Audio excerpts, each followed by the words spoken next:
ನಮ್ಮ ಜೀವನ ಯಾರಿಗೂ ಕಾಣದಂತಹ ಸುಪ್ತವಾದ ಹಿಂಜರಿಕೆಗಳ ಕೋಶ ಅಥವಾ ಗೂಡು. ಎಷ್ಟೋ ಹಿಂಜರಿಕೆಗಳು ನಮ್ಮಲ್ಲೇ ಒಳಗೆ ಕುಳಿತು ಕುದಿತಾ ಇರುತ್ತವೆ.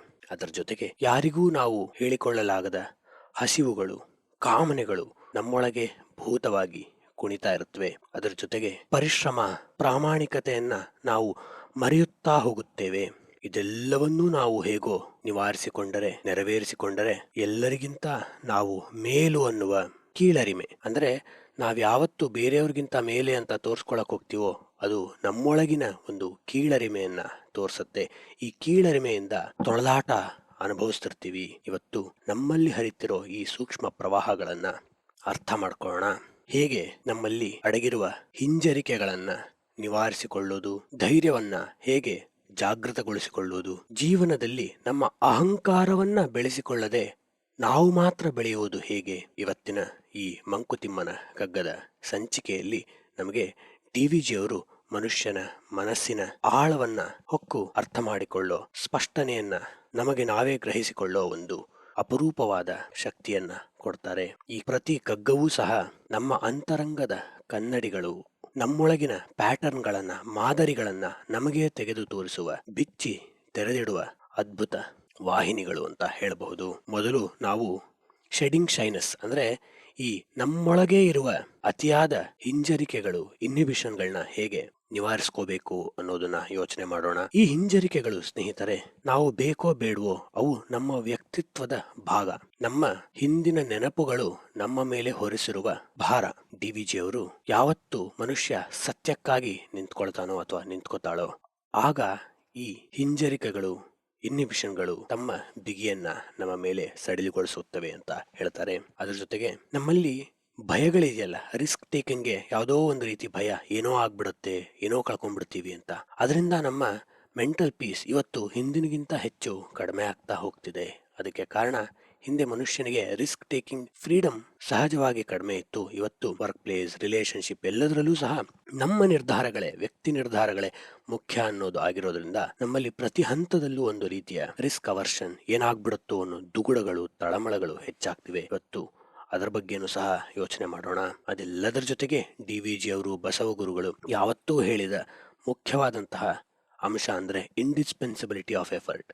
ಪರಿಶ್ರಮಕ್ಕೆ ಯಾವುದೇ ರೀತಿಯ ರೀಪ್ಲೇಸ್ಮೆಂಟ್ ಇಲ್ಲ, ಅದಕ್ಕೆ ಪರ್ಯಾಯಗಳು ಇಲ್ಲ.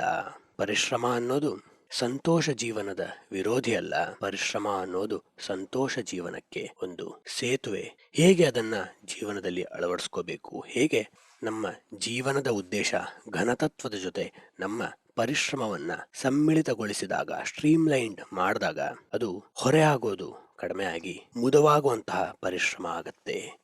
ಅದೆಲ್ಲರ ಜೊತೆಗೆ ಇವತ್ತು ಡಿವಿಜಿ ಅವರು ನಮ್ಮನ್ನ ಎಚ್ಚರಿಸ್ತಿರೋದು ಅತಿಯಾದ ಅಹಂಕಾರ. ನಿನಗಿಷ್ಟ ಅಹಂಕಾರ ಬೇಕಾ? Superiority complex. ಹಿಂದೆ ನಮ್ಮ ಪೋಷಕರು ನಮ್ಮನ್ನ ಬೆಳೆಸ್ತಿದ್ದಾಗ ಏನೇನೋ ಕಷ್ಟಪಟ್ಟು ಬೆಳೆಸ್ತಿದ್ರು.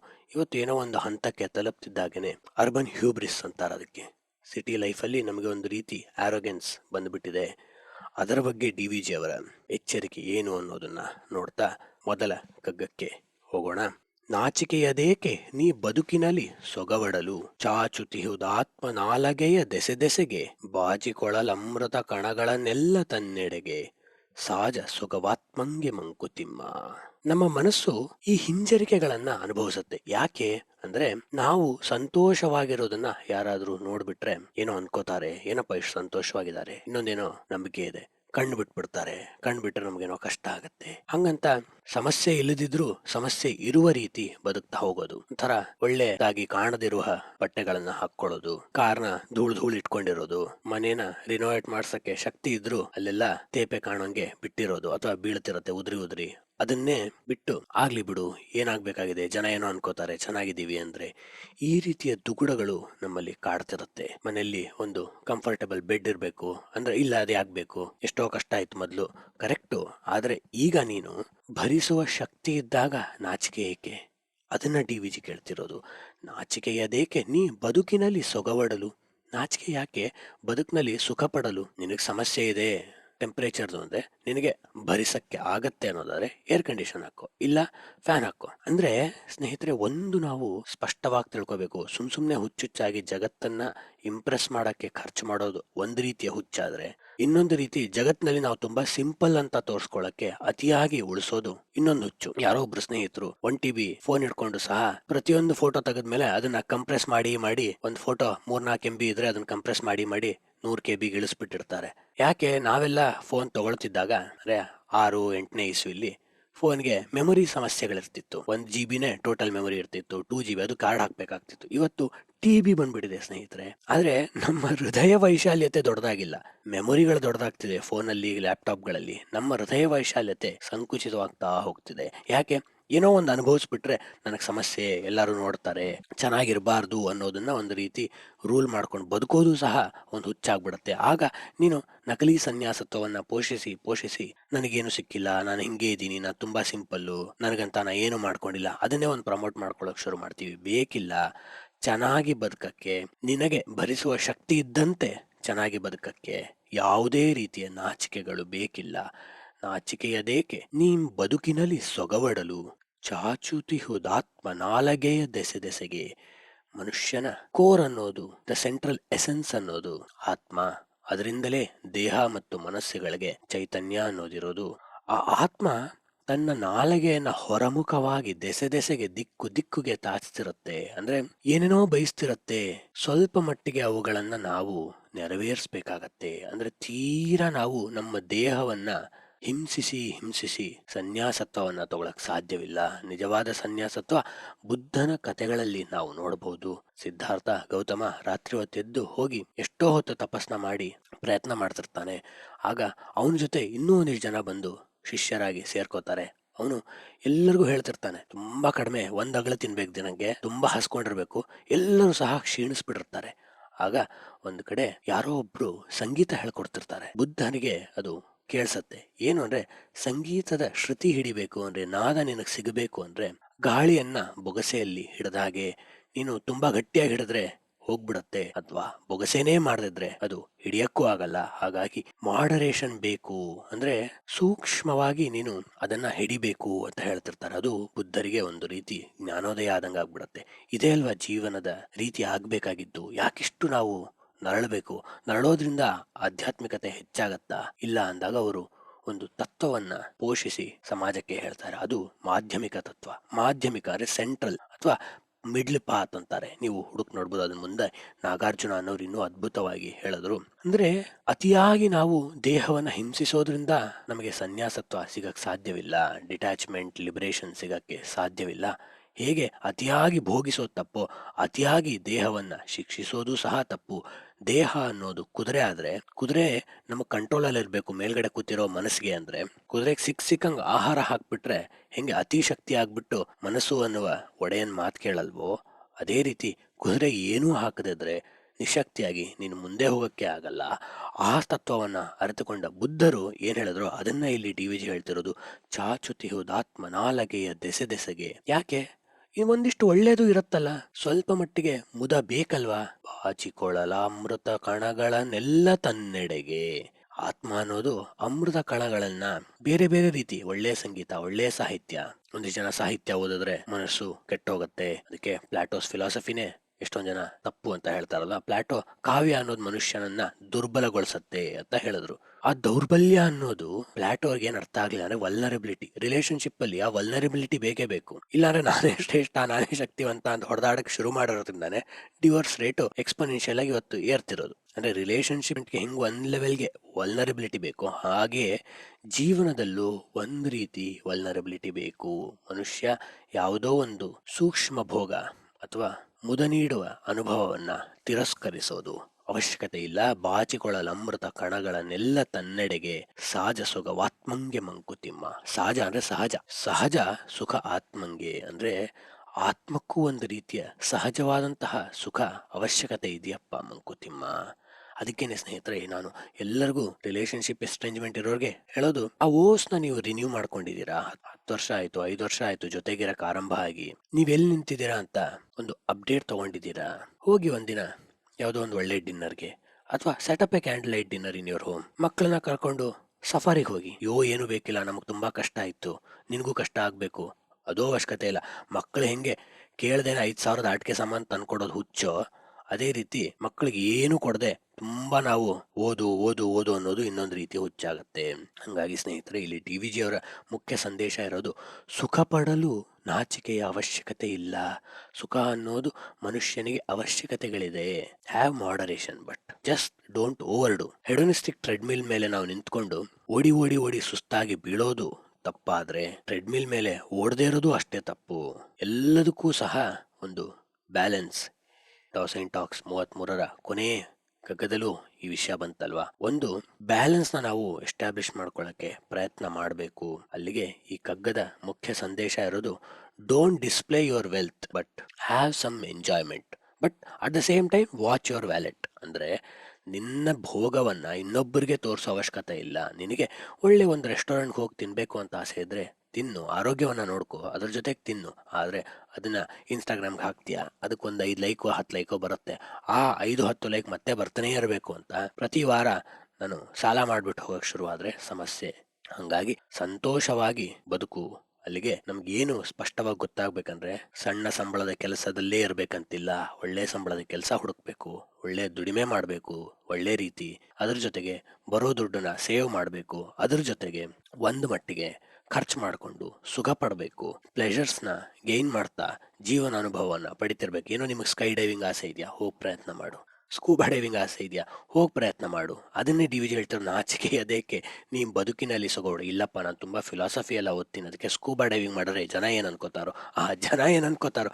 ಒಟ್ಟಿನಲ್ಲಿ ಎಲ್ಲದಕ್ಕೂ ನಾವು ಜನ ಏನ್ ಅನ್ಕೋತಾರೋ. ನಿನ್ನೊಳಗಿರುವ ಆತ್ಮದ ಮಾತು ನೀನು ಕೇಳಿಸ್ತಿದ್ಯಾ? ಅದನ್ನ DVG ಕೇಳ್ತಿರೋದು. ಚಾಚುತಿಹುದು ಆತ್ಮ ನಾಲಗೆಯ ದೆಸೆ ದೆಸೆಗೆ, ಹಲವಾರು ರೀತಿಯ ದಿಕ್ಕುಗಳಿಗೆ ಆತ್ಮ ತಿರ್ಕೋತಾ ಇದೆಯಲ್ಲ, ಅದು ನಿನಗೆ ಕೇಳಿಸ್ತಿಲ್ವೇನಪ್ಪ ಮಂಕುತಿಮ್ಮ? ಹಂಗಾಗಿ ಜೀವನದಲ್ಲಿ ಮಾಡ್ರೇಷನ್ ಇಟ್ಕೊಳ್ಳೋಣ, ಆದರೆ ಯಾವುದೇ ಹಿಂಜರಿಕೆಗಳಿಲ್ಲದೆ, ನಾಚಿಕೆಗಳಿಲ್ಲದೆ, ನಾಚಿಕೆಯನ್ನ ಕಡಿಮೆ ಮಾಡಿಕೊಂಡು ಸುಖವನ್ನ ಪಡೋಣ ಸ್ನೇಹಿತರೆ. Pleasures of body and mind, ಅರವಿಂದ್ರ ಹೇಳ್ತಾರೆ, ಮನುಷ್ಯನಿಗೆ ತಮಸ್ಸಿನಿಂದ ರಜಸ್ಸಿಗೆ ಬರಲು ಸಹಾಯ ಮಾಡುತ್ತೆ. ಮುಂದೆ ನಾವು ರಜಸ್ಸಿನಿಂದ ಸತ್ವದ ಕಡೆ ಹೊರಡಲು ಆಧ್ಯಾತ್ಮ ಬೇಕು. ಹಂಗಾಗಿ 3 ಹಂತದಲ್ಲಿ ಮನುಷ್ಯ ಬೆಳಿಬೇಕು. ಹೇಗೆ ಮಗುವಿನಿಂದ ಹುಡುಗ ಆದ್ಮೇಲೆ ಯುವಕ ಆಗ್ತಾನೋ ಮನುಷ್ಯ, ಅದೇ ರೀತಿ ನನಗೆ ಮಗುವಿಂದ ಹುಡುಗ ಆಗೋದು ಅವಶ್ಯಕತೆ ಇಲ್ಲ ಅನ್ಕೋಬೇಡಿ. That's a part of human progress. ಹಂಗಾಗಿ ಯಾವುದೇ ನಾಚಿಕೆಗಳಿಲ್ಲದೆ ಮಾಡರೇಷನ್ ನಲ್ಲಿ ಕಾಮನೆಗಳನ್ನ ಅನುಭವಿಸೋಣ ಅಂತ ಹೇಳ್ತಾ ಈ ಕಗ್ಗವನ್ನ ಮತ್ತೋದೋಣ. ನಾಚಿಕೆಯದೇಕೆ ನೀ ಬದುಕಿನಲ್ಲಿ ಸೊಗವಡಲು, ಚಾಚುತಿಹುದಾತ್ಮ ನಾಲಗೆಯ ದೆಸೆ ದೆಸೆಗೆ, ಪಾಚಿಕೊಳ್ಳಲಮೃತ ಕಣಗಳನ್ನೆಲ್ಲ ತನ್ನೆಡೆಗೆ, ಸಾಜ ಸೊಗವಾತ್ಮಂಗೆ ಮಂಕುತಿಮ್ಮ. ಸ್ನೇಹಿತರೆ, ನಮಗೆ ನೂರಾರು ಭಯಗಳು. ಈ ಕೆಲಸ ಚೇಂಜ್ ಮಾಡದಿದ್ರೆ ನಾನು ಅನ್ಕೊಂಡಿರೋಂತಹ ಫೈನಾನ್ಷಿಯಲ್ ಇಂಡಿಪೆಂಡೆನ್ಸ್ ಪಡಿತೀನೋ ಇಲ್ವೋ, ಚೇಂಜ್ ಮಾಡ್ಬಿಟ್ರೆ ಅಲ್ಲಿನ ಪರಿಸ್ಥಿತಿ ಇಲ್ಲಿಗಿಂತ, ಅಥವಾ ಅಲ್ಲಿನ ಮ್ಯಾನೇಜರು ಇಲ್ಲಿಗಿಂತ ಕಷ್ಟ ಕೊಡ್ತಿದ್ರೆ, ಅಥವಾ ಕೆಲಸದ ಲೋಡೇ ಜಾಸ್ತಿ ಇದ್ರೆ, ಅಥವಾ ಹೋಗಕ್ಕೆ ಸಮಸ್ಯೆ ಆದ್ರೆ, ಕಮ್ಯೂಟ್ ಇಶ್ಯೂಸ್ ಇದ್ರೆ, ನಾವಿಲ್ಲಿ ಏನ್ ಮರಿತಾ ಇದೀವಿ ಅಂದ್ರೆ, ಮನುಷ್ಯ ಇವತ್ತು ನಮ್ಮ ಮುಂದಿರೋ ಮನುಷ್ಯ ಯಾವುದೋ ಜಗತ್ತಿನಿಂದ ಪ್ಯಾರಾಚೂಟ್ ಆದ ಮನುಷ್ಯನ ರೀತಿ ನಾವು ಯೋಚಿಸ್ತಾ ಇದ್ದೀವಿ. ಆದರೆ ನಿಜ ಏನಂದ್ರೆ, ಮನುಷ್ಯ ವಿಕಾಸ ಹೊಂದಿ ಈ ಹಂತವನ್ನ ತಲುಪಿರೋದು. ಆ ವಿಕಾಸ ಹೊಂದಲು ಮನುಷ್ಯ ನೂರಾರು ರೀತಿಯ ರಿಸ್ಕ್ ಗಳನ್ನ ತೆಗೆದುಕೊಂಡೇ ಅಲ್ವಾ ಇವತ್ತು ಇಲ್ಲಿಗೆ ಬಂದಿರೋದು. ಇವತ್ತು ನಾವೆಲ್ಲ ಆರಾಮಾಗಿ ಫ್ಲೈಟ್ ಅಲ್ಲಿ ಓಡಾಡ್ತಿದೀವಿ ಅಂದ್ರೆ ಅದರ ಸಲುವಾಗಿ ಅದನ್ನ ಇನ್ನೋವೇಟ್ ಮಾಡಕ್ ಎಷ್ಟೋ ಜನ ಕೈಕಾಲು ಮುರ್ಕೊಂಡ್ರು, ಸತ್ತೇ ಹೋದ್ರು. ಅದು ಹಡಗಗೂ ನಿಜ ಅಲ್ವಾ? ಯಾವುದೇ ರೀತಿಯ ದೊಡ್ಡ ಇನ್ನೋವೇಷನ್ ಮನುಷ್ಯನ ಜೀವನದಲ್ಲಿ ಬಂದಿದ್ದು ಯಾಕೆ? ಮನುಷ್ಯ ಸೋಲನ್ನ ಒಪ್ಪಿಕೊಳ್ಳಕ್ಕೆ ತಯಾರಿರ್ಲಿಲ್ಲ. ಬಿದ್ದುದನ್ನು ನಿಲ್ಲಿಸುವುದೇ ನರನ ಮೃತ್ಯುಂಜಯತೆ. ಆರೋಗ್ಯ ಕೆಡತೆ ಅಂದ್ರೆ ಔಷಧಿ ಕಂಡಿಡ್ಕೊಳ್ಳೋದು, ಹೋಗಕ್ ತುಂಬಾ ದೂರ ಆಗತ್ತೆ ಅಂದ್ರೆ ಗಾಡಿನ ಇನ್ನೋವೇಟ್ ಮಾಡಿದ್ದು. ಇನ್ವೆನ್ಷನ್ ಆಫ್ ವೀಲ್ ನಾವೆಲ್ಲ ಓದ್ತಿದ್ವಲ್ಲ ಸ್ಕೂಲಲ್ಲಿ, ಅದೆಷ್ಟು ಮುಖ್ಯವಾದಂತಹ ಪಾತ್ರವನ್ನ ವಹಿಸ್ತು ಅಂತ. ಅಂದ್ರೆ ನಮಗಿವತ್ತು ಆಧುನಿಕ ಮನುಷ್ಯನಲ್ಲಿ ಕಡಿಮೆ ಆಗ್ತಿರೋದು ಸಾಹಸದ ಪ್ರಕೃತಿ. ಆ ಸಾಹಸದ ಪ್ರಕೃತಿ ಸ್ನೇಹಿತರೆ, ಸಿಗ್ಮಂಡ್ ಫ್ರಾಯ್ಡ್ ಹೇಳೋದು ಸಿವಿಲೈಸೇಷನ್ ಅಂಡ್ ಇಟ್ಸ್ ಡಿಸ್ಕಂಟೆಂಟ್ಸ್ ಅನ್ನುವ ಪುಸ್ತಕದಲ್ಲಿ, ಮನುಷ್ಯನ ಸುಪ್ತವಾಗಿ ಆ ಬಯಕೆಗಳು ಇದ್ದೇ ಇರತ್ತಂತೆ. ಅಡ್ವೆಂಚರ್ ಗ್ರೀಡ್ ಅಥವಾ ಅಡ್ವೆಂಚರ್ ನೀಡ್ಸ್, ಸ್ವಲ್ಪನಾರು ಏನಾದ್ರೂ ಸಾಹಸವನ್ನ ಮಾಡಬೇಕು ಅಂತ. ಇವತ್ತು ನಮ್ಮ ವೃತ್ತಿಯಲ್ಲಿ ಸಾಹಸ ಇಲ್ಲ. ನಾವೇನೋ ಹೊಸದನ್ನ ಸೃಷ್ಟಿ ಮಾಡಕ್ ಪ್ರಯತ್ನ ಮಾಡ್ತಿಲ್ಲ. We are just part of this big MNC. ಅಲ್ಲಿ ನಾವೊಂದು ಕಾಗಷ್ಟೇ. ದೊಡ್ಡ ಮಿಷನರಿಲಿ ಒಂದು ನಟ್ ಇರುತ್ತಲ್ಲ, ಆ ತರ ನಾವು we have been reduced to that level. ಹಂಗಿದ್ದಾಗ ನನ್ನದೇನು ಪಾತ್ರ, ನನ್ನದೇನು ಸ್ಥಾನ, ನಾನು ಯಾವತ್ತಾದ್ರೂ ಏನಾದ್ರೂ ರಿಸ್ಕ್ ತಗೋಬಹುದಾ ಅನ್ನುವ ಸುಪ್ತವಾದಂತಹ ಬಯಕೆಗಳು ನಮ್ಮಲ್ಲಿ ಕುಣಿತಿರತ್ವಂತೆ. ಅದನ್ನ ನಾವು ನೆರವೇರಿಸಿಕೊಳ್ಳಕ್ಕೆ ಮಡ್ ರೈಡರು ಇನ್ಯಾವುದೋ ರಿಸ್ಕ್ ಟೇಕಿಂಗ್ ಅಡ್ವೆಂಚರ್ ಸ್ಪೋರ್ಟ್ಸ್ ನ ನಾವು ಮಾಡ್ತೀವಿ ಅಂತ ಅಂದ್ರೆ ಅದು ತಪ್ಪು ಸರಿ ಅನ್ನೋದಲ್ಲ ಇಲ್ಲಿ ಸ್ನೇಹಿತರೆ. ಆದ್ರೆ ಜೀವನವೇ ಒಂದು ಅಡ್ವೆಂಚರ್ ಆಗ್ಬೋದಲ್ವಾ? ನೀವು ವೀಕೆಂಡ್ ಅಲ್ಲಿ ದುಡ್ಡು ಕೊಟ್ಟು ಅಡ್ವೆಂಚರ್ ಮಾಡೋದಕ್ಕಿಂತ why can't you make your life a little bit of adventure? ನಿನ್ನ ಜೀವನದ, ನಾ ಎಲ್ಲರಿಗೂ ಹೇಳೋದು, 10% ದುಡಿಮೆನ ಏನಾದರೂ ಹೊಸದನ್ನ ಕಲಿಯಕ್ಕೆ, ಅನುಭವಿಸಕ್ಕಲ್ಲ ಸ್ನೇಹಿತರೆ. ಹಿಂದಿನ ಕಗ್ಗದಲ್ಲಿ ಅನುಭವ ಮುಖ್ಯ ಅಂತ ಹೇಳಿದ್ವಿ, ಅದು ನಾವು ಮಾಡೇ ಮಾಡ್ತೀವಿ ಒಂದ್ ಮಟ್ಟಿಗೆ. ಅದ್ರ ಜೊತೆಗೆ ಕಲಿಯಕ್ಕೆ ಹಿಂದಿನ ಕಗ್ಗಕ್ಕೆ ಇದು ಕೊರೊಲರಿ ಆಗತ್ತೆ. ಅಂದ್ರೆ ಇಟ್ ಈಸ್ ಕಾಂಪ್ಲಿಮೆಂಟರಿ. ಅದು ಒಂದು ಹಂತಕ್ಕೆ ತೆಗೆದುಕೊಂಡು ಬಂದ್ರೆ ಇದು ಇನ್ನೊಂದು ಹಂತಕ್ಕೆ ನಮ್ಮನ್ನ ಮುಂದೆ ದೂಡತ್ತೆ. ಅಂದ್ರೆ ನಾವೆಲ್ಲರೂ ನೋಡಿರ್ಬೋದು, ದೊಡ್ಡ ದೊಡ್ಡ ಆಟಗಾರರೆಲ್ಲ ಆ ಕಡೆ ಸಾಹಸವನ್ನು ಮಾಡ್ತಾರೆ, ಕಷ್ಟಾನೂ ಪಡ್ತಾರೆ, ಜೊತೆಗೆ ಎಂಜಾಯ್ ಮಾಡ್ತಿರ್ತಾರೆ. ಅದ್ರಲ್ಲಿ ಏನು ತಪ್ಪಲ್ಲ. ಅದಕ್ಕೆ ಮುಖ್ಯವಾಗಿ ನಾವು ಆ ಕೇಪಬಿಲಿಟಿನ ಬೆಳೆಸ್ಕೋಬೇಕು, ಸಾಹಸದ ಪ್ರಕೃತಿಯನ್ನ ಬೆಳೆಸ್ಕೋಬೇಕು. ಜೀವನದ ಒಂದು ಮೊತ್ತವನ್ನ ಏನಾದ್ರೂ ಹೊಸ ಸ್ಕಿಲ್ಸ್ನ ಕಲಿಯಕ್ಕೆ ನಾವು ಉಪಯೋಗಿಸ್ಕೊಳ್ಳಿದ್ರೆ ಮತ್ತೆ ಆತ್ಮ ತನ್ನ ಬಡತನವನ್ನ ನಮಗೆ ಅಂತರಂಗಕ್ಕೆ ಹೇಳಕ್ ಶುರುವಾಗತ್ತೆ. ಹಾಗೆ ಶುರುವಾಗೋದು ಏಲಿನೇಷನ್ ಆರ್ ಆಂಗ್ಸೈಟಿ. ಅದಕ್ಕೆ ಸ್ನೇಹಿತರೆ, ಡಿ.ವಿ.ಜಿ ಹೇಳ್ತಿರೋದು, ಸುಂದರವೆಸಗು ಜೀವನವ ಸಾಹಸದಿಂದೆ ಕುಂದಿಲ್ಲವದಕ್ಕೆ ಸಾಹಸ ಭಂಗದಿಂದೆ ಮುಂದಕದು ಸಾಗುವುದು ಮರಳಿ ಸಾಹಸದಿಂದೆ ಚಂದ ಧೀರೋದ್ಯಮವೇ ಮಂಕುತಿಮ್ಮ. ಒಂದಿಷ್ಟು ಕಗ್ಗಗಳಲ್ಲಿ ಅದ್ಭುತವಾದಂತಹ ಪ್ರಾಸ ಬರುತ್ತಲ್ಲ, ಎಲ್ಲಾ ಕಗ್ಗದಲ್ಲೂ ಇದೆ ಅದು. ಒಂದೊಂದರಲ್ಲಿ ಅದು ಟಕ್ ಅಂತ ಎಲಿಯಟ್ ಹೇಳ್ದಂಗೆ ನಮ್ಮ ಹೃದಯಕ್ಕೆ ಅದರ ನಾದ ಮೊದಲೇ ಸಿಕ್ಬಿಡುತ್ತೆ ಅರ್ಥಕ್ಕಿಂತ ಮೊದಲು. ಸುಂದರವೆಸಗು ಜೀವನದ ಸಾಹಸದಿಂದೆ, ಸುಂದರವೆಸಗು, ಮೇಕ್ ಯುವರ್ ಲೈಫ್ ಬ್ಯೂಟಿಫುಲ್. ಹೆಂಗೆ? ಮೇಕಪ್ ಮೇಲೆ ಜಾಸ್ತಿ ಖರ್ಚು ಮಾಡ್ಕೊಳ್ಳೋದು, ಗ್ರೂಮಿಂಗ್ ಮೇಲೆ, ಹೇರ್ ಸ್ಟೈಲ್ ಮೇಲೆ ಜಾಸ್ತಿ ಖರ್ಚು ಮಾಡ್ಕೊಳ್ಳೋದು, ಗಾಡಿಗೆ ಸ್ಟಿಕ್ಕರ್ ಅಂಟಿಸ್ಕೊಳ್ಳೋದ್ ಮೇಲೆ ಖರ್ಚು ಮಾಡೋದು, ಅದನ್ನೂ ದಾಟಿದ ಒಂದು ಸೌಂದರ್ಯವನ್ನ ನೀನು ಪಡ್ಕೋಬಹುದು. ಹೇಗೆ? ಜೀವನವ ಸಾಹಸದಿಂದೆ. When you get into the life with adventurous point of view, ಏನಾಗತ್ತೆ ನೋಡೋಣ, ಒಂದು ಸ್ವಲ್ಪ ಪ್ರಯತ್ನ ಮಾಡೋಣ. ಏನೋ ಸ್ಟಾರ್ಟ್ ಮಾಡ್ತೀನಿ. ಹಿಂದೊಂದು ಕಗ್ಗದಲ್ಲಿ ಯಾವತ್ತೋ ಹೇಳಿದ್ದೆ, ನನ್ನ ಸ್ನೇಹಿತರೊಬ್ರು ಅಡಿಗೆ ಮಾಡಕ್ಕೆ ಅವ್ರು ಹುಚ್ಚಿದೆ, ಒಳ್ಳೆ ಕೆಲಸ ಇದೆ, 2.5 ಲಕ್ಷನೋ 3 ಲಕ್ಷನೋ ಬರುತ್ತೆ ಅಂದ್ರೂ ಸಹ ಏನಾದ್ರೂ ಒಂದು ಅಡಿಗೆ ಮಾಡಬೇಕು, ಏನಾದ್ರೂ ಒಂದು ಪ್ರಿಪೇರ್ ಮಾಡಬೇಕು ಅನ್ನೋದಕ್ಕೆ ಮೋಮೋ ಮಾಡೋದನ್ನ ಕಲ್ತ್ಕೊಂಡು ತಮ್ಮ ಮನೆ ರೋಡ್ ಎಂಡ್ಗೆ ಕಾರ್ನರ್ ಅಲ್ಲಿ ಆಫೀಸಿಂದ ಬಂದು 7 ಗಂಟೆಯಿಂದ 9 ಗಂಟೆವರೆಗೂ ಮಾರಕ್ಕೆ ಶುರು ಮಾಡಿದ್ರು. ಅದು ಒಳ್ಳೊಳ್ಳೆ ವೃದ್ಧಿಯಾಗಿ ಅದಕ್ಕೆ ಒಳ್ಳೆ ಡಿಮ್ಯಾಂಡ್ ಬಂದು ತಿಂಗಳಿಗೆ 35-40 ಸಾವಿರ ಅದರಲ್ಲೇ ದುಡಿತಿದ್ದೀನಿ ಅಂತ ಹೇಳಿದ್ರು. ಯಾಕಂತ ಹೇಳ್ತಾ ಇದ್ದೀನಿ, ಇದು ಮನುಷ್ಯನಿಗೆ ಬೇಕಿರೋದು. ಏನ್ ಕಳ್ಕೊತೀನಿ? ಒಂದ್ 4 ಮೋಮೋ ಯಾರು ತಿಂದೇ ಇರ್ಬೋದು, ಅಥವಾ ಯಾರೋ ಬಡವ್ರು ಬಂದರೆ ಅದ್ ರಾತ್ರಿ ಕೊಟ್ಟು ಹೋಗ್ಬೇಕಾಗ್ಬೋದು ಆರಂಭದ ದಿನಗಳಲ್ಲಿ, ಅಷ್ಟೇ ಅಲ್ವಾ? ನಿನಗದನ್ನ ಬರ್ಸಕ್ ಶಕ್ತಿ ಇದೆಯಲ್ಲ, ರಿಸ್ಕ್ ತಗೋ, invest in risk, create something. ನಾ ಎಲ್ಲರಿಗೂ ಹೇಳೋ ಸ್ನೇಹಿತರೆ, ಇವತ್ತಿನ ಆಧುನಿಕ ಮನುಷ್ಯ ಈ GPT, ಜೆಮಿನೈ, ಕ್ಲಾಡ್ ಕೋಲಾಹಲಗಳಲ್ಲಿ ತಾನೇನಾದ್ರೂ ಒಂದು ಮಟ್ಟಿಗೆ ಸೃಷ್ಟಿ ಮಾಡೋದು ಅತ್ಯಂತ ಅವಶ್ಯಕವಾಗಿರೋದು. ಚಿಕ್ಕದೇನಾದ್ರು ಮಾಡಿ, ಉಪ್ಪಿನಕಾಯಿ ಮಾಡು, ಯಾವ್ದೋ ಮಿಷಿನ್ಗೆ ನಟ್ನ ಮಾಡು, ಯಾವ್ದೋ ಫೈರ್ ಇಂಜಿನ್ ಹೋಸ್ ನ ಕ್ರಿಯೇಟ್ ಮಾಡು, ಏನು ತಪ್ಪಿಲ್ಲ. ಹೆದರಿಕೆ ಏನ್ ಬೇಡ. ಅದರಿಂದಾನೇ ನಿನ್ನ ಜೀವನ ಸುಂದರವಾಗತ್ತೆ, ಬ್ಯೂಟಿಫುಲ್ ಆಗತ್ತೆ. It's all about calculated risk you take. Risk ಅಂದ ತಕ್ಷಣ ಹುಚ್ಚಂತರ ರ್ಯಾಶ್ ರೈಡಿಂಗ್ ಮಾಡ್ಬಿಟ್ಟು ರಿಸ್ಕು ಅಲ್ಲ. ರಶ್ ಅನ್ನುವ ಚಿತ್ರದಲ್ಲಿ ಇಬ್ರು ದೊಡ್ಡ ಫಾರ್ಮುಲಾ 1 ರೇಸಿಂಗ್ ದಂತಕಥೆಗಳ ಪೈಪೋಟಿಯ ಕಥೆ ಅದು. ಅದರಲ್ಲಿ ನಿಕಿ ಲೌಡಾ ಮತ್ತೆ ಜೇಮ್ಸ್ ಹಂಟ್ ಹೇಗೆ ಜೀವನ ದೃಷ್ಟಿಗಳನ್ನ ಇಟ್ಕೊಂಡಿದ್ರು ಅನ್ನೋದು ಗೊತ್ತಾಗತ್ತೆ. ಅದರಲ್ಲಿ ನಿಕಿ ಲೌಡಾ ಒಂದ್ ಕಡೆ ಯಾವತ್ತೋ ಕಾರ್ ರೇಸ್ ಮಾಡದೇ ಇರೋ ಕಡೆ ಸುಮ್ನೆ ತನ್ನ ಗರ್ಲ್ ಫ್ರೆಂಡ್ ಜೊತೆ ಹೋಗ್ತಿದ್ದಾಗ ನಿಧಾನವಾಗಿ ಹೋಗ್ತಿರ್ತಾನೆ. ಅವಾಗ ಅವ್ನ ಗರ್ಲ್ ಫ್ರೆಂಡ್ ಹೇಳ್ತಾನೆ, ನೀ ಏನ್ ಒಳ್ಳೆ ತಾತನ್ ತರ ಗಾಡಿ ಓಡಿಸ್ತೀಯ, ನೀ F1 ರೇಸರ ಅಂತ ಕೇಳಿದಾಗ ಅವ್ನು ಹೇಳ್ತಾನೆ, ಈಗ ಇದಕ್ಕೆ ಯಾವ್ದು ರಿವಾರ್ಡ್ ಇಲ್ಲ, ನಾನು ರಿಸ್ಕ್ ತಗೊಳಕ್ ತಯಾರಿಲ್ಲ, ಆದ್ರೆ ರಿಸ್ಕ್ ನ ಕ್ಯಾಲ್ಕುಲೇಟೆಡ್ ಆಗಿ ಏನೋ ಒಂದು ರಿವಾರ್ಡ್ ಇದ್ರೆ ನಾ ಹಿಂಜರಿಕೆ ಇಲ್ಲದೆ ತೆಗೆದುಕೋತೀನಿ. ಅಂದ್ರೆ we need to take that level of calculated risk. We need to venture into something. ಅದಕ್ಕೆ ಸ್ನೇಹಿತರೆ, build, create, innovate and learn. ಈ ಕಗ್ಗದ ಮೊದಲನೇ ಸಾಲು build, create, innovate and learn ಅಂತ ನಮಗೆ ಡಿ.ವಿ.ಜಿ ಹೇಳ್ತಿದ್ದಾರೆ.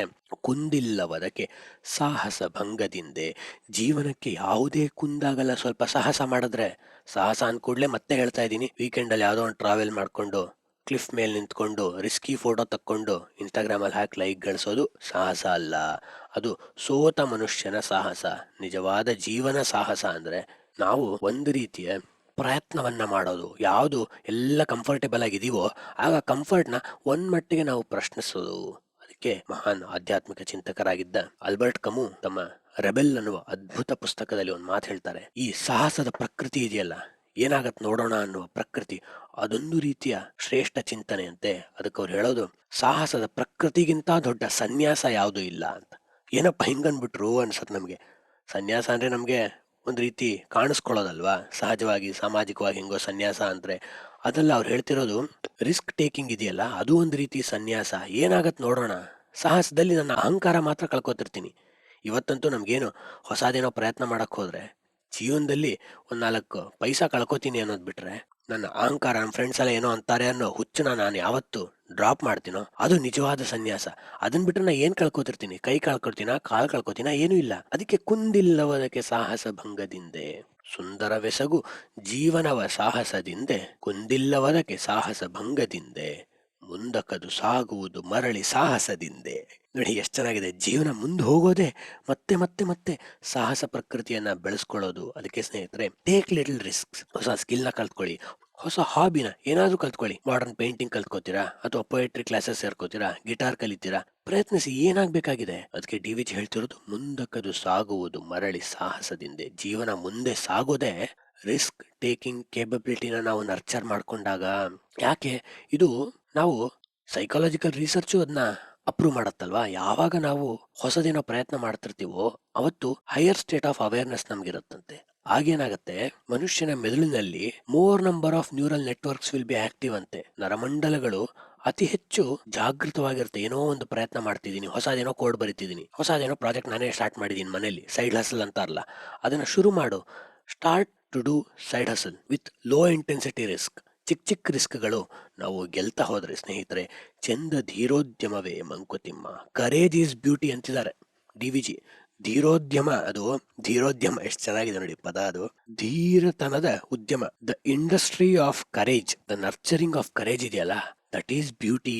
What is beauty? Taking little risks in life and winning them is beauty ಅಂತ ಡಿ.ವಿ.ಜಿ ಅವರು ಹೇಳ್ತಿದ್ದಾರೆ. ಹಂಗಾಗಿ ನಾವು ಒಂದು ರೀತಿಯ ರಿಸ್ಕ್ ಟೇಕಿಂಗ್ ಕೇಪಬಿಲಿಟಿನ ಎಕ್ಸ್ಪ್ಯಾಂಡ್ ಮಾಡ್ತಾ ಹೋಗೋಣ. ಇದರಿಂದ ಸ್ನೇಹಿತರೆ, ಮತ್ತೆ ಮನಃಶಾಸ್ತ್ರದ ಬುನಾದಿ ಮೇಲೆ ಹೇಳ್ಬೇಕಂದ್ರೆ, ನಾನು ಚಿಕ್ಕ ಚಿಕ್ಕ ರಿಸ್ಕ್ ತಗೊಂಡು ಚಿಕ್ಕ ಚಿಕ್ಕ ಗೆಲುವನ್ನ ನಾನು ಪಡಿತಾ ಹೋದಾಗ ಏನಾಗುತ್ತೆ ಅಂದ್ರೆ, ಮನುಷ್ಯನ ಮನಸ್ಸು ದೊಡ್ಡ ಮಟ್ಟದ ರಿಸ್ಕ್ ಗಳಿಗೆ ಫೈರ್ ವಾಲ್ ರೀತಿ ಕೆಲಸ ಮಾಡುತ್ತೆ. ಅಂದ್ರೆ ಈಗೊಂದು ನಾನು ಕೋಡರ್ ಆಗಿದ್ದೀನಿ ಅನ್ಕೊಳ್ಳಿ, ಕೋಡ್ ಮಾಡಿ ಚಿಕ್ಕ ಚಿಕ್ಕದು ಹೊಸದೇನೋ ಪ್ರಾಜೆಕ್ಟ್ ಟ್ರೈ ಮಾಡೋದು. ಅದನ್ನೇನೋ ಕಂಪ್ನಿಲಿ ಹೇಳಿರಲ್ಲ, ನನ್ನ ಜೊತೆಗೇನೆ ಏನೋ ನೋಡ್ಕೊಂಡು ಒಂದು ಹೊಸದೇನೋ ಟೂಲ್ ಕಲ್ತ್ಕೊಂಡು, ಯಾವುದೋ ಒಂದು ಹೊಸ ಫ್ರೇಮ್ ವರ್ಕ್ ಬಂದಿರುತ್ತೆ, ಕಲ್ತ್ಕೊಂಡು ಸ್ಟಾರ್ಟ್ ಮಾಡಿದಾಗ ನಮ್ಗೆ ಏನಾಗುತ್ತೆ ಅಂದ್ರೆ, ಅದು ನನ್ನ ಮೇಲೆ ಯಾರೋ ಹೊರಿಸಿದ ಚಾಲೆಂಜ್ ಅಲ್ಲ, ರಿಸ್ಕ್ ಅಲ್ಲ, ನನಗೆ ನಾನೇ ಹೊರಿಸಿಕೊಂಡ ಬೆಂಚ್ ಮಾರ್ಕ್, ನನಗ್ ನಾನೇ ಸೆಲ್ಫ್ ಟ್ರಾನ್ಸ್ಫಾರ್ಮೇಶನ್ಗೆ ಇಟ್ಟುಕೊಂಡಿರೋ ಒಂದು ಪಥ. ಅದನ್ನ ಮಾಡ್ತಾ ಮಾಡ್ತಾ ಅದ್ರಲ್ಲಿ ಸೋಲ್ತೀನಿ ಗೆಲ್ತೀನಿ, ಜೊತೆಗೆ ಅದರಲ್ಲಿ ಏನೂ ತಪ್ಪಿಲ್ಲ. ಆದ್ರೆ ಲೋ ಇಂಟೆನ್ಸಿಟಿ ರಿಸ್ಕ್ ಅದು. ಅದರಲ್ಲಿ ಸೋಲು ಸಹ ಚಿಕ್ಕದು, ಗೆಲುವು ಸಹ ಚಿಕ್ಕದು. ಆದ್ರೆ ಯಾವಾಗ ನಾನು ನನ್ನ ಖುಷಿಯಿಂದ ಮಾಡ್ತಿದ್ದೀನೋ, ಗೆಲುವೇ ಜಾಸ್ತಿ ಆಗ್ತಿರುತ್ತೆ. ಆಗ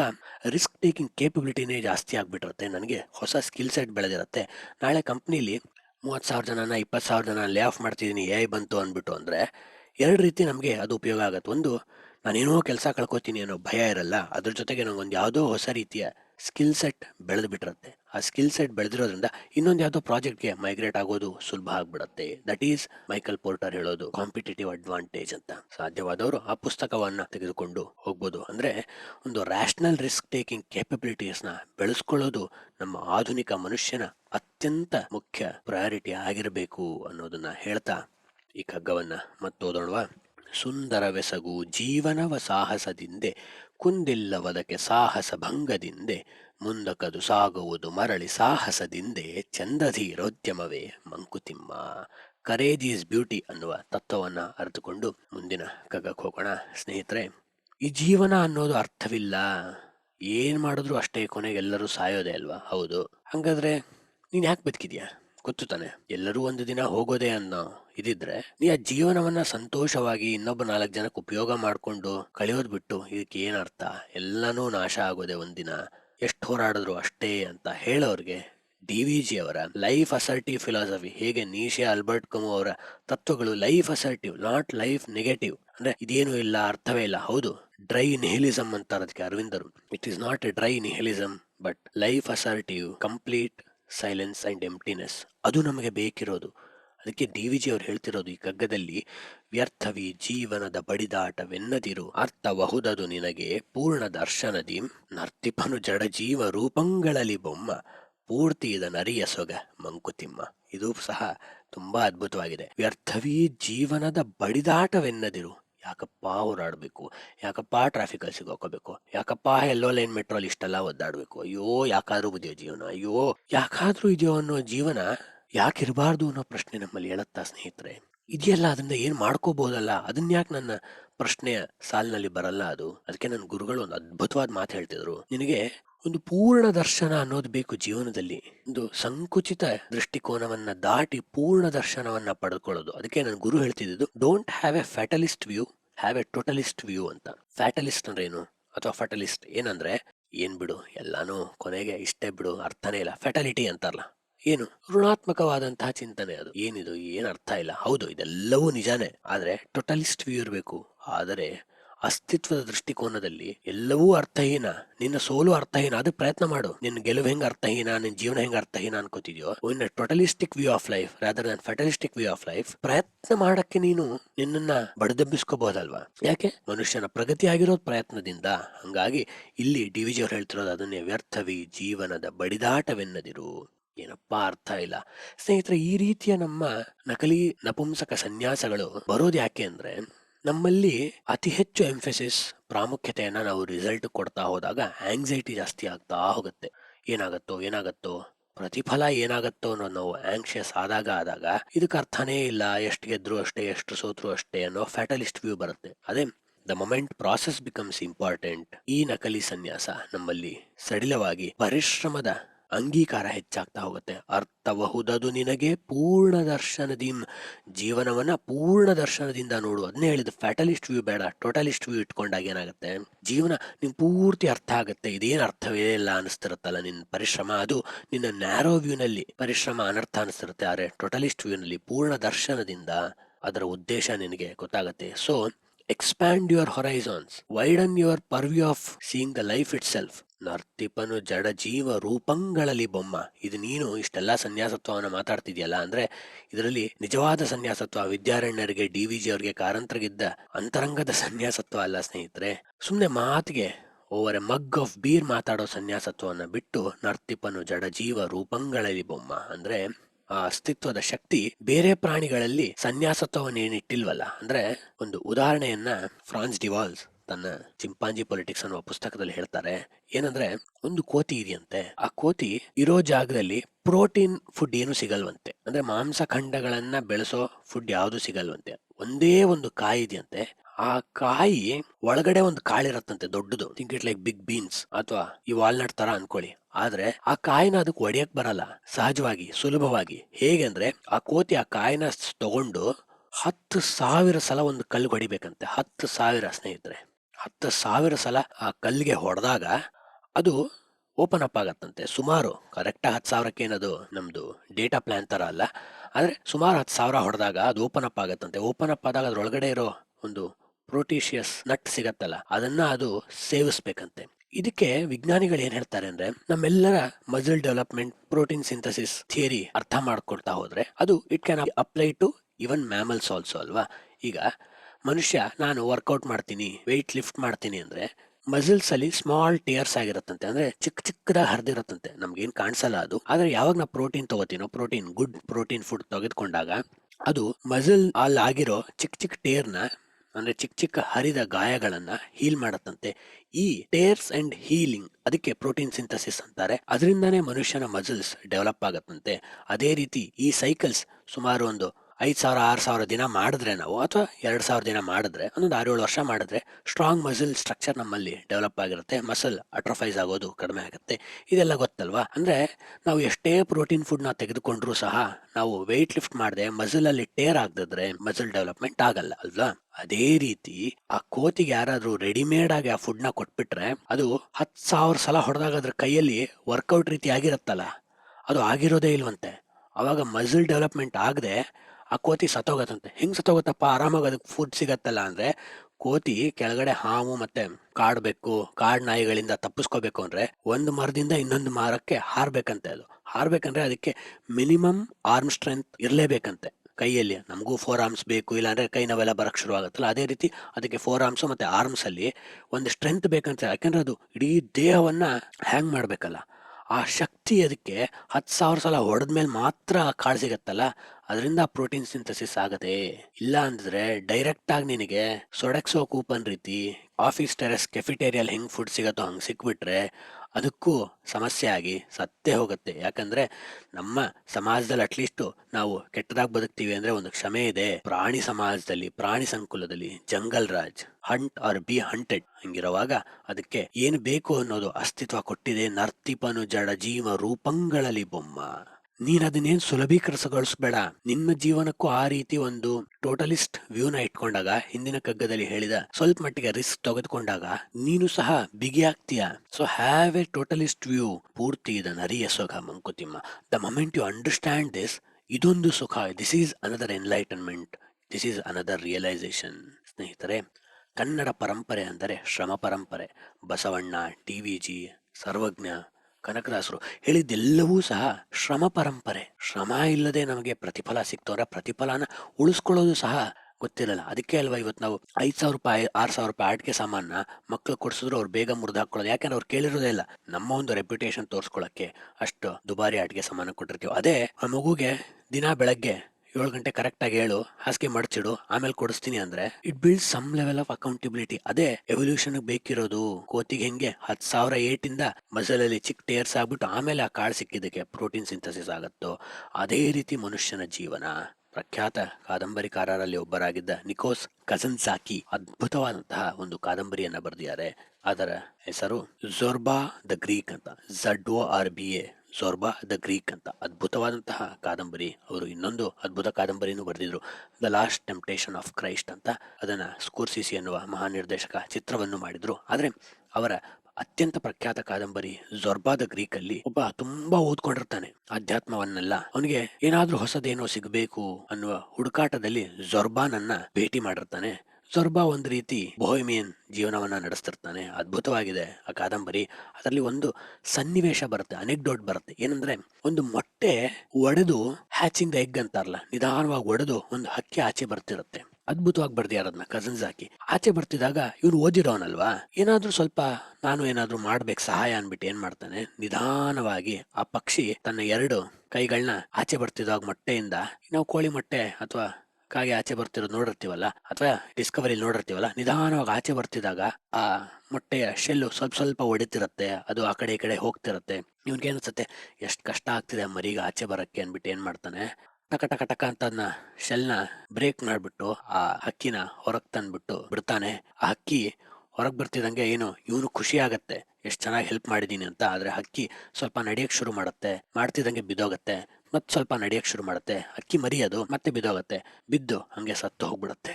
ಆಗ ಅದನ್ನ ನೋಡ್ತಿದ್ದ ಝೊರ್ಬಾ ದ ಗ್ರೀಕ್ ಅವ್ನು ಹೇಳ್ತಾನೆ, ನೋಡು, ಪ್ರಕೃತಿ ಅದು ಕೊಟ್ಟಿರೋ ವ್ಯವಸ್ಥೆ ಏನಂದ್ರೆ, ಆ ಪರಿಶ್ರಮ ಹಾಕ್ಬಿಟ್ಟು ಅದೇ ಶೆಲ್ನ ಒಡೆದು ಆಚೆ ಬರಬೇಕು. ಅದ್ರ ಅಮ್ಮನೇ ಅದಕ್ಕೆ ಹೆಲ್ಪ್ ಮಾಡಲ್ಲ. That is nature, that is existence. ಪೂರ್ತಿ ಇದನ್ನ ಅರಿಯ ಸೊಗ ಮಂಕುತಿಮ್ಮ ಅಂತ ಹೇಳ್ತಿರೋದು ಅದನ್ನೇ DVG. ಅದಕ್ಕೆ ಆ ಪರಿಶ್ರಮ ಬೇಕಿತ್ತು. ಯಾವಾಗ ಜೋರಾಗಿ ಎಳೆದು ಆ ಶೆಲ್ನ ಬ್ರೇಕ್ ಮಾಡ್ಕೊಂಡು ಆಚೆ ಬರುತ್ತೋ, ಅದರಲ್ಲಿ ಆ ಮಸಲ್ ಸ್ಟ್ರೆಂತ್ ಬಿಲ್ಡಪ್ ಆಗಿರತ್ತಂತೆ. ಆ ಮಸಲ್ ಸ್ಟ್ರೆಂತ್ ಬಿಲ್ಡಪ್ ಆಗದಿದ್ರೆ, ಯಾಕಂದ್ರೆ ಅಲ್ಲಿವರೆಗೂ ಸಹ ತನ್ನ ಕಾಲ್ ಮೇಲೆ ತಾನು ನಿಂತಿರಲ್ಲ. ಬರ್ತಿದಂಗೆ ತನ್ನ ಕಾಲ್ ಮೇಲೆ ತಾನು ನಿಲ್ದಿದ್ರೆ ಜೀವನಾನೇ ನಡೆಯಲ್ಲ ಅದ್ರದ್ದು. ಈಗ ಎಮ್ಮೆ ಕರು ಹಾಕಿದಾಗ ಅದು ತನ್ನ ಕಾಲ್ ಮೇಲೆ ನಿಲ್ಬೇಕಲ್ಲ, ಅದಕ್ಕೆ ಏನೇನೋ ಪ್ರಯತ್ನ ಪಡ್ತಾರೆ. ಅಂದ್ರೆ ಅಸ್ತಿತ್ವ ಕೊಟ್ಟಿರೋ ಶಕ್ತಿ ನಮ್ಮಲ್ಲೂ ಇದೆ. ಆದ್ರೆ ಆಧುನಿಕ ಮನುಷ್ಯನಲ್ಲಿ ಕುಂಠಿತವಾಗ್ತಾ ಇದೆ, ಕರ್ಗೋಗ್ತಾ ಇದೆ. ಬೇಡ, ಎಚ್ಚರಿಸ್ಕೋ. ಹೆಂಗೆ ಆ ಕೋಳಿ ಮರಿಗೆ ಅಥವಾ ಹಕ್ಕಿ ಮರಿಗೆ ಹೆಲ್ಪ್ ಅವಶ್ಯಕತೆ ಇರ್ಲಿಲ್ವೋ, ಹಾಗೆ ನಿನ್ನ ಸಾಹಸದ ಪ್ರಕೃತಿಗೆ ಯಾವುದೇ ಹೆಲ್ಪ್ ಬೇಡ. ಪೂರ್ಣ ದರ್ಶನದಿಂದ ನೀನು ಪ್ರಯತ್ನ ಮಾಡ್ತಾ ಮಾಡ್ತಾ ಗಟ್ಟಿ ಆಗ್ತಾನೆ ಹೋಗ್ತೀಯ. ಇನ್ನೊಂದು ಕಡೆ DVG ಹೇಳ್ತಾರಲ್ಲ, ಜಟ್ಟಿ ಕಾಳಗದಿ ಗೆಲ್ಲದೊಡೆ ಗರಡಿಯ ಸಾಮು ವಿಫಲವೆನ್ನುವೆ.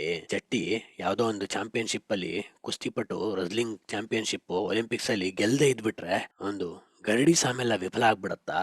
ಮುಟ್ಟಿ ನೋಡವನ ಕಬ್ಬಿಣ ಗಟ್ಟಿ, ತೋಳ್ ನೋಡವನ್ ಮುಟ್ಟಿ ಹೆಂಗಿರತ್ತೆ ಮಸಲ್ ಸ್ಟ್ರಕ್ಚರು. 4 ಜನ ಹೊಡೆಯೋ ಶಕ್ತಿ ಇರುತ್ತೆ, ಯಾವ ಭಾರನಾರು ಎತ್ತೋ ಶಕ್ತಿ ಇರುತ್ತ. That is important. ಗಟ್ಟಿತನ ಗರಡಿ ಫಲ ಮಂಕುತಿಮ್ಮ. ಆ ಪ್ರಾಸೆಸ್ ಅಲ್ಲಿ ನೀ ಸ್ಟ್ರೆಂಥನ್ ಮಾಡ್ಕೊಂಡಿಯಲ್ಲ ಅಂದ್ರೆ, ಸ್ನೇಹಿತರೆ, DVG ಹೇಳ್ತಿರೋದು, in the very process of human evolution the very nature of strengthening is hidden. ಇವತ್ತು ನಾವು ಯಾವತ್ತು ಪ್ರಾಸೆಸ್ ನ ಬಿಟ್ಟು ಕೇವಲ ರಿಸಲ್ಟ್ ತಪ್ಪು ಅಂತಲ್ಲ ಸ್ನೇಹಿತರೆ, ಆದ್ರೆ ರಿಸಲ್ಟ್ ಜೊತೆಗೆ process, result is 10% important, process is 90% important. ಅದನ್ನ ಅರ್ಥ ಮಾಡ್ಕೋತಾ ನಾವು ಪರಿಶ್ರಮ ಹಾಕ್ತಾ ಹೋದ್ರೆ ಅಂದ್ರೆ ಜೀವನ ಅರ್ಥವೇ ಇಲ್ಲ. ಏನಾಗ್ಬೇಕಾಗಿದೆ ಆಗೋದ್ ಹಾಗೆ ಆಗತ್ತೆ. ಯಾವತ್ತೂ ಹಂಗ ಅನ್ಕೋಬೇಡ, ಆಗೋದ್ ಹಾಗೆ ಆಗತ್ತೆ ಅನ್ನೋದಿದ್ರೆ ನಿನ್ ಮುಂದೆ ಫೈಟರ್ ಜೆಟ್ಗಳು ಇರ್ತಿರ್ಲಿಲ್ಲ, ನಿನ್ ಮುಂದೆ ಈ ನಾನು ಉಪಯೋಗಿಸ್ತಿರೋ ಮೈಕ್ ಇರ್ತಿರ್ಲಿಲ್ಲ, ನೀವು ಕೇಳ್ತಿರೋ ಹೆಡ್ಫೋನ್ ಇರ್ತಿರ್ಲಿಲ್ಲ. ಆಗೋದ್ ಹಾಗೆ ಆಗತ್ತೆ ಅನ್ನೋದಿದ್ರೆ ವ್ಯರ್ಥವಿ ಜೀವನದ ಬಡಿದಾಟವೆನ್ನದಿರು. ಅದಕ್ಕೆ ಟಿವಿಜಿ ಹೇಳ್ತಿರೋದು ವ್ಯರ್ಥ ವ್ಯರ್ಥ ಅನ್ಕೋಬೇಡ, ಆ ಬಡಿದಾಟನೇ ಜೀವನದ ಸೀಕ್ರೆಟ್ ರಹಸ್ಯ. ಹಂಗಾಗಿ ಸ್ನೇಹಿತರೆ, ನಾವು ಸಹ ಅರ್ಥವೇ ಇಲ್ಲ ಅನ್ನುವ ನೆಗೆಟಿವ್ ಫೆಟಲಿಸ್ಟಿಕ್ ವ್ಯೂ ಬಿಟ್ಟು ಒಂದು ರೀತಿ ಟೋಟಲಿಸ್ಟಿಕ್ ವ್ಯೂ ಬಂದ್ರೆ ಪರಿಶ್ರಮ ಪರಂಪರೆ ಅಥವಾ ಕನ್ನಡ ಪರಿಶ್ರಮ ಪರಂಪರೆಯನ್ನ ನಂಬಿಕೊಂಡು ಬದುಕಿದ ಹಾಗೆ ಆಗತ್ತೆ. ನಾವು ಪರಿಶ್ರಮದ ಪರಂಪರೆಗೆ ಸೇರಿದವರಾಗಿರೋದ್ರಿಂದ ಪರಿಶ್ರಮದಲ್ಲಿ ನಂಬಿಕೆ ಇಡೋಣ, ಶ್ರಮ ಪರಂಪರೆ ಶ್ರಮದಲ್ಲಿ ನಂಬಿಕೆ ಇಡೋಣ. ಅವಾಗೇನಾಗತ್ತೆ, ಜೀವನ ಒಂದು ರೀತಿ ಪಾತ್ ಆಫ್ ಕ್ಲಾರಿಟಿ ಆಗ್ಬಿಡತ್ತೆ, ಸ್ಪಷ್ಟ ಚಿಂತನೆಯ ಪಥವಾಗ್ಬಿಡತ್ತೆ. ಇದಕ್ಕೇನ್ ಅರ್ಥ ಇಲ್ಲ ಅನ್ನುವ ನೆಗೆಟಿವ್ ವ್ಯೂನ ಬಿಡೋಣ. Let us try to see it from higher altitude. ಮೇಲಿನಿಂದ ನೋಡಿದಾಗ ನಮ್ಗೆ ಆ ಚಿತ್ರ ಕಾಣಿಸ್ತಾ ಹೋಗುತ್ತೆ. ಹದ್ದಿನ ದೃಷ್ಟಿ ಬೇಕು ನಮ್ಗೆ. ನಾವು ಚಿಕ್ಕ ದೃಷ್ಟಿಯಲ್ಲಿ ನಮ್ಗೆ ಅರ್ಥವೇ ಇಲ್ಲ ಅನ್ಸುತ್ತೆ. ಹಂಗಾಗಿ let us aim to have a bird's eye view on our life and its effort ಅಂತ ಹೇಳ್ತಾ ಈ ಕಗ್ಗವನ್ನ ಮತ್ತೆ ಓದೋಣ. ವ್ಯರ್ಥವಿ ಜೀವನದ ಬಡಿದಾಟವೆನ್ನದಿರು, ಅರ್ಥಬಹುದದು ನಿನಗೆ ಪೂರ್ಣ ದರ್ಶನದಿಂ. ನರ್ತಿಪನು ಜಡಜೀವ ರೂಪಂಗಳಲ್ಲಿ ಬೊಮ್ಮ, ಪೂರ್ತಿ ಇದನರಿಯ ಸುಗ ಮಂಕುತಿಮ್ಮ. ಇದೇ ಸುಖ. ಯಾವತ್ತು ಜೀವನದ ಪೂರ್ಣ ದರ್ಶನವನ್ನ ನಾವು ಪಡ್ಕೋತೇವೋ ಆಗ ಎವ್ರಿಥಿಂಗ್ ಈಸ್ ಎಫರ್ಟ್ ಬೇಸ್ಡ್ ಅನ್ನೋದು ಗೊತ್ತಾಗತ್ತಲ್ಲ, ಅದೇ ನಿಜವಾದ ಸುಖ ಅನ್ನೋ Mankutimma. Highest enlightenment Mankutimma. When you realise effort is the most important thing in life, you are realised, you are enlightened Mankutimma ಅಂತ ಹೇಳ್ತಿದ್ದಾರೆ ಡಿ.ವಿ.ಜಿ ಅವರು. ಮುಂದಿನ ಕಗ್ಗಕ್ಕೆ ಹೋಗೋಣ. ಸಹಜವಾಗಿ ನಾವು ಈ 90ನೇ ದಶಕದಲ್ಲಿ ಮತ್ತು 2000 ಆ ಚಿಲ್ಲರೆ ಸಮಯದಲ್ಲಿ ಬೆಳೆದು ಬಂದವರಿಗೆ ನಾವು ಬೆಳೆದು ಬಂದ ಪರಿಸರಕ್ಕಿಂತ ಹೆಚ್ಚಾಗಿ ದುಡಿಯುವ ಸಾಮರ್ಥ್ಯವನ್ನ ಪಡೆದುಕೊಂಡಿರ್ತೇವೆ. ಅಲ್ಲಿ ಒಂದು ಸಮಸ್ಯೆ ಆಗ್ಬಿಡತ್ತೆ ಸ್ನೇಹಿತರೆ. ನಾವು ಹಲವರಿಗಿಂತ ಮೇಲೆ ಅನ್ನುವ ಸುಪೀರಿಯಾರಿಟಿ ಕಾಂಪ್ಲೆಕ್ಸ್ ನಮ್ಮಲ್ಲಿ ನಿಧಾನವಾಗಿ ಬೆಳೀತಾ ಹೋಗುತ್ತೆ. ಆ ಸುಪೀರಿಯಾರಿಟಿ ಕಾಂಪ್ಲೆಕ್ಸ್ ನಿಜ ಹೇಳಬೇಕು ಅಂದ್ರೆ ಸುಪೀರಿಯರ್ ಆಗಿರೋದಿಲ್ಲ. ನಾವು ಅಲ್ಲಿ ಒಂದು ಯಾವುದೋ ಇನ್ಫೀರಿಯಾರಿಟಿ ಕಾಂಪ್ಲೆಕ್ಸ್ ನ ನಾವು ಮರೆಮಾಚ್ತಿರ್ತೀವಿ. ಅಂದ್ರೆ ನಾವು ಇನ್ನೊಬ್ಬರಿಗಿಂತ ಶ್ರೇಷ್ಠ ಅಂತ ಡಂಗುರ ಸಾರ್ತಿದ್ರೆ ನಾವು ನಮ್ಮಲ್ಲಿರುವ ಯಾವುದೋ ನ್ಯೂನತೆಯನ್ನ ಮುಚ್ಕೊಳ್ಳಕ್ಕೆ ಪ್ರಯತ್ನ ಮಾಡ್ತಿರ್ತೇವೆ. ಅದಕ್ಕೆ ಡಿ.ವಿ.ಜಿ ಅವರು ಹೇಳೋದು, ನೀನು ಇನ್ನೊಬ್ಬರನ್ನ ಕೀಳು ದೃಷ್ಟಿಯಿಂದ ಕೆಟ್ಟ ದೃಷ್ಟಿಯಿಂದ don't look down on them. ಯಾಕೆ? ಅವರ ಜೀವನದಲ್ಲಿ ಯಾವ ರೀತಿಯ ಸಮಸ್ಯೆಗಳಿರುತ್ತೋ, ಈಗ ನಮಗಿಂತ ಕಷ್ಟದಲ್ಲಿರೋರು ಅಂದ್ರೆ ಏನೋ ಒಂದು ಮನೆಯಲ್ಲೇ ಯಾರಿಗೂ ಹತ್ತಿರದವ್ರಿಗೆ ತೀವ್ರ ಅನಾರೋಗ್ಯ ಇರ್ಬೋದು, ಅವ್ರಿಗೆ ಒಳ್ಳೆ ರೀತಿ ಡ್ರೆಸ್ ಮಾಡ್ಕೊಳ್ಳಕ್ಕೆ ಸಮಯ ಇಲ್ಲದೆ ಇರಬಹುದು. ಅಯ್ಯೋ ಹೆಂಗಪ್ಪ ಡ್ರೆಸ್ ಮಾಡ್ಕೋತಾರೆ, ಹಿಂಗ್ಯಾಕಿದ್ದಾರೆ, ಈ ರೀತಿಯ ನಾನೇ ಶ್ರೇಷ್ಠ ಇನ್ನೊಬ್ಬರಿಗಿಂತ ಅನ್ನುವ ಚಿಂತನೆಯನ್ನ ಡಿ.ವಿ.ಜಿ ಅವರು ಪ್ರಶ್ನಿಸ್ತಾ, ದೋಷಿಯವನಿವನು ಪಾಪಿಯನುತ್ತ ಗಳಹದಿರು, ಆಶೆಯನಿತವನು ಸಹಿಸಿದನೋ ದಹಿಸಿದನೋ, ವಾಸನೆಗಳವನ ಏನೇನು ಎಳೆದವೋ ಬಲವೇನೋ ಪಾಶಬದ್ಧನು ನರನು ಮಂಕುತಿಮ್ಮ. ದೋಷಿಯವನಿವನು ಪಾಪಿಯನುತ್ತ ಗಳಹದಿರು.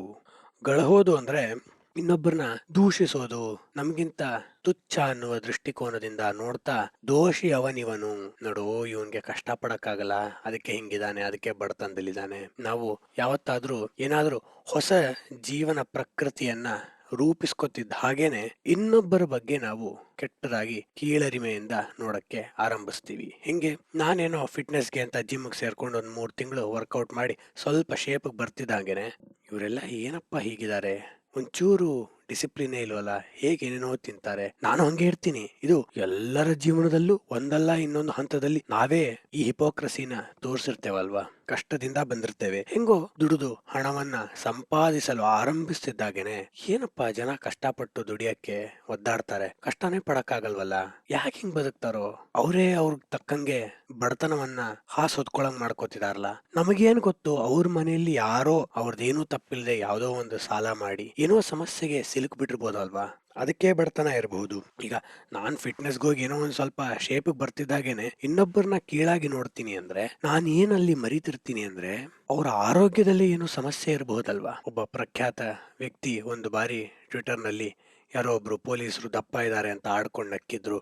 ಆಮೇಲೆ ಎಲ್ಲರೂ ಅದಕ್ಕೆ ತಿರುಗಿ ಆಕ್ಷೇಪಿಸಿದ್ರು. ಯಾಕಂದ್ರೆ ಆ ವ್ಯಕ್ತಿಗೆ ಅನಾರೋಗ್ಯದಿಂದ ಆ ರೀತಿಯ ಒಬೆಸಿಟಿ ಸಮಸ್ಯೆ ಇದೆ, ಯಾಕೆ ಹೀಗೆ ಒಬ್ಬರನ್ನ ದೂಷಿಸೋದು. ಅದನ್ನೇ DVG ಹೇಳ್ತಿರೋದು, ದೋಷಿ ಅವನಿವನು ಪಾಪಿ ಅನ್ನುತ್ತಾ ಗಳಹದಿರು. ನೀನು ಕಷ್ಟಪಟ್ಟು ದುಡ್ದು ದೊಡ್ಡ ಮನೆ ಕಟ್ತಿದ್ದಾಗೇನೆ ಚಿಕ್ಕ ಮನೇಲಿ ಹಿಂಗಿರ್ತಾರೋಪ್ಪ ಜನ. ಯಾರೋ ಒಬ್ರು ಸ್ನೇಹಿತರು ಹೇಳ್ತಿದ್ರು, ಅದ್ ಹೆಂಗ್ ಜನ ಫ್ಲಾಟ್ ಅಲ್ಲಿ ಇರ್ತಾರೋ, ಅಪಾರ್ಟ್ಮೆಂಟ್ ಅಲ್ಲಿ ಇರ್ತಾರೋ.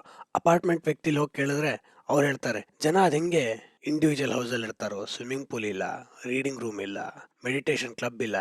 ಏನು ಅಂದ್ರೆ ನಮ್ಮ ಸುಪೀರಿಯಾರಿಟಿ ಕಾಂಪ್ಲೆಕ್ಸ್ ನ, ನಮ್ಮ ಆಯ್ಕೆ ಶ್ರೇಷ್ಠ ಅಂತ ತೋರಿಸ್ಕೊಳ್ಳಕ್ಕೆ ಇನ್ನೊಬ್ಬರನ್ನ ಕೆಳಗೆ ನೋಡುವ ತಪ್ಪು ಮಾಡಬೇಡ. ಯಾಕೆ? ಆಶೆ ಎನಿತವನು ಸಹಿಸಿದನು ದಹಿಸಿದನು. ಆಸೆ, ಎಲ್ಲರಲ್ಲೂ ಆಸೆಗಳಿರುತ್ತಲ್ಲ, ಆ ವ್ಯಕ್ತಿಯ ಜೀವನದಲ್ಲಿ ಅದೇನ್ ಸಮಸ್ಯೆ ಇದೆಯೋ ಆಸೆಯನ್ನ ದಹಿಸಿದಾನೋ ಸಹಿಸಿದಾನೋ ಯಾರಿಗ್ ಗೊತ್ತು. ಅಂದ್ರೆ ಏನೋ ಒಂದು ಸಮಸ್ಯೆಯಲ್ಲಿ ಯಾವ ರೀತಿ ಪ್ರಯತ್ನ ಮಾಡಿದಾರೋ ಯಾರಿಗ್ ಗೊತ್ತು. ಅವರು ಮನಸ್ಸನ್ನ ಹತೋಟಿಗೆ ತೆಗೆದುಕೊಳ್ಳಕ್ಕೆ ಪ್ರಯತ್ನ ಮಾಡಿರ್ಬೋದು, ಅದನ್ನ ಮೀರಿದ ಯಾವುದೋ ಹುಟ್ಟಿನಿಂದ ಆರೋಗ್ಯದ ಸಮಸ್ಯೆನೇ ಇರಬಹುದು. ಇವರು ಯಾಕೆ ಇಷ್ಟು ಬಡತನದಲ್ಲಿದಾರಪ್ಪ, ಯಾಕೆ ಕಷ್ಟಪಟ್ಟು ದುಡಿಯಲ್ಲ ಅಂದ್ರೆ ಅವ್ರು ಯಾರೋ ಹತ್ತಿರದವ್ರಿಗೆ ಪಾಪ ಒಳ್ಳೆ ಭಾವನೆಯಿಂದ ಸದ್ಭಾವನೆಯಿಂದ ಕೊಲ್ಯಾಟ್ರಲ್ ಹಾಕ್ಬಿಟ್ಟು ಇವರು ಮನೆ ಕಳ್ಕೊಂಡಿರ್ಬೋದು. ಅವ್ರೇನ್ ಆಸೆ ಪಟ್ಟಿದ್ರ ಅಂದ್ರೆ ಅದನ್ನ ಸಹಿಸಿಕೊಂಡಿದ್ರ ದಹಿಸಿಕೊಂಡಿದ್ರ ಅಂದ್ರೆ ಏನೋ ಒಂದು ಈ ದ್ವಂದ್ವ ಆದಾಗ ಆ ದ್ವಂದ್ವವನ್ನ ಸಪ್ರೆಸ್ ಮಾಡಿದ್ರು ಅಥವಾ ಟ್ರಾನ್ಸ್ಫರ್ ಮಾಡಿದ್ರು, ಬರ್ನ್ ಮಾಡಿದ್ರು. ದಹಿಸೆಯೋದಂದ್ರೆ ಅಗ್ನಿಗೆ ಹಾಕಿದಾಗ ಒಂದು ರೂಪದಲ್ಲಿರೋದು ಇನ್ನೊಂದು ರೂಪಕ್ಕೆ ಟ್ರಾನ್ಸ್ಫಾರ್ಮ್ ಆಗತ್ತಲ್ಲ. ಯಾರಿಗೆ ಗೊತ್ತು ಅವರ ಜೀವನದಲ್ಲಿ ಏನು ಸಮಸ್ಯೆ ಇದೆ ಅಂತ. ಅದನ್ನ ಅವ್ರು ಹೇಗೆ ಯಾವ ರೀತಿಯ ಯಾವ ಮಟ್ಟದ ತಳಮಳಗಳನ್ನ ಅನುಭವಿಸ್ತಿದಾರೋ ನಿನಗ್ ಗೊತ್ತಿಲ್ವಲ್ಲ. ವಾಸನೆಗಳವನ ನೆಳೆದವೋ ಬಲವೇನು, ಯಾವ ಕಾಮನೆಗಳು ಆ ವ್ಯಕ್ತಿಯನ್ನ ಎಳೆದವೋ, ಯಾವ ಕಾಮನೆಯ ಸೆಳೆತಕ್ಕೆ ಸಿಕ್ಕು ಮನುಷ್ಯ ತನ್ನ ಅಧೋಗತಿಗೆ ಮುಟ್ಟಿದಾನೋ ಗೊತ್ತಿಲ್ಲ. ಅಂದ್ರೆ ಡೋಂಟ್ ಜಡ್ಜ್. ಇನ್ನೊಬ್ಬರನ್ನ ತಪ್ಪು ಅನ್ನುವ ದೃಷ್ಟಿಕೋನದಿಂದ ದಯವಿಟ್ಟು ನೋಡಬೇಡ. ಪಾಶಬದ್ಧನು ನರನು ಮಂಕುತಿಮ್ಮ. ಮನುಷ್ಯ ಅಂದರೆ ನೂರಾರು ಪಾಶಗಳಿರುತ್ತೆ. ಪಾಶಗಳು ಅಂದ್ರೆ ಹುಕ್ಸ್ ಅಂತ ತಿಳ್ಕೊಬಹುದು. ಅಂದ್ರೆ ಸಿಗಾಕೋತಾ ಇರ್ತೀವಿ, ಯಾವ್ಯಾವ್ದ್ರಲ್ಲೂ ಸಿಗಾಕೋತೀವಿ.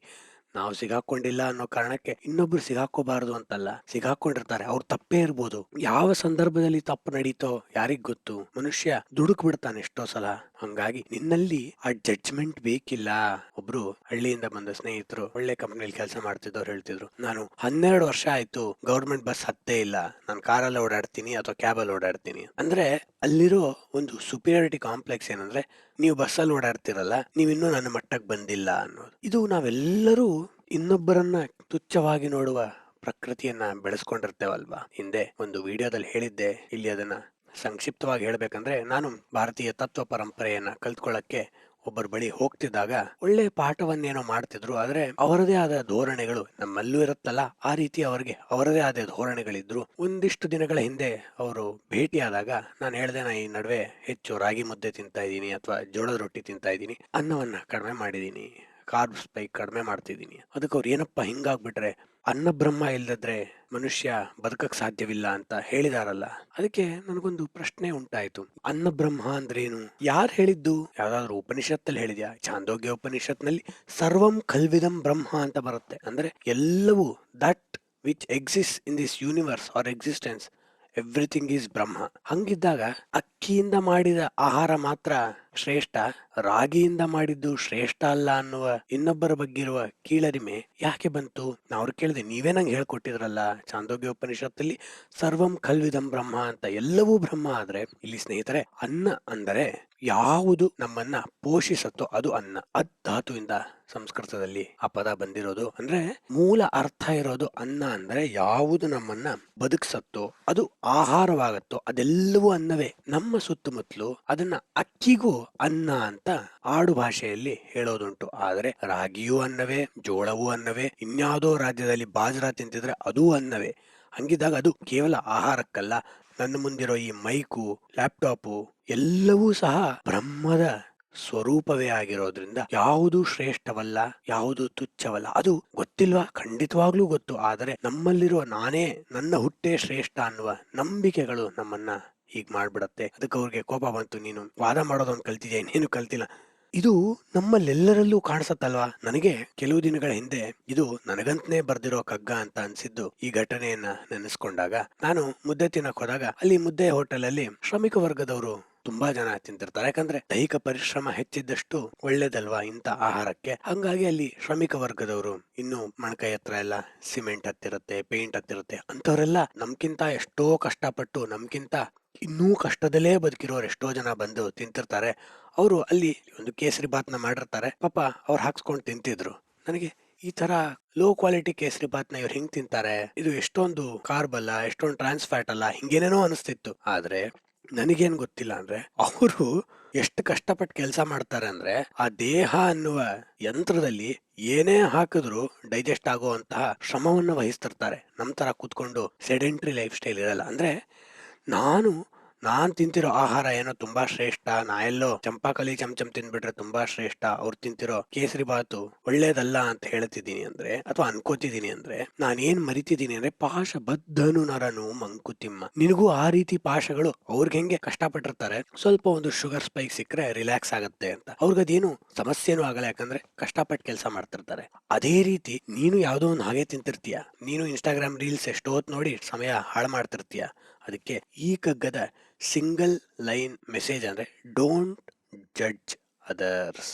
ಅವರ ಜೀವನದ ಸವಾಲುಗಳು ಏನಿದೆಯೋ, ಸಂದರ್ಭಗಳೇನಿದೆಯೋ, ಹಂಗಾಗಿ ಇದು ಚಿಕ್ಕ ಮಕ್ಕಳಲ್ಲಿ ತುಂಬಾ ಇರುತ್ತೆ. ಒಬ್ಬ ಚಿಕ್ಕ ಮಗು, ಒಂದು 10 ವರ್ಷದ ಹುಡುಗ ಇರ್ಬೋದು, ಆದ್ರೆ ಒಳ್ಳೆ ಸಂವೇದನೆ ಇರೋ ಹುಡುಗ, ಅವ್ರ ಜೊತೆ ಕಾಸರವಳ್ಳಿಯವರ ರಾಷ್ಟ್ರ ಪ್ರಶಸ್ತಿ ವಿಜೇತ ಚಿತ್ರವನ್ನ ನಾನು ವೀಕ್ಷಿಸ್ತಿದ್ದೆ. ನಾವೇನ್ ಅನ್ಕೊಂಡಿರ್ತೀವಿ, ಮಕ್ಕಳಿಗೆ ಒಳ್ಳೆ ಚಿತ್ರಗಳು ಅಂದ್ರೆ ಸ್ಲೋ ಮೂವೀಸು, ಫಿಲಾಸಾಫಿಕಲ್ ಮೂವೀಸ್ ಅರ್ಥ ಆಗಲ್ಲ ಅಂತ. ನಮ್ಗಿಂತ ಚೆನ್ನಾಗಿ ಅರ್ಥ ಆಗ್ತಿರುತ್ತೆ. ಆ ಹುಡುಗನ ಜೊತೆ ಕ್ರೌರ್ಯ ಅನ್ನುವ ಕಾಸರವಳ್ಳಿಯವರ ರಾಷ್ಟ್ರ ಪ್ರಶಸ್ತಿ ವಿಜೇತ ಚಿತ್ರವನ್ನ ನೋಡ್ತಿದ್ದಾಗ ಆ ಹುಡುಗನ್ಗೆ ಸ್ವಲ್ಪ ಎಕ್ಸ್ಪ್ಲನೇಷನ್ ಬೇಕಾಗ್ತಿತ್ತು. ನೋಡು, ನಮಗ್ ಗೊತ್ತಿರಲ್ಲ ಯಾರ್ಯಾರಿಗೆ ಏನೇನ್ ಕಷ್ಟ ಇರುತ್ತೋ, ಆದ್ರೆ ಎಲ್ಲ ಮರ್ತಿರ್ತೀವಲ್ಲ, ಹಿಂಗೆಲ್ಲ ಹೇಳ್ತಿದ್ದಾಗ ಹುಡುಗನು ಆಳವಾಗಿ ಯೋಚಿಸ್ತಿದ್ದ. ಅದಾಗ್ತಿದ್ದಾಗೆ ಅವನ ತಾಯಿ ಯಾವ್ದೋ ಕಾರಣಕ್ಕೆ ಅವ್ರ ಮನೆ ಮುಂದೆ ಜೋರಾಗಿ ಒಂದ್ ಕಾರ್ ಹೋಯ್ತು. ಹೋಗ್ತಿದ್ದಂಗೆ ಯಾಕೆ ಇಷ್ಟು ರ್ಯಾಶ್ ಆಗಿ ಹೋಗ್ತಾರೋ, ಏನ್ ಇಷ್ಟು ಫಾಸ್ಟ್ ಆಗಿ ಹೋಗೋದಿರುತ್ತೆ, ಏನ್ ಅರ್ಜೆಂಟ್ ಇರುತ್ತೆ ಅಂತೇನೋ ಒಂಥರ ನಾವೆಲ್ಲ ರೆಸ್ಪಾಂಡ್ ಮಾಡ್ತೀವಲ್ಲ, ಆ ರೀತಿ ರೆಸ್ಪಾಂಡ್ ಮಾಡಿದ್ರು. ಅದಕ್ಕೆ ಆ ಹುಡುಗ ಆ ಚಿತ್ರವನ್ನ ನೋಡಿದ್ದು ಎಷ್ಟು ಆಳವಾದ ಪ್ರಭಾವ ಬೀರ್ಬಿಟ್ಟಿತ್ತು ಅಂದ್ರೆ ಒಂದು 10-15 ನಿಮಿಷ ಆಗಿರ್ಬೋದು ಅದ್ರ ಬಗ್ಗೆನೇ ಯೋಚನೆ ಮಾಡ್ತಿದ್ದ. 10 ವರ್ಷದ ಬಾಲಕ ಅವನು ಅಮ್ಮಂಗೆ ಹೇಳ್ದ, ಅಮ್ಮ, ಅವ್ರ ಜೀವನದಲ್ಲಿ ಏನ್ ಕಷ್ಟ ಇರುತ್ತೋ, ಯಾರಿಗೇನ್ ಎಮರ್ಜೆನ್ಸಿ ಇರುತ್ತೋ, ನಾವ್ಯಾಕೆ ಅನ್ಬೇಕು ಅಂತ. ಅಂದ್ರೆ ನನಗ್ ಸಹ ಚಿಂತನೆ ಬಂದಿರ್ಲಿಲ್ಲ. ಆ ಸಿನಿಮಾವನ್ನ ನಾನೇ ಅವನಿಗೆ ನೋಡೋಂಗ್ ಮಾಡಿದ್ರು ಸಹ ಬಂದಿರ್ಲಿಲ್ವಲ್ಲ. ಯಾಕೆಂದ್ರೆ ಮಕ್ಕಳಲ್ಲಿ ಸಹಜ ಆಧ್ಯಾತ್ಮಿಕತೆ ಇದ್ದೇ ಇರುತ್ತೆ. ನಾವು ಬೆಳೀತಾ ಬೆಳೀತಾ ನಮ್ಮಲ್ಲಿ ಒಂದು ಪೂರ್ವಾಗ್ರಹಗಳು ಜಾಸ್ತಿ ಆಗ್ತಾ ಪ್ರೆಜುಡಿಸ್ಗಳು ಜಾಸ್ತಿ ಆಗ್ತಾ ಇನ್ನೊಬ್ಬರನ್ನ ಕೀಳಾಗಿ ನೋಡುವ ಪ್ರಕೃತಿ ನಮ್ಮಲ್ಲಿ ಜಾಸ್ತಿ ಆಗುತ್ತೆ. ಅದಕ್ಕೆ ಡಿ.ವಿ.ಜಿ ಹೇಳ್ತಿರೋದು, ಇನ್ನೊಬ್ಬರ ಜೀವನವನ್ನ ದೂಷಿಸ್ಬೇಡ, ಅವರ ಸಂದರ್ಭಗಳೇ ಬೇರೆ, ಅವರ ಕಷ್ಟಗಳೇ ಬೇರೆ, ಅವರ ಕಾನ್ಫ್ಲಿಕ್ಟ್ಗಳೇ ಬೇರೆ ಇರುತ್ತೆ. ಸೊ ಡೋಂಟ್ ಜಡ್ಜ್ ಅನ್ನುತ್ತಾ ಈ ಕಗ್ಗವನ್ನ ಮತ್ತೊಮ್ಮೆ ಓದೋಣವಾ. ದೋಷಿ ಅವನಿವನು ಪಾಪಿಯನುತ್ತ ಗಳಹದಿರು, ಆಶೆ ಎನಿತವನು ಸಹಿಸಿದನು ದಹಿಸಿದನು, ವಾಸನೆಗಳವನ ಏನೇನು ಎಳೆದವೋ ಬಲವೇನು, ಪಾಶಬದ್ಧನು ನರನು ಮಂಕುತಿಮ್ಮ. ಹಂಗಾಗಿ ಇನ್ನೊಬ್ಬರನ್ನ ಜಡ್ಜ್ ಮಾಡೋದು ಬಿಟ್ಟು ನಮ್ಮ ತಪ್ಪುಗಳನ್ನ ಆದಷ್ಟು ನಾವು ತಿದ್ದುಕೊಳ್ಳಕ್ಕೆ ಗಮನ ಹರಿಸೋಣ ಅಂತ ಹೇಳ್ತಾ ಮುಂದಿನ ಕಗ್ಗಕ್ಕೆ ಹೋಗೋಣ. ಇದು ಸಹ ಅದೇ ಒಂದು ಸಂದೇಶವನ್ನ ಮತ್ತೊಂದು ರೀತಿ ನಮಗೆ ಕೊಡತ್ತೆ. ಪಾತಕಿಯೊಳಾಗ್ರಹವ ತೋರೆ ನಿರ್ಮಲನಾರು, ಆತುಮದ ಪರಿಕತೆ ನೆರೆತವರೆ ನಾವು, ಸೋತ ದುರ್ಬಲಿಗೆ ಸಲ್ಲುವುದು ನಮ್ಮನು ಕಂಪೆ, ನೀತಿ ನಿಂದೆಯೊಳಿರದು ಮಂಕುತಿಮ್ಮ. ನಿಂದೆ, ಕ್ರಿಟಿಸಿಸಮ್, ಅನ್ನೆಸೆಸರಿ ಪಾಯಿಂಟ್ಲೆಸ್ ಕ್ರಿಟಿಸಿಸಮ್. ಅವ್ರ ತಪ್ಪು ಇವ್ರ ತಪ್ಪು, 24 ಗಂಟೆ ಬೇರೆಯವ್ರ ವಿಷಯನೇ ತಲೆ ಕೆಡ್ಸ್ಕೊತಾ ಇದ್ರೆ, ಅದೇ ರೀತಿಯ ವಿಷಯಗಳನ್ನ ನೋಡ್ತಾ ಇದ್ರೆ ಮಾಧ್ಯಮಗಳಲ್ಲಿ, ನಮ್ಮ ಮನಸ್ಸು ಸಹ ಇನ್ನೊಬ್ಬರನ್ನ ಜಡ್ಜ್ ಮಾಡ್ತಾ ಇರ್ಬೇಕು, ಎಕ್ಸೆಸಿವ್ ಕ್ರಿಟಿಸಿಸಮ್ ಒಳಪಡಿಸ್ತಾ ಇರ್ಬೇಕು ಅಂತ ಅನಿಸ್ತಾ ಇರುತ್ತೆ. ಆದ್ರೆ ಸ್ನೇಹಿತರೆ, ನಾವೆಲ್ಲ ನಮ್ಮನ್ನು ನಾವು ಸರಿ ಅನ್ನುವ ಪೂರ್ವಾಗ್ರಹದ ಮೇಲೆ, ಪ್ರೆಜುಡಿಸ್ ಮೇಲೆ, ತಪ್ಪು ಪರಿಕಲ್ಪನೆಯ ಮೇಲೆ ನಮ್ಮ ಚಿಂತನೆಯನ್ನ ನಡೆಸ್ತಾ ಇರ್ತೀವಿ ಅನ್ನೋದು ಎಷ್ಟು ನಿಜ ಅಲ್ವಾ. ಪಾತಕಿಯೊಳಾಗ್ರಹವ ತೋರೆ ನಿರ್ಮಲನಾರು, ಯಾರು ಕ್ಲೀನ್ ಮೈಂಡೆಡ್, ನೀನು ಯಾರನ್ನೋ ಪಾತಕಿ ಅಂತಿದ್ಯಲ್ಲ, ಇವ್ರಿಗೆ ಹಿಂಗೆ ಆಗ್ಬೇಕು, ಅವ್ರಿಗೆ ಹಂಗೆ ಆಗ್ಬೇಕು ಅಂತ. ಯಾರು ನಿರ್ಮಲ, ಯಾರ ಮನಸ್ಸು ಶುದ್ಧವಾಗಿದೆ? ನಿನ್ನ ಮನಸ್ಸೇನಾದ್ರೂ ಶುದ್ಧವಾಗಿದ್ಯಾ? ನಮ್ಮೆಲ್ಲರಿಗೂ ಗೊತ್ತಲ್ವಾ, ನಮ್ಮ ಮನಸ್ಸು ಎಷ್ಟು ಕ್ಷುಲ್ಲಕವಾಗಿದ್ದು, ಕಲುಷಿತವಾಗಿದ್ದು. ತೆಗೆದು ನೋಡಿದರೆ ಎಲ್ಲವೂ ಕೆಟ್ಟ ಚಿಂತನೆಗಳೇ. ಡ್ಯಾನಿಶ್ ಫಿಲಾಸಫರ್ ಸೋರೆನ್ ಕಿರ್ಕೆಗಾರ್ಡ್ ಒಂದ್ ಕಡೆ ಅದ್ಭುತವಾಗಿ ಹೇಳ್ತಾರೆ, ನಮ್ಮನ್ನೆಲ್ಲ ತಪ್ಪು ಮಾಡಿದ್ದಕ್ಕಲ್ಲ ಶಿಕ್ಷೆ, ತಪ್ಪು ಚಿಂತನೆ ಮಾಡಿದ್ದಕ್ಕೆ ಶಿಕ್ಷೆ ಕೊಡಂಗಿದ್ರೆ ನಮ್ಮೆಲ್ಲರಿಗೂ ಇಷ್ಟೊದ್ಗಾಗ್ಲೇ 10 ಬಾರಿ ಗಲ್ಲು ಶಿಕ್ಷೆಗೆ ಗುರಿಪಡಿಸ್ಬೇಕು ಅಂತ. ಅಂದ್ರೆ ಅವ್ರಿಗೆ ಹಂಗಾಗ್ಲಿ, ಇವ್ರು ಸಾಯ್ಲಿ, ಅವ್ರಿಗೇನೋ ರೋಗ ಬರ್ಲಿ, ಏನೇನೋ ಅನ್ಕೋತಿರ್ತೀವಲ್ಲ, ಅದಕ್ಕೇನಾದ್ರೂ ನಮಗ್ ಶಿಕ್ಷೆ ಅನ್ನೋದಿದ್ದಿದ್ರೆ, ಅಂದ್ರೆ ನಮ್ಮ ಚಿಂತನೆಗಳೇನಾದ್ರೂ ನ್ಯಾಯಾಲಯಕ್ಕೆ ಗೊತ್ತಾಗೋಂಗಿದ್ರೆ, ಅದ್ರ ಮೇಲೆ ನಮ್ಗೇನಾದ್ರೂ ಶಿಕ್ಷೆ ಕೊಡೋಂಗಿದ್ರೆ, ಯಾರೋ 4 ಜನ ಡಿ.ವಿ.ಜಿ ಅಂತವ್ರು ಬಿಟ್ರೆ ನಾವೆಲ್ಲರಿಗೂ ಸಿಕ್ಕಾಬಟ್ಟೆ ಶಿಕ್ಷೆ ಆಗ್ಬಿಡ್ಬೇಕಾಗಿತ್ತಲ್ವಾ. ಆತುಮದ ಪರಿಕತೆ ಅರಿತವರೇ ನಾವು. ಆತುಮ ಅಂದ್ರೆ ನಮ್ಮ ಆತ್ಮವಿಶ್ವಾಸ, ಅಂದ್ರೆ ನಮ್ಮಲ್ಲಿರೋ ಪರಿಕತೆಯನ್ನ ಅರಿತವರೇ ನಾವು. ನಮ್ಮನ್ನಾದ್ರೂ ನಮ್ಮ ಸಬ್ ಕಾನ್ಶಿಯಸ್ ಮೈಂಡ್ ಇದೆಯಲ್ಲ, ಸುಪ್ತ ಪ್ರಜ್ಞೆ, ಅದನ್ನೇನಾದ್ರೂ ಅರಿತಿದೇವಾ? ಜೀಸಸ್ ಕ್ರಿಸ್ತ ಒಂದು ಅದ್ಭುತವಾದಂತಹ ಸಂದೇಶವನ್ನ ಕೊಡ್ತಾರೆ. ಏನಂದ್ರೆ, ಮೇರಿ ಮ್ಯಾಗ್ಡೆಲೇನ್ ಅನ್ನುವ ಹೆಣ್ಣನ್ನ ಸಮಾಜ ಒಂದು ಸಾರಿ ಸುತ್ತುಗಟ್ಕೊಂಡು ಕಲ್ ತಗೊಂಡು, ಸ್ಟೋನಿಂಗ್ ಅಂತಾರಲ್ಲ, ಸುತ್ತುಗಟ್ಟಿ ಸ್ಟೋನ್ ಮಾಡಿ ಕೊಂದು ಬಿಡೋದು, ಅಂದ್ರೆ ಕಲ್ಲಿಂದ ಹೊಡೆದು ಕೊಂದು ಬಿಡೋದು ಮೆಡಿವಲ್ ಟೈಮ್ಸ್ ಅಲ್ಲಿ ಪ್ರಚಲಿತವಾಗಿತ್ತು. ಹಾಗೆ ಮೇರಿ ಮ್ಯಾಗ್ಡೆಲೇನ್ ಅನ್ನುವ ಸ್ತ್ರೀಯನ್ನ ಮಧ್ಯದಲ್ಲಿ ನಿಲ್ಲಿಸಿ ಎಲ್ಲರೂ ಸ್ಟೋನ್ ಮಾಡಿ ಆಕೆಯನ್ನ ಸಾಯಿಸ್ಬೇಕು. ಯಾಕೆ ಅಂದ್ರೆ ಆಕೆ ಎಷ್ಟೋ ಜನರನ್ನ ತಪ್ಪು ದಾರಿಗೆ ಎಳೆದಿದ್ದಾಳೆ. ಅಂದ್ರೆ ತಪ್ಪು ದಾರಿಗೆ ಹೋಗೋರ್ಗೇನು ಬುದ್ಧಿ ಇರ್ಲಿಲ್ವಾ? ಅಂದ್ರೆ ಗಂಡು ಕೇಂದ್ರದ ಸಮಾಜ ಆ ರೀತಿ ಯೋಚನೆ ಮಾಡ್ತಿತ್ತು. ಆಗ ಕ್ರಿಸ್ತ ಆ ಸಮಯಕ್ಕಲ್ಲಿ ಬರ್ತಾರೆ. ಏನ್ ನಡೀತಿದೆ ಅಂದ್ರೆ, ಈಕೆ ಎಷ್ಟೋ ಜನ ಗಂಡಸರ ಮನಸ್ಸನ್ನ ಕೆಡಿಸಿದಾಳೆ. ಏನ್ ಮಾಡಿದಾಳೆ ಅಂದ್ರೆ, ಅವರ ಕಾಮದ ತೃಷೆಗೆ ಸ್ಪಂದಿಸಿದಾಳೆ. ಅದು ಅವಳ ಜೀವನ ರೀತಿ. ಅದು ಸರಿ ತಪ್ಪು ಈ ಪ್ರಶ್ನೆಯನ್ನ ಶಿವರಾಮ್ ಕಾರಂತರು ಅದ್ಭುತ ಕಾದಂಬರಿ ಮೈಮನಗಳ ಸುಳಿಯಲ್ಲಿ ಏಳಿಸ್ತಾರಲ್ವಾ. ಹಂಗಿದ್ದಾಗ ಆಕೆನ ತಪ್ಪು ಅನ್ಬೇಕಂದ್ರೆ ನಾವೇನು ಸರಿ? ಅದಕ್ಕೆ ಕ್ರಿಸ್ತ ಒಂದ್ ಮಾತು ಹೇಳ್ತಾರೆ, ನಿಜವಾಗ್ಲೂ ಅವಳು ತಪ್ಪು ಮಾಡಿರೋದು ನಿಜ, ಅವಳಿಗೆ ಕಲ್ ತಗೊಂಡು ಹೊಡೆಸ್ಬೇಕು, ಸಾಯಿಸ್ಬೇಕನ್ನೋದು ನಿಜ. ಆದ್ರೆ ಮೊದಲ ಕಲ್ನ ಯಾರು ಹೊಡಿಬೇಕಂದ್ರೆ, ಜೀವನದಲ್ಲಿ ಯಾವುದೂ ಒಂದೂ ತಪ್ಪು ಸಹ ಯಾರು ಮಾಡಿಲ್ವೋ ಅವರೇ ಮೊದಲ ಕಲ್ಲನ್ನ ಆಕೆಗೆ ಹೊಡಿಬೇಕು ಅಂದಾಗ ಕೈಯಲ್ಲಿ ಕಲ್ಲು ಹಿಡ್ಕೊಂಡವರೆಲ್ಲ ಒಬ್ಬೊಬ್ಬರೇ ಕಲ್ನ ನೆಲಕ್ಕೆ ಎಸೆದು ಹೋಗ್ಬಿಡ್ತಾರೆ. ಆಮೇಲೆ ಮೇರಿ ಮ್ಯಾಗ್ಡೆಲೇನ್ ಅವರ ಕ್ರಿಸ್ತರ ಪ್ರಭಾವಕ್ಕೆ ಒಳಪಟ್ಟು ಹಿಂಬಾಲಕರಾಗ್ತಾಳೆ. ಈ ಮೇರಿ ಮ್ಯಾಗ್ಡೆಲೇನ್ ಇನ್ ಎಕ್ಸ್ಟಸಿ ಅನ್ನುವ ಚಿತ್ರವನ್ನ ಸಹ ನಾವು ನೋಡಬಹುದು. ಇಂಟರ್ನೆಟ್ ಅಲ್ಲಿ ಹುಡುಕಿದ್ರೆ ಇಟಲಿಯ ಭಾರಿ ದೊಡ್ಡ ಕಲಾವಿದರಾಗಿದ್ದ ಕರವಾಜಿಯೋ ಅವರು ಬರೆದಿದ್ದ, ಅಂದ್ರೆ ಚಿತ್ರಿಸಿದ್ದ ಮೇರಿ ಮ್ಯಾಗ್ಡೆಲೇನ್ ಇನ್ ಎಕ್ಸ್ಟಸಿ ಅನ್ನುವ ಚಿತ್ರ ನಮ್ಮ ಬೆಂಗಳೂರಿಗೆ ಸಹ 6 ತಿಂಗಳ ಹಿಂದೆ ಬಂದಿತ್ತು. ಸುಮಾರು $4 ಮಿಲಿಯನ್ ಎಸ್ಟಿಮೇಟೆಡ್ ಪ್ರೈಸ್ ಇರೋ ಈ ಚಿತ್ರ ಇನ್ನೂ ಎಷ್ಟೊಂದು ಜನ ಸಹ ಮೇರಿ ಮ್ಯಾಗ್ಡೆಲೇನ್ ಇನ್ ಎಕ್ಸ್ಟಸಿ ಬಗ್ಗೆ ಬರೆದಿದ್ದಾರೆ. ಅದಕ್ಕೆ ಆ ಪ್ರಶ್ನೆಯನ್ನ ಇಲ್ಲಿ ಟಿವಿಜಿ ಹೇಳಿಸ್ತಿರೋದು. ಪಾತಕಿಯೊಳಾಗ್ರಹವ ತೋರೆ ನಿರ್ಮಲನಾರು, ನೀನೇ ನಿರ್ಮಲನ ಆತ್ಮದ ಪರಿಕತೆ ನರಿತವರೇ ನಾವು. ಅವರ ಒತ್ತಡಗಳು ಸೆಳೆತಗಳು ಏನಿತ್ತೋ ಯಾರಿಗ್ ಗೊತ್ತು. ಮುಂದೆ ನೋಡಿ ಎಷ್ಟು ಅದ್ಭುತವಾಗಿದೆ. ಸೋತ ದುರ್ಬಲಿಗೆ ಸಲ್ಲುವುದು ನಮ್ಮನುಕಂಪೆ. ನಮ್ಮ ಅನುಕಂಪ ಯಾರಿಗೆ ಸಲ್ಬೇಕಾಗಿತ್ತು? ಸೋತ ದುರ್ಬಲರಿಗೆ. ಸೋತ್ ಬಿಟ್ರು ಅಂತ ಅವ್ರನ್ನ ಇನ್ಸಲ್ಟ್ ಮಾಡಬೇಡ. ಯಾಕೆ? ನೀನು ಒಂದಿನ ಸೋಲ್ಬೋದು. ಬೈಬಲ್ನ ಲೂಕ್ ಅನ್ನುವ ಭಾಗದಲ್ಲಿ ಒಂದು ಅದ್ಭುತವಾದಂತಹ ಕತೆ ಬರುತ್ತೆ. ಏನಂದ್ರೆ, ಆ ಕತೆ ಹೆಸರೇ ರಿಟರ್ನ್ ಆಫ್ ದ ಪ್ರಾಡಿಗಲ್ ಸನ್ ಅಂತ. ನನಗೆ ವೈಯಕ್ತಿಕವಾಗಿ ತುಂಬಾ ಅಚ್ಚುಮೆಚ್ಚಿನ ಕತೆ ಅದು. ಒಬ್ಬ ಒಳ್ಳೆ ಮಗ ಇರ್ತಾನೆ ಅಪ್ಪಂಗೆ, ಒಬ್ಬ ಸೋಕಾಲ್ಡ್ ಕೆಟ್ಟ ಮಗ ಇರ್ತಾನೆ. ಏನಂದ್ರೆ, ಕೆಟ್ಟ ಮಗ ಏನಂದ್ರೆ, ಅಪ್ಪನಿಗೆ ಅರ್ಧ ಆಸ್ತಿ ನಂಗೆ ಕೊಟ್ಬಿಡು ಅಂತಾನೆ. ಅಪ್ಪ ಬೇಡ ಕಣೋ ಅಂದ್ರೆ, ಇಲ್ಲ ನಂಗೆ ಬೇಕೇ ಬೇಕು ಅಂತ ಜಗಳಾಡಿ ಅರ್ಧ ಆಸ್ತಿ ತಗೊಂಡು ಅದನ್ನ ಮಾರಿ ದುಡ್ಡು ಮಾಡಿಕೊಂಡು ಎಲ್ಲ ರೀತಿಯ ದುಶ್ಚಟಗಳ ದಾಸನಾಗಿ ಪೂರ್ತಿ ಹಣವನ್ನ ಕಳ್ಕೊಂಡ್ಬಿಡ್ತಾನೆ. ಅತಿಯಾದ ಕಾಮ ಕುಡಿತಕ್ಕೆ ಬಿದ್ದು ಪೂರ್ತಿ ಹಣವನ್ನ ಕಳೆದುಕೊಂಡಾಗ ಪ್ಯಾರಲಲ್ ಆಗಿ ಸ್ಟೋರಿ ಹೆಂಗ್ ಮೂವ್ ಆಗುತ್ತೆ ಅಂದ್ರೆ, ಇನ್ನೊಬ್ಬ ಮಗ ಇರ್ತಾನಲ್ಲ, ದೊಡ್ಡ ಮಗ, ಅವನು ಅಪ್ಪನ ಸೇವೆ ಯಾವಾಗೂ ಮಾಡ್ತಿರ್ತಾನೆ, ಅಪ್ಪನ ಜೊತೆನೇ ಇರ್ತಾನೆ, ಯಾವತ್ತೂ ಪಾಲ್ ಕೇಳಲ್ಲ, ಏನೂ ರೀತಿ ಅಪ್ಪನನ್ನ ವಿರೋಧಿಸಿರಲ್ಲ, ಹೊರ ಜಗತ್ ಹೆಂಗಿರತ್ತೆ ನೋಡಕ್ಕೂ ಹೋಗಿರಲ್ಲ. ಆದ್ರೆ ಈ ಎರಡನೇ ಮಗ ಪ್ರಾಡಿಗಲ್ ಸನ್ ಪೂರ್ತಿ ಕಳ್ಕೊಂಡು ಅಪ್ಪಂಗೆ ಪತ್ರ ಬರೆದು ತಿಳಿಸ್ತಾನೆ, ನನ್ನನ್ನ ದಯವಿಟ್ಟು ಕ್ಷಮಿಸ್ಬಿಡು, ನನಗೆ ಇವತ್ತು ನನ್ನ ತಪ್ಪಿನ ಅರಿವಾಗ್ತಿದೆ, ಮತ್ತೆ ಬಂದು ನಿನ್ನ ಪಾದಕ್ಕೆ ಎರಗ್ತೀನಿ, ಅಂದ್ರೆ I want to surrender to you ಅಂತ ಪತ್ರ ಬರೆದು ಅಪ್ಪನಿಗೆ ತಲುಪಿದಾಗ ಅಪ್ಪನಿಗೆ ಎಷ್ಟು ಖುಷಿ ಆಗ್ಬಿಡತ್ತೆ ಅಂದ್ರೆ, ಇಡೀ ಊರಿಗೆಲ್ಲ ಹೇಳ್ಕೊಂಡು ಅಲಿತಾನಪ್ಪ. ಅದ್ರ ಜೊತೆಗೆ ಆ ಮಗನನ್ನ ವೆಲ್ಕಮ್ ಮಾಡಕ್ಕೆ ಇಡೀ ಊರ್ಗೂರೇ ಕಾರ್ನಿವಲ್ ರೀತಿ, ಜಾತ್ರೆ ರೀತಿ ಸಜ್ಜಾಗುವಂತೆ ಎಲ್ಲರಿಗೂ ಊಟ ತಿಂಡಿ ಎಲ್ಲ ಇಡ್ಸ್ಬಿಡ್ತಾನೆ.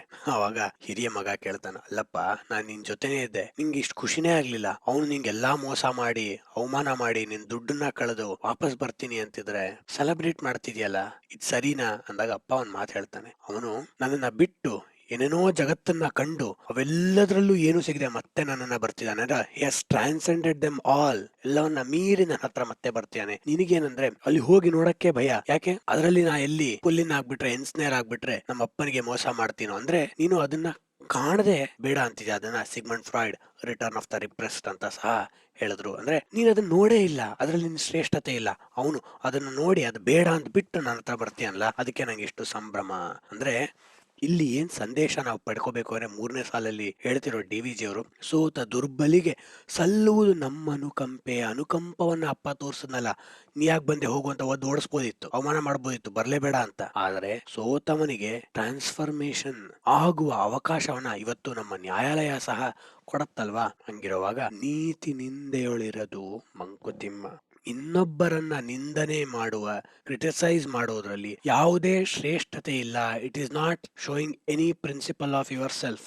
ನಾನು ಯಾವುದೋ ಒಂದು ಎಲೆಕ್ಷನ್ ಟೈಮಲ್ಲಿ ಯಾವುದೋ ಒಂದು ರಾಜಕೀಯ ವ್ಯಕ್ತಿಗೆ ಕ್ಯಾಂಪೇನ್ ಮಾಡಕ್ಕೆ ಹೋದಾಗ, ಯಾಕೆಂದ್ರೆ ನನ್ನ ಪರಿಚಯದವರ ತಾಯಿ ಆ ರಾಜಕೀಯ ಪಕ್ಷಕ್ಕೆ ಹತ್ತಿರದವರು, ಅದೆಲ್ಲರಿಗಿಂತ ಮುಖ್ಯ ಅಂದ್ರೆ 500,000 ರೂಪಾಯಿ ಕೊಡ್ತಿದ್ರು ಅನ್ನೋದ್ ಬಿಟ್ರೆ ನಮ್ಗೆ ಯಾವುದೇ ಐಡಿಯಾಲಜಿಕಲಿ ಯಾವ ಇನ್ಕ್ಲಿನೇಷನ್ ಇರಲಿಲ್ಲ. ಅಲ್ಲಿ ಹೋದಾಗ ಒಂದ್ ಸಾರಿ ನನಗೆ ಪರಿಚಯದವರ ತಾಯಿ ಅಲ್ಲಿ ಇದ್ದ ಕ್ಯಾಂಡಿಡೇಟ್ ಅವರ ಹೆಂಡತಿಯ ಜೊತೆ ಯಾವುದೋ ರೀತಿ ಮಾತಾಡ್ತಿದ್ರು. ಕಾಂಟೆಕ್ಸ್ಟ್ ಇದ್ದಿದ್ದು ಸ್ನೇಹಿತರೆ ಏನಂದ್ರೆ, ಈ ಕ್ಯಾಂಡಿಡೇಟ್ ಇದ್ರಲ್ಲ ಅವರ ಹೆಂಡತಿ ಸಹ ತುಂಬಾ ಶ್ರೇಷ್ಠ ವ್ಯಕ್ತಿ. ಅವ್ರಿಗೆ ಇವತ್ತು ಸಹ ಆ ಕ್ಯಾಂಡಿಡೇಟ್ಗೆ ಒಳ್ಳೆ ಹೆಸರಿದೆ ನಮ್ಮ ರಾಜಕೀಯ ನೆಲೆಯಲ್ಲಿ, ಅಂದ್ರೆ ಬೇರೆ ಪಕ್ಷದವರು ಗೌರವಿಸುವಂತ ಹೆಸರನ್ನ ಉಳಿಸ್ಕೊಂಡಿದ್ದಾರೆ ಅನ್ನೋದು. ಅಂತವರ ಹೆಂಡತಿಯವರು ದೊಡ್ಡ ಚಿಂತನೆ ಇರೋ ಹೆಂಗಸು ಅಂತ ಗೊತ್ತಾಗತ್ತೆ. ಅವರು ಈ ನನ್ನ ಪರಿಚಯದವ್ರ ತಾಯಿಗ ಕೇಳಿದ್ರು, ಅದೇನೋ ಇನ್ನೊಬ್ಬ ಕ್ಯಾಂಡಿಡೇಟ್ ಇದಾರಲ್ಲ ಅವರ ಹೆಂಡತಿ ಸಹ ಸಮಾಜ ಸೇವೆ ಮಾಡ್ತಾರಂತೆ, ಏನ್ ಮಾಡ್ತಾರೆ, ನಾ ಅದ್ರ ಬಗ್ಗೆ ತಿಳ್ಕೊಬೇಕಂತ ಆಸಕ್ತಿ ಇದೆ, ಚೆನ್ನಾಗ್ ಮಾಡ್ತಿದ್ದಾರೆ ಅಂತ ಕೇಳಿದೀನಿ ಅಂತ ಹೇಳಿದ್ರು. ಅದಕ್ಕೆ ಈ ಲೇಡಿ ಅವ್ರನ್ನ ಇಂಪ್ರೆಸ್ ಮಾಡಕ್ಕೆ, ಅದೇನ್ ಮೇಡಮ್ ಅವ್ರ ಇವ್ರ ಹತ್ರ ದುಡ್ಡು ತಗೊಳ್ಳೋದು, ಅದ್ರಲ್ಲಿ ಎಷ್ಟ್ ತಿಂತಾರೋ ಗೊತ್ತಿಲ್ಲ, ಎಷ್ಟ್ ಸಮಾಜ ಸೇವೆ ಮಾಡ್ತಾರೋ ಗೊತ್ತಿಲ್ಲ, ಸುಮ್ನೆ ಇದಕ್ಕೆಲ್ಲ ಪ್ರಚಾರ ಸಿಕ್ಕಿರತ್ತೆ ಅಂದ್ರು. ಇವ್ರೇನ್ ಅನ್ಕೊಂಡಿದ್ರು ಅಂದ್ರೆ, ಹಂಗ ಹೇಳೋದ್ರಿಂದ ಆ ಸ್ತ್ರೀಗೆ ಒಂದ್ ರೀತಿ, ಓ ಇವ್ರು ನೋಡು ನನಗೆ ಎಷ್ಟು ಲಾಯಲ್ ಆಗಿದ್ದಾರೆ, ಯಾಕಂದ್ರೆ ಆಪೋಸಿಷನ್ ಅವ್ರನ್ನ ಕ್ರಿಟಿಸೈಸ್ ಮಾಡ್ತಿದ್ದಾರೆ ಅಂತಾರೆ ಅನ್ಕೊಂಡಿದ್ರು. ಅದಕ್ಕ ಪ್ರಬುದ್ಧ ಲೇಡಿ ಎಷ್ಟು ಅದ್ಭುತವಾಗಿ ರೆಸ್ಪಾಂಡ್ ಮಾಡಿದ್ರು ಅಂದ್ರೆ, ಇನ್ನೊಬ್ಬರದು ಏನ್ ಪ್ರಯತ್ನ ಆಗಿರುತ್ತೋ ಅದಕ್ಕೆ ನಾವು ಕ್ರಿಟಿಸೈಸ್ ಮಾಡೋದು ತಪ್ಪು, ಯಾಕಂದ್ರೆ ಅವ್ರವ್ರು ಆಗಿರೋಷ್ಟು ಪ್ರಯತ್ನ ಮಾಡಿರ್ತಾರೆ. ಆಮೇಲೆ ನಾ ಕೇಳಿದೀನಿ ಸಹ, ಎಲ್ಲರೂ ಅವ್ರು ಮಾಡ್ತಿರೋ ಸೇವೆ ಬಗ್ಗೆ ತುಂಬಾ ಗೌರವ ಇಟ್ಕೊಂಡಿದ್ದಾರೆ. ನಾವ್ ಯಾಕೆ ಇನ್ನೊಬ್ಬರನ್ನ ನಿಂದನೆಗೆ ಒಳಪಡಿಸೋದು, ನಾವೇನ್ ಮಾಡಿದೀವಿ ಅಂತ ನಮ್ ಕನ್ನಡಿಲಿ ನಿಂತ್ಕೊಂಡು ನೋಡ್ಕೊಂಡ್ರೆ ನಮ್ಗೆ ಗೊತ್ತಾಗತ್ತಲ್ವಾ ಅಂದ್ರು. ಅವ್ರಿಗೆಲ್ಲ ನನಗೆ ಒಂಥರ ಎಂಬ್ರಾಸ್ ಆಗೋಯ್ತು, ಯಾಕಂದ್ರೆ ನಾನು ಜೋರಾಗಿ ನಗ್ತಿದ್ದೆ ಅವ್ರು ಹೇಳಿದಾಗ ಎಷ್ಟು ಚೆನ್ನಾಗಿ ಕ್ರಿಟಿಸೈಸ್ ಮಾಡಿದ್ರು ಅಂತ. ನಮಗೆ ಒಂಥರ ಹ್ಯೂಮಿಲಿಯೇಟ್ ಆಗೋಯ್ತು. That's a good humiliation. ಯಾಕೆ? ನೀತಿ ನಿಂದೇಳಿರೋದು ಮಂಕುತಿಮ್ಮ.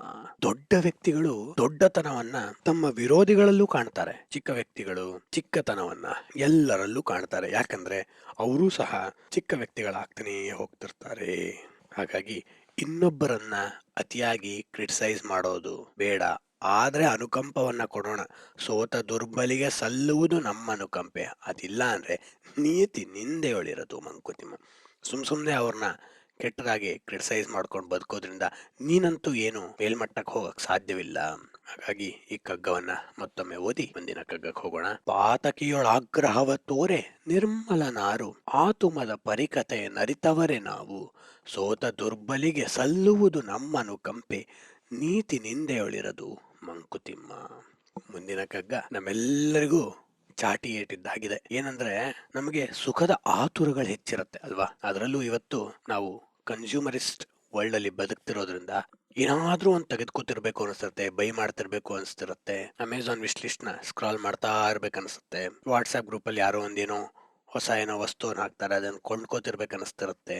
ಜಂಕ್ ಫುಡ್ಸ್ ತರಿಸಿ ಜೆಪ್ಟೋಲಿ ತಿಂತಿರ್ಬೇಕು ಅನಿಸ್ತಿರುತ್ತೆ. ಅವುಗಳನ್ನ ಹೇಗೆ ನಾವು ನಿರ್ವಹಿಸ್ಬೇಕು, ಈ ಕಾಮನೆಗಳನ್ನ, ಇವತ್ತಂತೂ ಕಾಮನೆಗಳನ್ನ ಪ್ರಚೋದಿಸಲು ಎಷ್ಟೊಂದು ಮಾಧ್ಯಮಗಳು ಕಾಯ್ಕೊಂಡು ಕೂತಿರುವಾಗ ನಾವು ಹೇಗೆ ಅವುಗಳನ್ನ ನಿರ್ವಹಿಸಬೇಕು ಅಂದ್ರೆ, ನಾಚಿಕೆಯ ನಾಗಿಪುವು ನಮ್ಮ ಸುಖದಾತುರದ ಯೋಚನೆಗಳವನು ಮರುವಗಲು ಪರಕಿಸಲು, ಚಾಚಿದ್ದ ರಸನೆ ತಾನೊಳ ಸೇದಿಕೊಳ್ಳುವುದು ರೇಚನವದಾತ್ಮಕೆ ಮಂಕುತಿಮ್ಮ.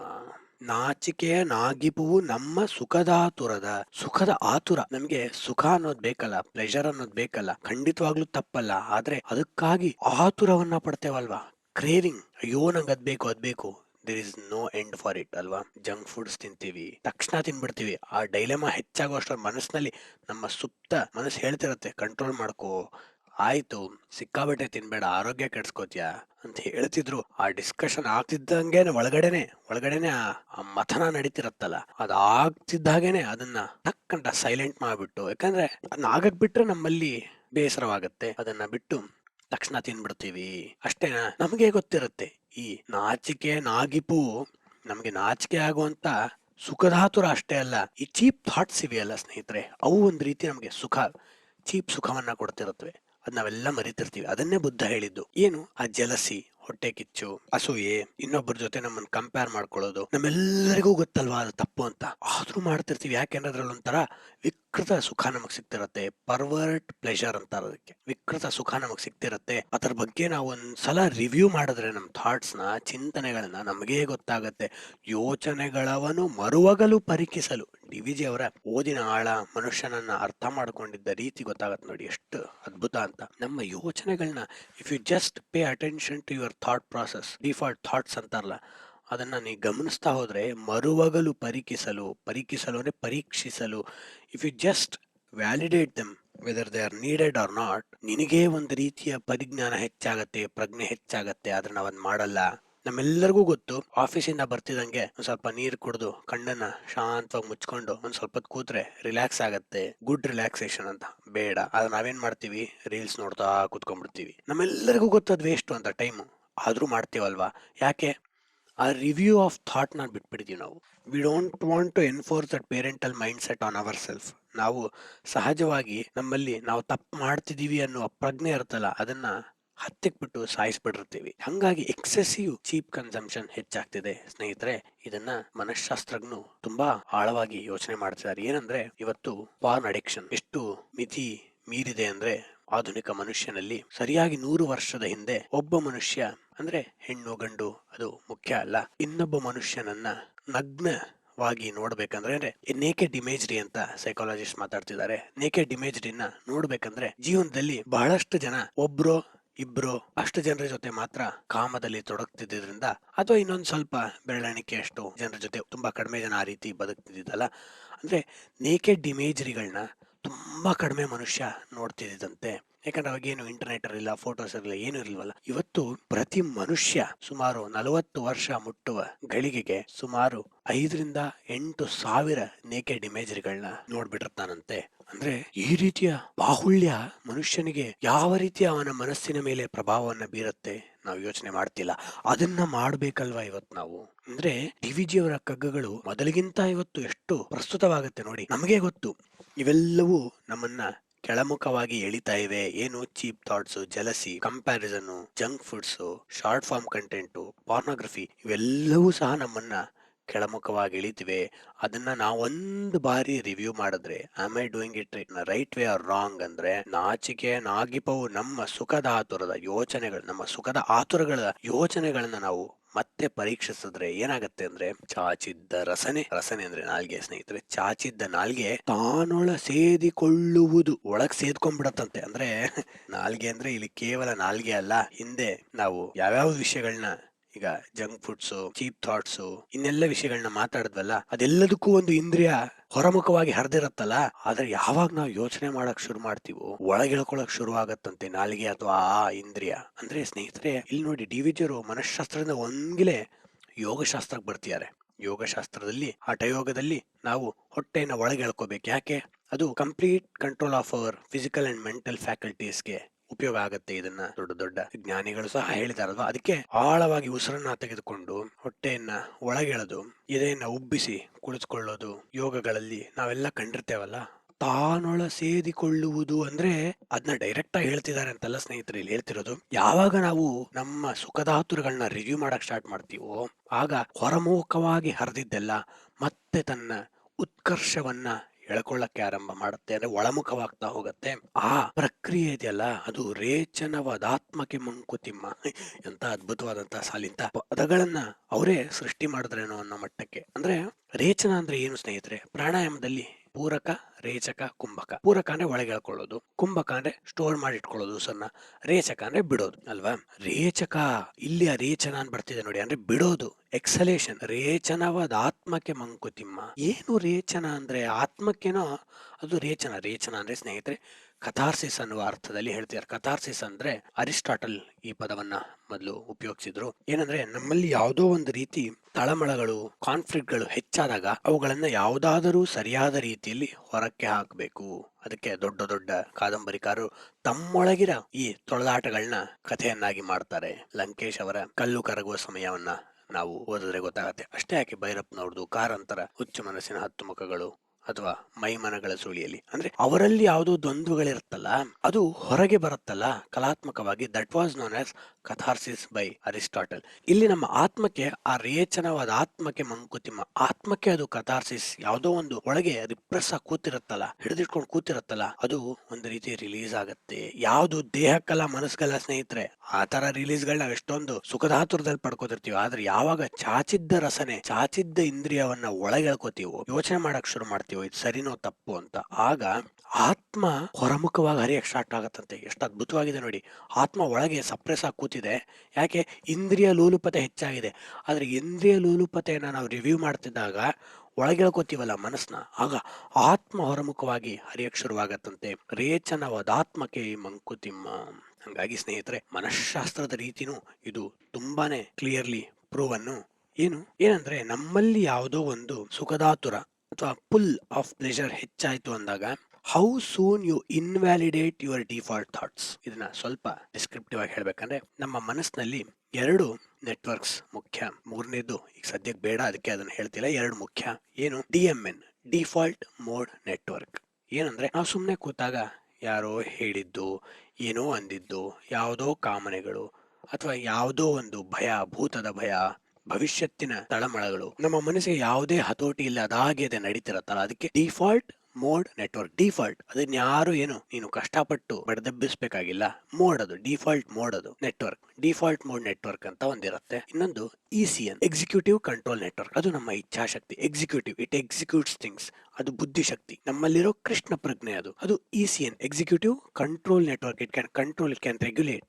ಆ ಒಂದು ನೆಟ್ವರ್ಕ್ ಎಷ್ಟು ಬೇಗ ನಮ್ಮ ECN ಅಂದ್ರೆ ಇಚ್ಛಾಶಕ್ತಿ, executive control network, default mode network ನ ಹತೋಟಿಗೆ ತೆಗೆದುಕೊಳ್ಳುತ್ತೋ ಅಷ್ಟು ನಾವು ಜೀವನದಲ್ಲಿ ಮುಂದೆ ಹೋಗ್ತೀವಿ. ಇದನ್ನ ಗ್ರಿಟ್ ಅನ್ನುವ ಅದ್ಭುತ ಪುಸ್ತಕ, ಏಂಜೆಲಾ ಡಕ್ವರ್ತ್ ಬರೆದಿರೋ ಈ ಪುಸ್ತಕ, GRIT ಈ ಪುಸ್ತಕದಲ್ಲಿ ಹೇಳ್ತಾರೆ. ಅಂದ್ರೆ ನಮ್ಮ ಮನಸ್ಸು ಅದಾಗೆ ಅದು ಹರಿತಿದೆಯಲ್ಲ, ಕೆಟ್ಟ ಚಿಂತನೆಗಳು, ಕಾಮನೆಗಳು, ಅದು ಬೇಕು ಇದು ಬೇಕು, ಕಾಸ್ಮಿಕ್ ಆರೆಂಜ್ ಐಫೋನ್ 17 Pro ಬೇಕು ಅನಿಸ್ತಾ ಇದೆ, ಏನು ನಿನ್ ಹಳೆ ಫೋನ್ ಎಷ್ಟು ಹಳೇದಾಗಿದೆ, 6 ತಿಂಗಳು ಹಳೇದಾಗಿದೆ, ಹಿಂಗೆಲ್ಲ ಅನಿಸ್ತಾನೆ 100 ಚಿಂತನೆಗಳು ಸುಮ್ಮನೆ ಬರ್ತಾ ಇದೆಯಲ್ಲ. How often you review your thoughts and how long you hold on to your review. ಇದು ತೀರಾ ಸಂಕೀರ್ಣ ಆಗಿದೆ ಅಂತ ಅನ್ಕೋತೀನಿ. ಮುಂದೆ ಯಾವತ್ತಾದ್ರೂ ಮನಃಶಾಸ್ತ್ರದ ವಿಡಿಯೋ ಮಾಡಿದಾಗ ಇನ್ನೂ ಡಿಸ್ಕ್ರಿಪ್ಟಿವ್ ಆಗಿ ಹೇಳೋಣ. ಏನಂದ್ರೆ, ಎಷ್ಟು ಬಾರಿ ನೀನು ದಿನಕ್ಕೆ ನಿನ್ನ ಯೋಚನೆಗಳನ್ನ ಅಬ್ಸರ್ವ್ ಮಾಡ್ತೀಯಾ, TVG ಅವರು ಹೇಳ್ದಂಗೆ ಪರೀಕ್ಷಿಸಲು, ಮರುವಗಲು ಪರೀಕ್ಷಿಸಲು ರಿವ್ಯೂ ಮಾಡ್ತೀಯಾ. ಎಷ್ಟು ಸಲ ಜೀವನದಲ್ಲಿ, ಈಗ ಒಂದು ಟೆಸ್ಟ್ ಇಟ್ಕೋಣ, ನಾಳೆ ನಾನು 8 ಸಲ ನನ್ನ ಚಿಂತನೆಗಳು ಸರಿವೆಯಾ ಕೆಟ್ಟಿವೆಯಾ ಅಂತ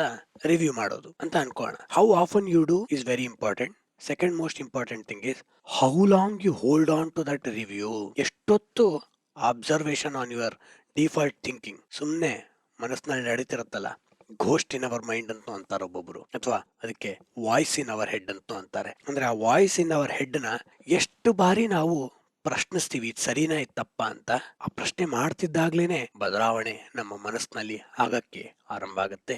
ಅದಾದ್ಮೇಲೆ ಆ ಪ್ರಶ್ನೆಯನ್ನ ಎಷ್ಟೊತ್ತು ನಾವು ಲಿಂಗರಿಂಗ್ ಅಪಾನ್ ಅವರ್ ಮೈಂಡ್, ಎಷ್ಟೊತ್ತು ನಾವು ಹಿಡಿದಿಟ್ಕೋತೀವಿ, ಎಷ್ಟೊತ್ತು ಕಾಯ್ತೀವಿ, ದಟ್ಸ್ ಆಲ್ಸೋ ವೆರಿ ಇಂಪಾರ್ಟೆಂಟ್. ಹಾಗಾದಾಗ ಏನಾಗುತ್ತೆ, ಮನಸ್ಸು ನಿಧಾನವಾಗಿ ಇಚ್ಛಾಶಕ್ತಿ ಬೆಳೀತಾ ಹೋಗುತ್ತೆ ಅಂತ ಗ್ರಿಟ್ ಅನ್ನುವ ಪುಸ್ತಕದಲ್ಲಿ ಆಂಜೆಲಾ ಡಕ್ವರ್ತ್ ಹೇಳ್ತಾರೆ. ಆಗೇನಾಗತ್ತೆ, ಚಾಚಿದ್ದ ರಸನೆ ತಾನೊಳ ಸೇರಿಕೊಳ್ಳುವುದು.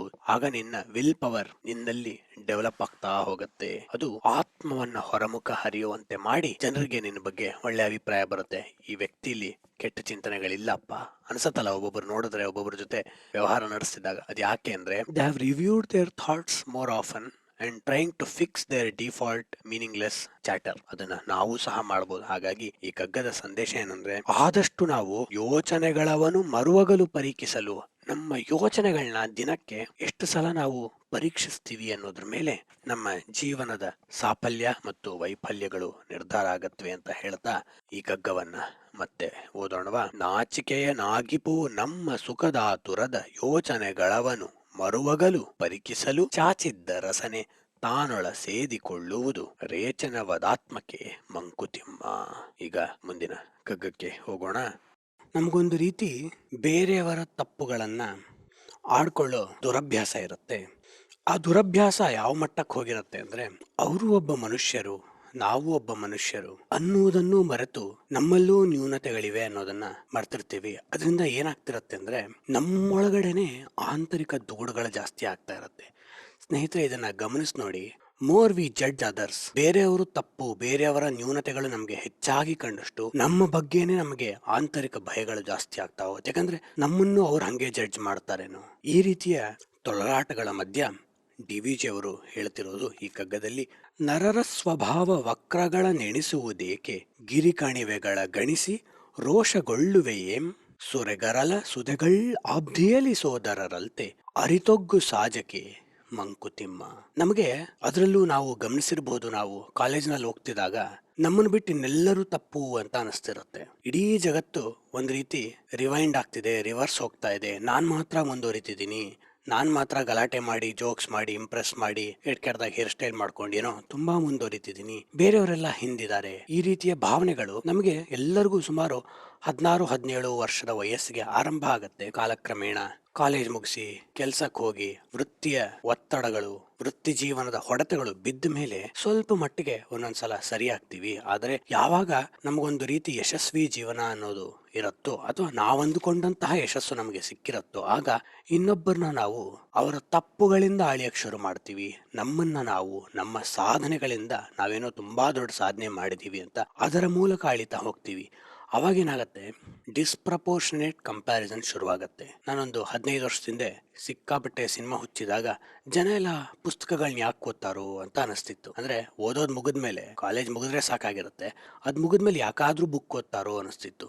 ಈಗ ನನ್ ನೋಡಿದ್ರೆ ಬೇರೆಯವ್ರಿಗೆ ಹಾಗೆ ಅನಿಸ್ತಿರ್ಬೋದು. ಅಂದ್ರೆ ನಾವೇನೋ ಅಂದ್ಕೊಂಡಿರ್ತೀವಿ ನಾವು ಮಾಡ್ತಿರೋದು ಸರಿ ಅಂತ. ಆಗಿನ ಕಾಲಘಟ್ಟದಲ್ಲಿ ನಮ್ಮ ಮನಸ್ಥಿತಿ, ಒತ್ತಡಗಳು ಏನಿರುತ್ತೋ ಅದಕ್ಕೆ ತಕ್ಕಂತ ಧೋರಣೆಗಳನ್ನ ಸರಿ ಅನ್ಕೊಂಡು ಬೇರೆಯವ್ರನ್ನ ತಪ್ಪು ಅನ್ಕೋತಿರ್ತೀವಿ. ಆಮೇಲೆ ಒಂದಿಷ್ಟು ದಿನ ಕನ್ನಡ ಪುಸ್ತಕ ಓದಕ್ಕೆ ತುಂಬಾ ಇಷ್ಟ ಆಗ್ತಿದಾಗ ಇಂಗ್ಲಿಷ್ ಪುಸ್ತಕ ಯಾಕೆ ಓದ್ತಾರೋ ಅನಿಸ್ತಿತ್ತು. ಒಂದಿಷ್ಟು ದಿನ ಇಂಗ್ಲಿಷ್ ಪುಸ್ತಕ ಓದಕ್ ಶುರು ಮಾಡಿದ್ಮೇಲೆ ಅದ್ಯಾಕೆ ಕನ್ನಡ ಪುಸ್ತಕ ಓದ್ತಾರೋ ಅನಿಸ್ತಿತ್ತು. ಅಂದ್ರೆ ಈ ರೀತಿಯ ಪೂರ್ವಾಗ್ರಹಗಳು ನಮ್ಮ ಹಿಪೋಕ್ರಸಿನ ತೋರ್ಸತ್ವೆ ಹೊರತು ಯಾವುದೇ ರೀತಿಯ ಸ್ಪಷ್ಟ ಚಿಂತನೆ ಏನಲ್ಲ. ಯಾಕೆ ವರ್ಕೌಟ್ ಮಾಡಕ್ ಹೋಗ್ತಾರೆ, ಯಾಕೆ ಯೋಗ ಮಾಡ್ತಾರೆ, ಯಾಕೆ ಧ್ಯಾನ ಮಾಡ್ತಾರೆ, ಯಾಕೆ ಟ್ರಾವೆಲ್ ಮಾಡ್ತಾರೆ, ಹಿಂಗೆ ನೂರಾರು ರೀತಿ ಅನಿಸ್ತಾನೇ ಇರುತ್ತೆ ಮನುಷ್ಯಂಗೆ. ನಾವೇನ್ ಮಾಡಲ್ವೋ ಇನ್ನೊಬ್ರು ಅದನ್ನ ಏನ್ ಮಾಡ್ತಾರೋ ಯಾಕೆ ಮಾಡ್ತಾರೆ ಅಂತ ಅನಿಸ್ತಿರತ್ತೆ. ಮುಂದೆ ಅವ್ರಿಗೇನೋ ಸಮಸ್ಯೆ ಆದ್ರೆ ಅವ್ರು ಅದನ್ನ ಜಾಸ್ತಿ ಮಾಡ್ತಿದ್ರು, ಅದಕ್ಕೆ ಅವ್ರಿಗೆ ಹಂಗಾಯ್ತು.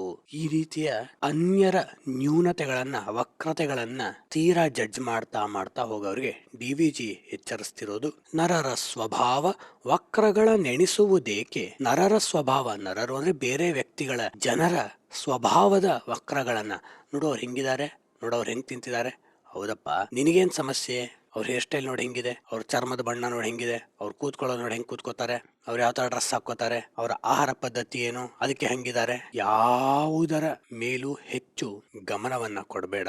ಯಾಕೆ, ಯಾವುದೋ ಒಂದು ನಮಗೆ ಸರಿ ಅನ್ನಿಸುತ್ತಿದ್ದು ಜೀವನದಲ್ಲಿ ಆದಾಗ ನಮಗೆ ಅವರು ತಪ್ಪು ಅಂತ ಅನ್ಸಕ್ಕೆ ಆರಂಭ ಆಗುತ್ತೆ. ಸಮ್ಮನ್ ಬ್ರೇಕ್ಸ್ ಅವರ್ ಹಾರ್ಟ್ ಅಂತ ತಿಳ್ಕೊಳ್ಳಿ, ಬ್ರೇಕಪ್ ಆಗ್ಬೋದು. ಅವಾಗ ಈ ವ್ಯಕ್ತಿ ಸರಿ ಇಲ್ಲ ಅನ್ನೋದು ನನಗೆ ಆ ರೀತಿಯ ಪ್ರಶ್ನೆಗಳು ಬಂದಾಗ ಆದಷ್ಟು ಆ ವ್ಯಕ್ತಿ ತುಲನೆ ಮಾಡಿ ಮಾತಾಡ್ತಿದಾರ ಅನ್ನೋದನ್ನ ಗಮನ ಹರಿಸಕ್ಕೆ ಪ್ರಯತ್ನ ಮಾಡ್ತೀನಿ. ನನಗೆ ಹಿಂಗೆ ಸಮಸ್ಯೆ ಇತ್ತು, ನಮ್ಮ ಸಂಬಂಧದಲ್ಲಿ ಈ ರೀತಿ ಸಮಸ್ಯೆ ಇತ್ತು ಅಂತ ಹೇಳೋದನ್ನ ಬಿಟ್ಟು ನನ್ನ ಗರ್ಲ್ ಫ್ರೆಂಡು, ಬಾಯ್ ಫ್ರೆಂಡು, ಗಂಡನೋ ಹೆಂಡ್ತಿನೋ ಸರಿ ಇಲ್ಲ, ನಾನೇನ್ ಮಾಡ್ಲಿ, ಇಲ್ಲಿ ಒಂದು ಪೂರ್ವಾಗ್ರಹ ಇದೆ, ನಾನು ಸರಿ ಅನ್ನೋದು. ಇದು ಬೇರೆ ಘಟ್ಟದಲ್ಲೂ ನಮ್ಗೆ ಕಾಣಿಸುತ್ತೆ. ನಮ್ಮನ್ನ ಬಾಸು ಸರಿ ಇಲ್ಲ, ತುಂಬಾ ಪಾಲಿಟಿಕ್ಸು, ನಾನು ಬೆಳೆಯೋದವ್ರು ಇಷ್ಟಪಡಲ್ಲ. ಆ ಸಂದರ್ಭವನ್ನ ಬಾಸ್ನ ದೃಷ್ಟಿಕೋನದಿಂದ ತುಲನೆ ಮಾಡಿದೀವ ನಾವು ಅಂದ್ರೆ ನಮ್ಮ ಪೂರ್ವಾಗ್ರಹಗಳನ್ನ ನಾವು ಸರಿ ಅನ್ಕೋತಾ ಇನ್ನೊಬ್ಬರ ವಕ್ರತೆಗಳು ನಮಗೆ ಕಾಣಿಸ್ತಿರತ್ತೆ. ಸ್ನೇಹಿತರೆ, ಗಮನಿಸಿ ನೋಡಿ, ಆಬ್ಜೆಕ್ಟಿವ್ ವ್ಯೂ ತೆಗೆದುಕೊಂಡಾಗ, ನಾವು ದೂರದಲ್ಲಿ ನಿಂತು ನೋಡಿದಾಗ, ಡಿಟ್ಯಾಚ್ಡ್ ಪರ್ಸ್ಪೆಕ್ಟಿವ್ ಪಡೆದುಕೊಂಡಾಗ ಗೊತ್ತಾಗೋದು ಆ ವಕ್ರತೆಗಳು ಎಷ್ಟೊಂದು ಖಂಡಿತವಾಗ್ಲೂ ಇಲ್ವೇ ಇಲ್ಲ, ನಾವೇ ಅಂದುಕೊಂಡಿರೋದು ಆ ವಕ್ರತೆಗಳಿವೆ ಅಂತ. ನರರ ಸ್ವಭಾವ ವಕ್ರತೆಗಳ ಎಣಿಸುವುದೇಕೆ, ಅವರ ನ್ಯೂನತೆಗಳನ್ನ ಎಣಿಸ್ತಾ ಯಾಕೆ, ಅವ್ರು ಹಂಗೆ ಇರೋದು. ಯಾರೋ ನಿನಗೆ ನೋವನ್ನ ಉಂಟು ಮಾಡ್ತಿದ್ದಾರೆ ಅಂದ್ರೆ ನೀನು ನಿನ್ನ ಜೀವನದಲ್ಲಿ ಏನ್ ಬದಲಾವಣೆಯನ್ನ ತಂದುಕೊಂಡು ಆ ನೋವನ್ನ ಕಡಿಮೆ ಮಾಡ್ಕೋತೀನಿ ಅನ್ನೋದು ನೋಡ್ಬೇಕೆ ಹೊರತು, ಹೌದು ನಾ ಹೇಳ್ತಿರೋದು ಎಲ್ಲರೂ ಒಳ್ಳೆಯವರು ಇರ್ತಾರೆ, ನಮಗ್ ಮೋಸನೇ ಆಗಲ್ಲ, ಅಲ್ಲ, ಆ ರೀತಿ ಅಲ್ಲ. ಆಗತ್ವೆ ಮೋಸ, ವಂಚನೆಗಳು, ಶೋಷಣೆಗಳು ಸಮಾಜದಲ್ಲಿ, ವೈಯಕ್ತಿಕ ಜೀವನದಲ್ಲಿ ಸಹಜವಾಗಿ ಸಾಧ್ಯ. ಆದರೆ ಎಷ್ಟೋ ಜನರು ಆಧ್ಯಾತ್ಮಿಕ ಕಲ್ಲುಗಳು ಅಂತ ನಾ ಹೇಳ್ತಿರ್ತೀನಿ. ಶೋಪನ್ ಹೋವರ್ ಅನ್ನುವ ಜರ್ಮನಿಯ ಮಹಾನ್ ಚಿಂತಕ ಒಂದು ಕಡೆ ಅದ್ಭುತವಾಗಿ ಹೇಳ್ತಾರೆ, ನೀನು ರೋಡಲ್ಲಿ ನಡ್ಕೊಂಡು ಹೋಗ್ತಾ ಇದೀಯ, ಒಂದು ಕಲ್ಲು ಎದ್ದಿದೆ ಅಂತ ತಿಳ್ಕೊ, ಆಗ ಕಲ್ಲನ್ನ ಎಡವಿ ಬೀಳ್ತೀಯ, ನೀನು ನಿನ್ನನ್ ಬೈಕೋತೀಯೋ ಕಲ್ಲನ್ ಬೈತೀಯೋ ಅನ್ನೋದ್ರ ಮೇಲೆ ನಿನ್ನ ಜೀವನದ ಚಿಂತನೆ ನನಗೆ ಸ್ಪಷ್ಟವಾಗ್ಬಿಡತ್ತೆ.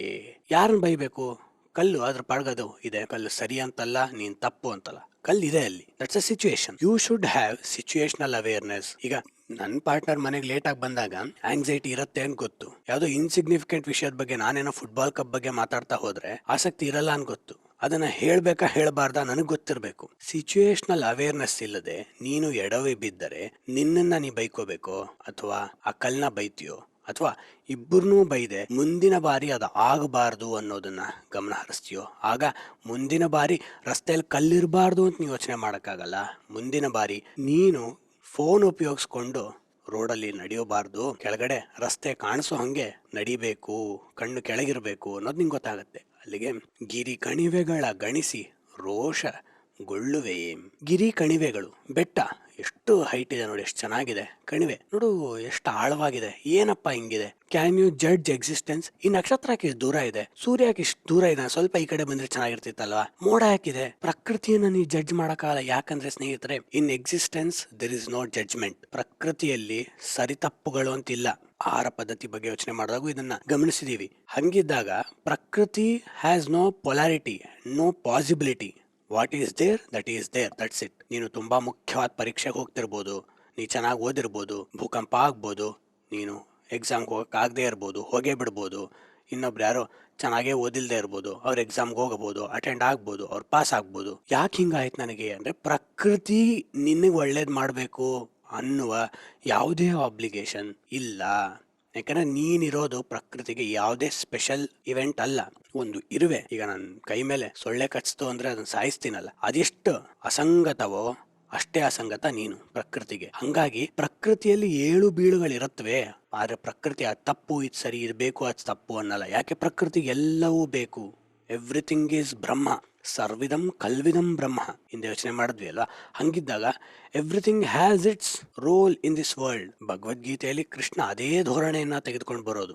ಕೌರವರ ಚಿಂತನೆ ಹಂಗಿದೆ. ಕೌರವರನ್ನೇ ಬೈಕೊಂಡು ಅಯ್ಯೋ ಹಿಂಗೆ ಯಾಕಾಗೋಯ್ತು, ಅವ್ರು ಕೆಟ್ಟವರು ಅವ್ರು ಒಳ್ಳೆಯವರು ಅಂತ 100 ಜನಕ್ಕೆ ಹೇಳ್ಕೊಂಡು ಓಡಾಡ್ಲಿಲ್ಲ. ಪಾಂಡವ್ರಿಗೆ ಕೌರವರಿಗಿರಬೇಕಾದಂತಹ ಬುದ್ಧಿಶಕ್ತಿಗಳು ಚಾಕಚಕ್ಯತೆ ಇಲ್ಲ, ಆದ್ರೆ ಇದ್ದಿದ್ರಲ್ಲಿ ಸ್ವಲ್ಪ ಮಟ್ಟಿಗೆ ಒಳ್ಳೆಯವರು. ಹಂಗಾಗಿ ಅವ್ರಿಗೆ ಸ್ವಲ್ಪ ಪ್ರೊಪೆಲ್ ಮಾಡಿದ್ರೆ ಲಕ್ಷಾಂತರ ಜನಕ್ಕೆ ಒಳ್ಳೇದಾಗ್ಬೋದು. ಏನ್ ಮಾಡ್ಬೇಕು, ಯಾರನ್ನೂ ದೂಷಿಸೋ ಅವಶ್ಯಕತೆ ಇಲ್ಲ. ಒನ್ ಹೂ ಬ್ಲೇಮ್ಸ್ ನನ್ ಈಸ್ ರಿಯಲೈಸ್ಡ್ ಅಂತ ದಾವೋಯಿಸಂ ನಲ್ಲಿ ಹೇಳ್ತಾರೆ. ಹಾಗೆ ಯಾವುದೇ ವಕ್ರತೆಗಳನ್ನ, ನ್ಯೂನತೆಗಳನ್ನ ಪ್ರಕೃತಿಯ ಭಾಗವಾಗಿ ನೋಡ್ತಾ ಹೋಗು, ಅಸ್ತಿತ್ವದ ಭಾಗವಾಗಿ ನೋಡ್ತಾ ಹೋಗು.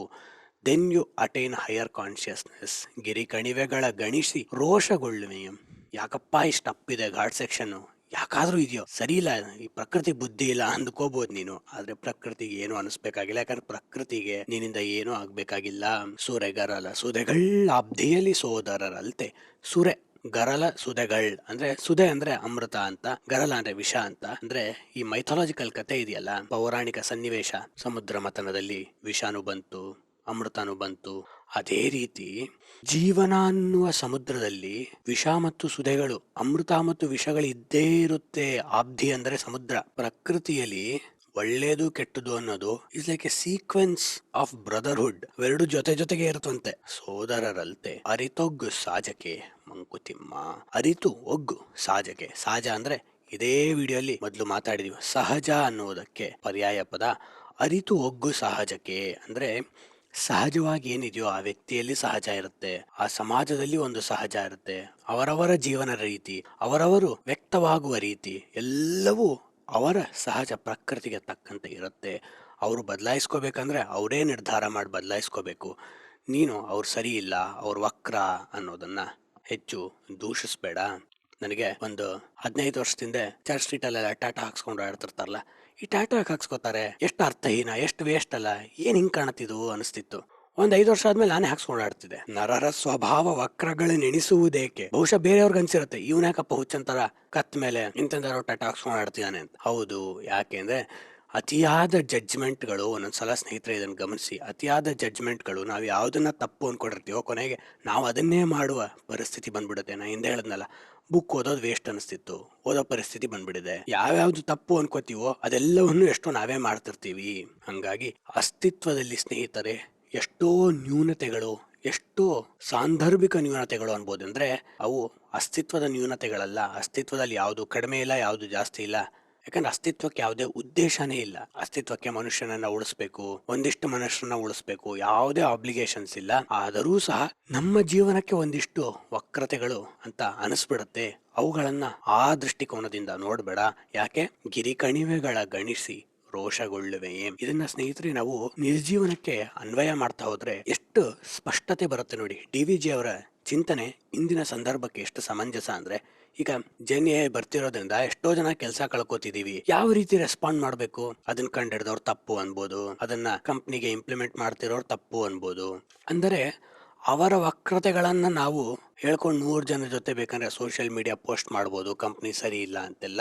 ಆದ್ರೆ ಬರುವುದು ಬಂದಿದೆ. This is reality. Advancement is reality. ನಾನೇನ್ ಮಾಡ್ಬೇಕು? ಜಿಡ್ಡು ಕೃಷ್ಣಮೂರ್ತಿ ಅದಕ್ಕೆ ಅದ್ಭುತವಾಗಿ ಹೇಳ್ತಾರೆ, the quickening of action, the elan ಅಂತ.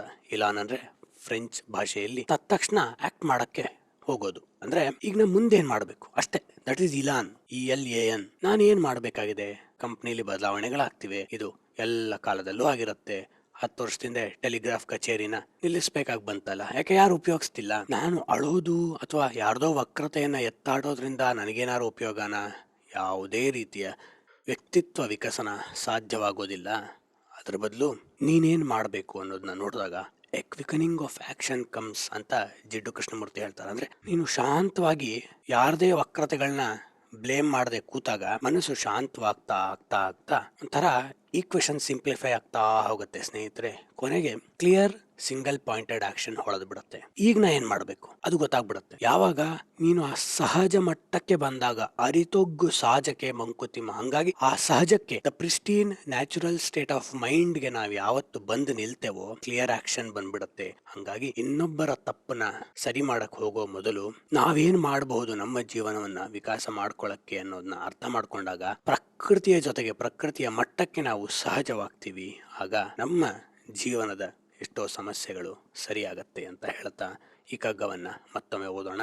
ನರರ ಸ್ವಭಾವ ವಕ್ರಗಳ ನೆನೆಸುವುದೇಕೆ, ಗಿರಿಕಣಿವೆಗಳ ಗಣಿಸಿ ರೋಷಗೊಳ್ಳುವೆಯೇ, ಸುರೆಗರಲ ಸುಧೆಗಳಾಬ್ಧಿಯಲಿ ಸೋದರರಲ್ತೆ ಅರಿತೊಗ್ಗು ಸಾಜಕೆ ಮಂಕುತಿಮ್ಮ. DVG ಅವರು ಮನುಷ್ಯನ ಮನಸ್ಸಿನ ಆಸೆಗಳು, ಅವುಗಳು ಏಳುವ ಪ್ರಕ್ರಿಯೆ, ಇದ್ರ ಬಗ್ಗೆ ಎಷ್ಟೋ ಅದ್ಭುತವಾದ ಕಗ್ಗಗಳನ್ನ ಬರೆದಿದ್ದಾರೆ. ಅದರಲ್ಲಿ ಅದ್ಭುತ ಸಂದೇಶಗಳನ್ನ ಕೊಡ್ತಾ ಹೋಗ್ತಾರೆ. ಮನುಷ್ಯನ ಆಸೆ ಹುಟ್ಟೋದು ಯಾವುದೋ ಒಂದು ಒತ್ತಡದಿಂದಲ್ಲ, ಹಲವಾರು ಶಕ್ತಿಗಳು ಒಬ್ಬ ಮನುಷ್ಯನ ಮನಸ್ಸಿನ ಮೇಲೆ ಪ್ರಭಾವವನ್ನ ಬೀರಿ ಬೀರಿ ಆ ಮನುಷ್ಯನ ಮನಸ್ಸನ್ನ ಕ್ಷೋಭೆಗೊಳಿಸ್ಬಿಡುತ್ತವೆ. ಮನಸ್ಸು ಆಗ ಕ್ಷುಲ್ಲಕ ರೀತಿ ಡಿಸ್ಟರ್ಬ್ ಆದಾಗ ಆಂಗ್ಸೈಟಿ ಹೆಚ್ಚಾಗ್ತಾ ಹೋಗುತ್ತೆ. ಜಿಡ್ಡು ಕೃಷ್ಣಮೂರ್ತಿಗಳು ಒಂದ್ ಕಡೆ ಹೇಳ್ತಾರೆ, ಆಂಗ್ಸೈಟಿ ಕ್ರಿಯೇಟ್ಸ್ ಡಿಸ್ಟರ್ಬ್ಡ್ ಮೈಂಡ್. ಕ್ಷೋಭೆಗೊಂಡಂತಹ ಮನಸ್ಸನ್ನ ಖಿನ್ನತೆ ಬೆಳೆಸ್ತಾ ಹೋಗುತ್ತೆ. With that agitated mind human beings crave for gossip. ಯಾವಾಗ ನಮ್ಮ ಮನಸ್ಸು ಶಾಂತವಾಗಿಲ್ವೋ ಆಗ ಹೊರಗಿನ ಕೆಟ್ಟ ವಿಷಯಗಳನ್ನ ನೋಡುವ ಆಸೆ ಜಾಸ್ತಿ ಆಗ್ತಾ ಹೋಗುತ್ತಂತೆ. ಗಾಸಿಪ್ ಅಂದ್ರೆ ನಾವು ಯಾರ್ದೋ ಬಗ್ಗೆ ಆಡ್ಕೊಂಡು ಮಾತಾಡ್ತೀವಲ್ಲ, ಅದಷ್ಟೇ ಅಲ್ಲ, ಇನ್ಯಾವುದೋ ಸೆಲೆಬ್ರಿಟಿ ನ್ಯೂಸ್ನ ಸಿಕ್ಕಾಬಟ್ಟೆ ಮಾತಾಡೋದು. ನಮ್ಮ ಜೀವನದಲ್ಲಿ ಏನು ಬದಲಾಗ್ತಿರಲ್ಲ. ಯಾರಿಗೋ ಮಗು ಆಯ್ತು, ಯಾರ್ದೋ ಮಗುಗೆ ಯಾವ್ದೋ ರೀತಿ ಹೆಸರಿಟ್ರು, ಅದು ಸರಿನಾ ತಪ್ಪಾ ನಿಮ್ನ ಯಾರು ಕೇಳಿರೋದೇ ಇಲ್ಲ. ಆದ್ರೂ ಸಹ ನಾವೇನ್ ಅನ್ಕೊಂಡಿರ್ತೀವಿ, ನಮ್ಮ ಧೋರಣೆಗಳು, ನಮ್ಮ ದೃಷ್ಟಿಕೋನಗಳು ತುಂಬಾ ಮ್ಯಾಟರ್ ಆಗುತ್ತವೆ. ಯಾಕೆ? ಆ ಗಾಸಿಪ್ ಕಂಟೆಂಟ್ ಬಗ್ಗೆ ಆಸಕ್ತಿ ಉಂಟಾಗ್ತಿರೋದೆ we are agitated due to our monotonous lifestyle. ನಮ್ಮ ಏಕತಾನತೆ ಇರೋ ಜೀವನ ಶೈಲಿಯಲ್ಲಿ ದಿನ ಬೆಳಗ್ಗೆ ಹೋಗು, ಮೆಟ್ರೋಲಿ ಸೈನ್ ಇನ್ ಆಗು, ಆಫೀಸಲ್ಲಿ ಕಾರ್ಡ್ ಸ್ವೈಪ್ ಮಾಡು, ಸ್ಕ್ಯಾನ್ ಮಾಡು, ಮತ್ತಾಚೆ ಬಾ, ಟೀ ಕುಡಿ, ಈ ಒಂದು ಮೊನಟನಸ್ ಲೂಪಲ್ಲಿ ಮನಸ್ಸಿಗೆ ಒಂದು ಚೈತನ್ಯ ಕಡಿಮೆ ಆಗ್ತಿರೋವಾಗ ಗಾಸಿಪ್ ಬೇಕನ್ಸುತ್ತೆ. ಕೆಟ್ಟ ಕೆಟ್ಟ ಕಂಟೆಂಟ್ನ ನಾವು ನೋಡಕ್ ಶುರು ಮಾಡ್ತೀವಿ. ಅದು ನೋಡ್ತಾ ನೋಡ್ತಾ ಸ್ನೇಹಿತರೆ ಅದ್ರ ಜೊತೆಗೆ ಎಷ್ಟೊಂದು ಜಾಹೀರಾತುಗಳು ಬರುತ್ತೆ. ಆ ಜಾಹೀರಾತುಗಳು ನಮ್ಮ ಮನಸ್ಸನ್ನ ಇದ್ದಿದ್ದು ಸೆನ್ಸೇಷನಲೈಸ್ ಮಾಡ್ತಾ ಹೋಗುತ್ತವೆ. ಇದ್ದಿದ್ದು ನಿಂಗೆ ಹೆಚ್ಚು ಬೇಕು ಅನ್ಸ್ತಾ ಹೋಗುತ್ತವೆ. ನಿನ್ನ ಹತ್ರ ಇರೋದು ಕಡಿಮೆ, ನಿನ್ನ ಹತ್ರ ಇರೋದು ಹಳೇದು, ನಿನ್ನ ಹತ್ರ ಇರೋದು ಕೆಟ್ಟದು. ಇದನ್ನ ನಮ್ಮ ಕಾರ್ಗೆ ಅಪ್ಲೈ ಮಾಡ್ಬೋದು, ನಮ್ಮ ಸ್ಮಾರ್ಟ್ ಫೋನ್ಗೆ ಅಪ್ಲೈ ಮಾಡ್ಬೋದು, ಅದನ್ನ ನಮ್ಮ ರೊಮ್ಯಾಂಟಿಕ್ ರಿಲೇಶನ್ಶಿಪ್ ಅಲ್ಲೂ ಅಪ್ಲೈ ಮಾಡ್ಕೊಳ್ಳೋ ಪರಿಸ್ಥಿತಿ ಬಂದಿದೆ. ನನ್ನ ಪಾರ್ಟ್ನರ್ ಸರಿ ಇಲ್ಲ, ಹಾಗಿಲ್ಲ, ಹೀಗಿಲ್ಲ, ಆ ರೀತಿ ಇಲ್ಲ, ಈ ರೀತಿ ಇಲ್ಲ. ಯಾಕೆ? We are seeing excessive benchmarking due to advertising phenomena ಅಲ್ವಾ? ಅದ ಹೆಚ್ಚಾಗ್ತಾ ಸ್ನೇಹಿತರೆ ಇಲ್ಲಿ ಗಮನಿಸ್ತಾ ಹೋಗಿ ಕೃಷ್ಣಮೂರ್ತಿಗಳ ಚಿಂತನೆ ಈ ಕಗ್ಗಕ್ಕೆ ತುಂಬಾ ಸಂವಾದಿ ಆಗುತ್ತೆ ಅನ್ನೋದ್ರಿಂದ ಹೇಳ್ತಿರೋದು. ನಾವು ಬಂದಿದ್ದೇ ಮನಸ್ಸು ಆಂಗ್ಸೈಟಿ ಹೆಚ್ಚಾದಾಗ ಈ ವಿಷಯವನ್ನ ನೋಡಕ್ಕೆ. ಈ ವಿಷಯ ನೋಡ್ತಿದ್ದಾಗ ಇದ್ದಿದ್ದು ಕ್ರೇವಿಂಗ್ ಹೆಚ್ಚಾಗ್ತಿದೆ, ನಾ ಏನೋ ಕೊಂಡ್ಕೋಬೇಕು ಅನಿಸ್ತಿದೆ, ಕೊಂಡ್ಕೊಳ್ಳೋದ್ರಿಂದ ಯಾವುದೋ ಒಂದು ಜೀವನ ಪರಿಹಾರ ಆಗ್ಬಿಡತ್ತೆ ಅಂತ ಅನ್ಕೋತಾ ಇದೀವಿ. ಇದಕ್ಕೆ ಅದ್ಭುತ ಚಿಂತಕರಾಗಿದ್ದ ಥಿಯೋಡೋರ್ ಅಡೋರ್ನೋ ಅದ್ಭುತವಾಗಿ ಹೇಳ್ತಾರೆ. ಏನಂದ್ರೆ, the commodity now becomes a theological perversion. ಥೀ ಅಂದರೆ ಒಂದು ಕಮಾಡಿಟಿ ಅನ್ನೋದು, ಈಗ ನಾವ್ ಯಾವುದೋ ಒಂದು ಹೊಸ ಕಾರ್ ಬಂದಿದೆ ಆ ಬ್ರ್ಯಾಂಡ್ ಯಾವ್ದೋ ಹೊಸ ಕಾರಲ್ಲಿ ಕೂಲಿಂಗ್ ಸೀಟ್ಸ್ ಇದೆ ಅನ್ನೋದು ಥಿಯೋಲಾಜಿಕಲ್ ಪರ್ವರ್ಷನ್ ಆಗ್ಬಿಡತ್ತೆ. ಅಂದ್ರೆ ದೈವೀಕೃತಗೊಳಿಸ್ಬಿಡ್ತೀವಂತೆ ನಾವು. ಅಂದ್ರೆ ಅದು ನಮ್ಮ ಜೀವನದಲ್ಲಿ ಬರೋದ್ರಿಂದ ಎಲ್ಲವೂ ಬದಲಾಗ್ಬಿಡತ್ತೆ ಅಂತ ಅನ್ಕೋತಾ ಹೋಗ್ತೀವಂತೆ ನಾವು. ಹಾಗ ಅನ್ಕೋತಾ ಅನ್ಕೋತಾ ಅನ್ಕೋತಾ ನನ್ನ ಜೀವನ ಖಾಲಿತನವನ್ನ ಹೆಚ್ಚು ಮಾಡ್ತಾ ಮಾಡ್ತಾ ಮತ್ತಷ್ಟು ಆಂಗ್ಸೈಟಿ ಹೆಚ್ಚಾಗತ್ತೆ, ಮತ್ತಷ್ಟು ಖಿನ್ನತೆ ಜಾಸ್ತಿ ಆಗತ್ತೆ. ಅಂದ್ರೆ ಖಿನ್ನತೆಯಿಂದ ಆರಂಭ ಆದ ಅಜಿಟೇಟೆಡ್ ಮೈಂಡ್ ಗಾಸಿಪ್ ಕಡೆ ಹೋಯ್ತು. ಅದರಿಂದ ತನ್ನ ಜೀವನ ಕಡಿಮೆ ಅನ್ಸಕ್ ಶುರುವಾಯಿತು. ಅದರಿಂದ ಇದ್ದಿದ್ದು ಖಿನ್ನತೆ ಜಾಸ್ತಿ ಆಯಿತು. This cycle repeats. ಈ ಸೈಕಲ್ ರಿಪೀಟ್ ಆಗ್ತಾ ಆಗ್ತಾ ಆಗ್ತಾ ಖಿನ್ನತೆಯನ್ನ ನಾವೇ ನಮ್ಮ ಅಹಂಕಾರವನ್ನ ಉಪಯೋಗಿಸಿ ಹೆಚ್ಚು ಮಾಡ್ಕೊತಾ ಹೋಗ್ತೀವಿ. ಆಗ ನಮ್ಮ ಮನಸ್ಸಿನಲ್ಲಿ ಹೊಟ್ಟೆ ಕಿಚ್ಚು, ಅಸೂಯೆ, ಈರ್ಷೆಗಳು ಹೆಚ್ಚಾಗ್ತಾ ಹೋಗುತ್ತವೆ. ಜಲಸಿ, ಹೇಟ್ರಡ್ ಇವೆಲ್ಲ ಜಾಸ್ತಿ ಆಗ್ತಾ ಆಗ್ತಾ ಆಗ್ತಾ ಇನ್ನೊಬ್ಬರ ಜೊತೆ ಕಂಪೇರ್ ಮಾಡ್ತೀವಿ. ಮತ್ತೊಂದು ಕಡೆ ನಾವು ಇನ್ನೊಂದು ತಪ್ಪನ್ನ ಮಾಡಿ ಮತ್ತೆಲ್ಲೋ ಜೀವನದಲ್ಲಿ ಸಿಗಾಕೋತೀವಿ. ಅದಕ್ಕೆ ಡಿ.ವಿ.ಜಿ ಹೇಳ್ತಿರೋದು, ಬೀಸಿದಲ್ಲದೆ ಬೂದಿ ಕವಿದ ಕಿಡಿಯುರಿದೀತೆ, ಕೈ ಸೋಕದಿರೆ ಕೈಯ ಸಪ್ಪುಳಾದೀತೆ, ವಾಸನೆಯೇ ಮಾತೆಯಾಶೆಗೆ ಪಿತನು ಸಂದರ್ಭ, ದೋಷ ಒಳಗೋ ಹೊರಗೋ ಮಂಕುತಿಮ್ಮ. ಅದ್ಭುತವಾಗಿದೆ. ಇನ್ನೊಂದು ಕಗ್ಗದಲ್ಲಿ ಡಿ.ವಿ.ಜಿ ಪಾಶಗಳು ಹೊರಗೆ ಕೊಂಡಿಗಳು ನಮ್ಮೊಳಗಿಹವು ಅಂತಾರೆ. ಅಂದ್ರೆ ಹೊರಗಡೆ ಸೆನ್ಸೇಷನಲ್ ಕಂಟೆಂಟ್, ಸೆನ್ಸೇಷನಲ್ ವಿಷಯಗಳು ನಮ್ಮ ಇಂದ್ರಿಯ ಲೋಲುಪತೆಗೆ ಪ್ರೇರಣೆ ಕೊಡೋ ಎಷ್ಟೋ ಅಂಶಗಳಿವೆ. ಆದರೆ ನಿನ್ನ ಒಳಗಡೆ ಅದಕ್ಕೆ ಪಾಶ ಇದೆಯಲ್ಲ, ದಟ್ ಅಜಿಟೇಟೆಡ್ ಮೈಂಡ್, ಜಿಡ್ಡು ಹೇಳ್ತಿರೋದು, ನಿನ್ನ ಮನಸ್ಸಿನಲ್ಲಿ ಒಂದು ಅಜಿಟೇಷನ್ ಇದೆಯಲ್ಲ, ಅದನ್ನ ಸರಿ ಮಾಡ್ಕೊಳ್ದೆ ನೀನು ಕಣ್ಮುಚ್ಕೊಂಡು ಕೂತ್ಕೊಳಕ್ಕಾಗಲ್ಲ, ಕಿವಿ ಮುಚ್ಕೊಂಡು ಕೂತ್ಕೊಳಕ್ಕಾಗಲ್ಲ. ಜೀವನವನ್ನ ನಡೆಸಬೇಕು. ಹಂಗಾಗಿ ಯಾರನೋ ತಪ್ಪು ಯಾರ್ದೋ ಸರಿ ಇಲ್ಲ ಅನ್ಕೊಳಕ್ ಹೋಗ್ಬೇಡ. ಬೀಸಿದಲ್ಲದೆ ಬೂದಿ ಕವಿದ ಕಿಡಿಯುರಿದೀತೆ. ನಿನಗೆ ಮೊದ್ಲಿಂದ ನಿನ್ನ ಫ್ರೆಂಡ್ನ ಕಂಪೇರ್ ಮಾಡ್ಕೊಂಡು ಬೆಳೆದಿರ್ತೀಯ. ನಿನ್ನ ಫ್ರೆಂಡು ಒಳ್ಳೆ ಚೆನ್ನಾಗಿ ಓದ್ತಿರಲ್ಲ, ಆಮೇಲೆ ಯಾವುದೋ ಬಿಸ್ನೆಸ್ಗೆ ಹೋಗ್ತಾನೆ. ಬಿಸ್ನೆಸ್ಗೆ ಹೋಗಿ ಒಬ್ಬೊಬ್ಬರಿಗೆ ಎಲ್ಲೆಲ್ಲಿ ಕ್ಲಿಕ್ ಆಗುತ್ತೆ ಗೊತ್ತಿಲ್ವಲ್ಲ. ಅದಕ್ಕೆ ಹೋವಲ್ ಗಾರ್ಡ್ನರ್ ಅನ್ನುವ ಮನಃಶಾಸ್ತ್ರಜ್ಞ ಥಿಯರಿ ಆಫ್ ಮಲ್ಟಿಪಲ್ ಇಂಟೆಲಿಜೆನ್ಸ್ ಅಂದ್ರು. ಮೊದಲೆಲ್ಲ ನಾವು ಬೆಳೀತಿದ್ದಾಗ ಐಕ್ಯೂ ಬೇಕು ಅಂತ ಅಂತಿದ್ರು. ಈಗ ಹೋವಲ್ ಗಾರ್ಡ್ನರ್ ಚಿಂತನೆಯಿಂದ ಅದು ಕಡಿಮೆ ಆಗಿದೆ. ಅಂದ್ರೆ ಐಕ್ಯೂ ಇಲ್ಲದವರು ಎಷ್ಟೋ ಜನ ಈ ಜಗತ್ತನ್ನು ಆಳಿದ್ದಾರೆ. ಈ ಮನುಷ್ಯನ ಇತಿಹಾಸದ ರೂಪುರೇಷೆಯನ್ನ ಬದಲಾಯಿಸಿರೋರು ಎಷ್ಟು ಜನ ಹೈ ಐಕ್ಯೂ ಅವರು. ಅಂದ್ರೆ ಬುದ್ಧಿ ಬೇಕು ಅಂತಲ್ಲ, ಐಕ್ಯೂ ಒಂದೇ ಮುಖ್ಯ ಅಲ್ಲ ಅಂತ ಹೋವಲ್ ಗಾರ್ಡ್ನರ್ ಹೇಳ್ದ. ಅಂದ್ರೆ ಒಬ್ಬೊಬ್ಬರಿಗೂ ಒಂದೊಂದು ಟ್ಯಾಲೆಂಟ್ಸ್ ಇರುತ್ತೆ. ಈಗ ಭೀಮ್ಸೇನ್ ಜೋಶಿ ಅವರ, ನುಸ್ರತ್ ಫತೇ ಅಲಿ ಖಾನ್ ಅವರ ಐಕ್ಯೂ ತಗೊಂಡು ಯಾರಿಗೇನಾಗಬೇಕಾಗಿದೆ? ಅವ್ರಿಗೆ ಇನ್ನೊಂದು ಸಂವೇದನೆ ಇದೆಯಲ್ಲ, ಅದಕ್ಕೂ ಪ್ರಭಾವ ಬೀರೋ ಶಕ್ತಿ ಇದೆ ಅಂತ ಹೋವಲ್ ಗಾರ್ಡ್ನರ್ ಹೇಳಿದ್ರು. ಹಂಗಾಗಿ ಯಾರೋ ಒಂದು ಬಿಸ್ನೆಸ್ಗೆ ಹೋದಾಗ ಅವ್ರದ್ದೇನೋ ಸ್ಕಿಲ್ ಸೆಟ್ ಚೆನ್ನಾಗಿರೋದ್ರಿಂದ, ಅಥವಾ ಅವ್ರ ಬುದ್ಧಿ ಶಕ್ತಿನೋ, ಅಥವಾ ಅದನ್ನ ಅರ್ಥ ಮಾಡ್ಕೊಳ್ಳೋ, ಗ್ರಾಸ್ಪ್ ಮಾಡ್ಕೊಳ್ಳೋ, ಕ್ಲೈಂಟ್ ಪೈನ್ ಪಾಯಿಂಟ್ಸ್ ನ ಅರ್ಥ ಮಾಡ್ಕೊಳ್ಳೋ ಶಕ್ತಿ ಚೆನ್ನಾಗಿರೋದ್ರಿಂದ ಅವ್ರೇನೋ ಒಂದು ಆರಂಭಿಸ್ತಾರೆ, ಅಲ್ಲಿ ಚೆನ್ನಾಗ್ ಆಗ್ತಾರೆ, ಒಳ್ಳೆ ದುಡ್ಡನ್ನ ಮಾಡ್ತಾರೆ, ಒಳ್ಳೆ ಮನೆನ ಕಟ್ತಾರೆ. ನಾನು ಚೆನ್ನಾಗಿ ಓದ್ತಾ ಇದ್ದೀನಿ, ನೋಡ್ತಾ ಇದ್ದೀನಿ, ನಾನು ಅವನ್ನ ಯಾವಾಗೂ ಕಡಿಮೆ ಅಂತ ನೋಡ್ತಿದ್ದೆ. 10 ವರ್ಷದಲ್ಲಿ ನನ್ನ ಹತ್ರ ಇರೋ ಹಳೆ ಕಾರ್ ಇನ್ನೂ ಬದಲಾಗಿಲ್ಲ, ಅವನ ಹತ್ರ ಒಂದು BMW, ಒಂದು ಮರ್ಸಿಡೀಸ್ ಬಂದು ನಿಂತು ಬಿಟ್ಟಿದೆ ಮನೇಲಿ ಮುಂದೆ. ನನಗೀಗ ಒಂದು ರೀತಿ ಈರ್ಷೆ ಹೆಚ್ಚಾಗ್ತಾ ಹೋಗುತ್ತೆ. ನಾನೇನ್ ತಪ್ಪು ಮಾಡಿದ್ದೆ, ನನ್ಗೆ ಯಾಕೆ ಹಿಂಗಾಯ್ತು? ನಿಜ ಅಂದ್ರೆ ಸ್ನೇಹಿತರೆ, ಇಲ್ಲಿ ಗಮನಿಸ್ತಾ ಹೋಗಿ, ನಮ್ಮೆಲ್ಲರ ಮನಸ್ಸು ಹಿಂಗಾಗ್ತಿರತ್ತೆ. ನಾನೇನು ಸಮಸ್ಯೆಯಲ್ಲಿ ಇರೋದೇ ಇಲ್ಲ, ಆ ಸಮಸ್ಯೆನ ನನ್ನ ಅಹಂಕಾರ ಸೃಷ್ಟಿ ಮಾಡ್ತಿದೆ. ಇಲ್ಲೇನೆ ಮೊದಲ ತಪ್ಪು ಆರಂಭ ಆಗ್ತಿರೋದು. ಬುದ್ಧ ಇದನ್ನ ತುಂಬಾ ಚೆನ್ನಾಗಿ ಹೇಳ್ತಾರೆ. ಏನಂದ್ರೆ, just observe the first arising of the thought. ಮೊದಲ ಚಿಂತನೆ ಹೇಳೋದನ್ನ ಗಮನಿಸ್ತಾ ಹೋಗಿ. ನೀನು ನಿಂಗೆ ಈ ಚಿಂತನೆ ಹೇಳ್ತಿದ್ಯಲ್ಲ, ಅಯ್ಯೋ ನಾ ಏನ್ ಮಾಡ್ಲಿ ಅಲ್ಲ, ನಿನ್ಗೆ ಆ ಚಿಂತನೆ ಯಾಕೆ ಹೇಳ್ತಿದೆ ಅನ್ನೋದು ನಿನ್ನಲ್ಲಿ ಬರ್ಬೇಕು. ಬರ್ತಿಲ್ಲ, ನೆಕ್ಸ್ಟ್ ಏನ್ ಮಾಡ್ತೀನಿ? ನಾ ಈಗ ಏನ್ ಮಾಡ್ಲಿ, ನಂಗೆ ಯಾಕೆ ಹಿಂಗಾಯ್ತು, ನಾ ಏನ್ ಮಾಡ್ಲಿ? ತೊಂದರೆ ಇಲ್ಲ, ನಾನು ರಿವೆಂಜ್ ತಗೋಬೇಕು. ನಮ್ಮ ಕಾಂಪಿಟೇಷನ್ ನಲ್ಲಿ ರಿವೆಂಜ್ ಕಾಂಪ್ಲೆಕ್ಸ್ ಇದ್ದೇ ಇರುತ್ತಲ್ವಾ, ಅದನ್ನೇ ಜಿಡ್ಡು ಕೃಷ್ಣಮೂರ್ತಿಗಳು ಹೇಳ್ತಾರೆ. ಆ ಕಾಂಪಿಟೇಷನ್ ಅಲ್ಲಿ ಒಂದ್ ರೀತಿ ಯಾರಿಗೋ ನೋವುಂಟು ಮಾಡೋ ಅಂಶ ಬಂದ ತಕ್ಷಣ ನಾವು ಅಲ್ಲಿ ಕೆಡ್ಡಾಗೆ ಬೀಳಕ್ಕೆ ಆರಂಭ ಆಗ್ತಿರ್ತೀವಿ. ಹಂಗಾಗಿ ನನ್ನ ಕೈಲಾಗದಿದ್ರು ಹೆಚ್ಚು ಲೋನ್ ತಗೊಂಡು ದೊಡ್ಡ ಮನೆ ಕಟ್ಸಿ ತೋರಿಸ್ತೀನಿ ಸಮಾಜಕ್ಕೆ ಅಂತ ಹೋಗ್ತೀನಿ. ಕಟ್ಟಕ್ಕಾಗಲ್ಲ.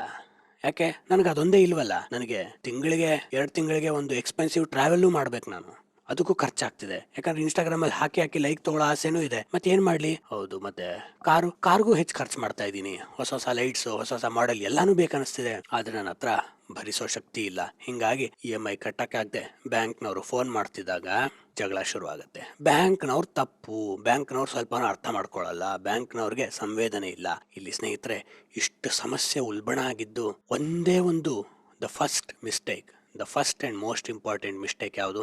ನಾನು ಆ ವ್ಯಕ್ತಿಯ ಮೇಲೆ ಈರ್ಷೆಯನ್ನ ಪಟ್ಟಿದ್ದು, ಹೊಟ್ಟೆ ಕಿಚ್ಚನ ಪಟ್ಟಿದ್ದು, ಕಂಪೇರ್ ಮಾಡ್ಕೊಂಡಿದ್ದು. ಏನೋ ಪರಿಶ್ರಮದಲ್ಲಿ ಕಂಪ್ಯಾರಿಸನ್. ಈಗ ಆ ವ್ಯಕ್ತಿ ಬಿಸ್ನೆಸ್ ಮಾಡಬೇಕಂದ್ರೆ ಬೆಳಗ್ಗೆ 4 ಗಂಟೆಗೆ ಎದ್ಬಿಟ್ಟು ರಾತ್ರಿ 11 ಗಂಟೆಗೆ ಮನೆಗೆ ಬರ್ತಿರ್ತಾನೆ. ನಾ 7 ಗಂಟೆಗೆ ಬಂದು ನೆಟ್ಫ್ಲಿಕ್ಸ್ ನೋಡ್ಕೊಂಡು ಕೂಡ್ತಿರ್ತೀನಿ. ಅದನ್ನ ಯಾರು ಗಮನಿಸ್ತಿರಲ್ವಲ್ಲ. ಅಂದ್ರೆ ನನ್ನ ಅಹಂಕಾರ ಅದನ್ನ ನೋಡಕ್ಕೆ ಬಿಡಲ್ಲ.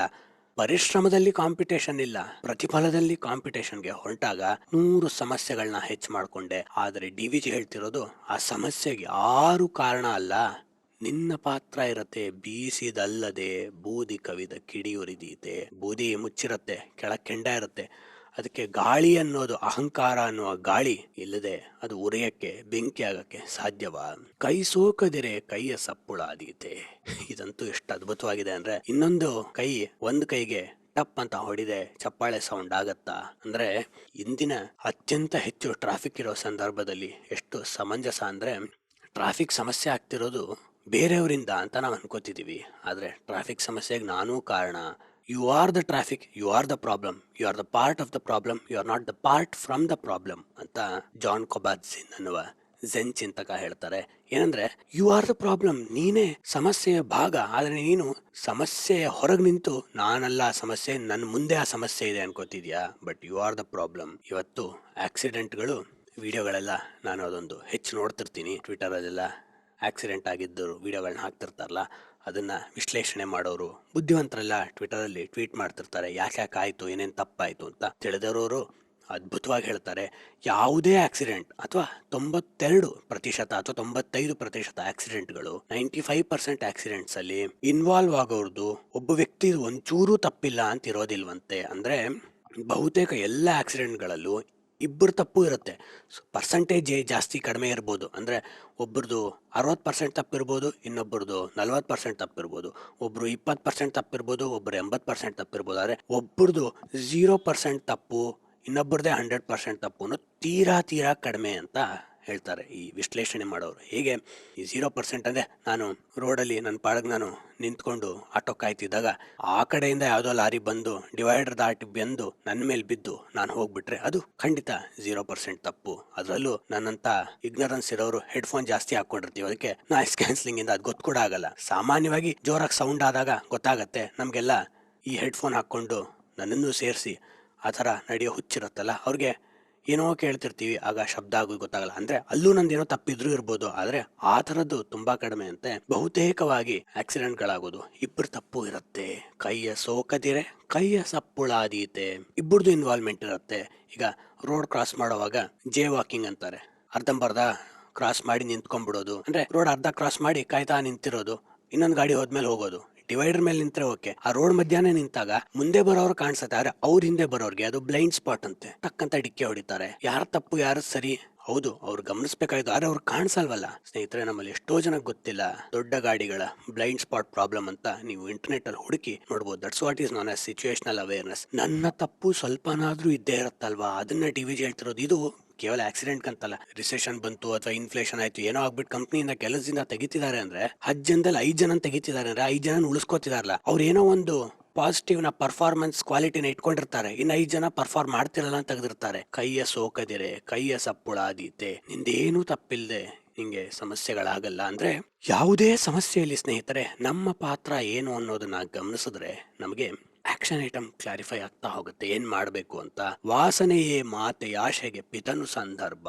ವಾಸನೆಯೇ ಮಾತೆ, ಸಂದರ್ಭ ಅನ್ನುವುದು ತಂದೆ ಹಾಗೆ, ವಾಸನೆ ಅನ್ನುವುದು ತಾಯಿಯ ಹಾಗೆ. ಅಂದ್ರೆ ಇಲ್ಲಿ ಒಂದೇ ಕಡೆಯಿಂದ ಯಾವುದು ಹೊಸ ಸೃಷ್ಟಿ ಹೇಗಾಗಲ್ವೋ, ಅಂದ್ರೆ ತಂದೆ ತಾಯಿ ಪಿತಾ ಮತ್ತು ಮಾತೆ, ಅಂದ್ರೆ ಇಲ್ಲಿ ಮ್ಯಾಮೇಲಿಯನ್ ರೀಪ್ರೊಡಕ್ಷನ್ ನಾವು ಅರ್ಥ ಮಾಡ್ಕೊಂಡ್ರೆ ಗೊತ್ತಾಗೆ ಆಗತ್ತೆ.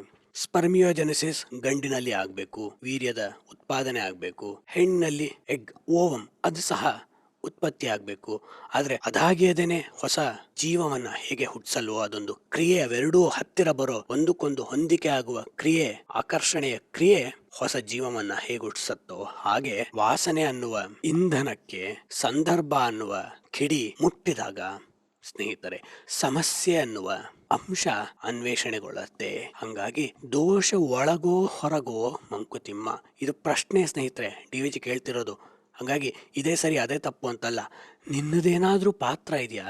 ನೀನು ಜಗತ್ತಿನಿಂದ ಎಷ್ಟು ದೂರ ನಿಲ್ತಿದ್ಯೋ ಅಷ್ಟೇ ದೂರ ನಿನ್ನಿಂದ ನಿಂತು ಯೋಚನೆ ಮಾಡಿದ್ರೆ ಗೊತ್ತಾಗತ್ತೆ ನಿಂದೇನಾದ್ರೂ ಸಮಸ್ಯೆ ಇದೆಯಾ ಇಲ್ವಾ. ಹಂಗಾಗಿ ಸ್ನೇಹಿತರೆ, ಈ ಕಗ್ಗದ ಮುಖ್ಯ ಸಂದೇಶ ಏನಂದ್ರೆ, we should learn to understand our own limited nature, we should learn to understand our own contribution to the problem.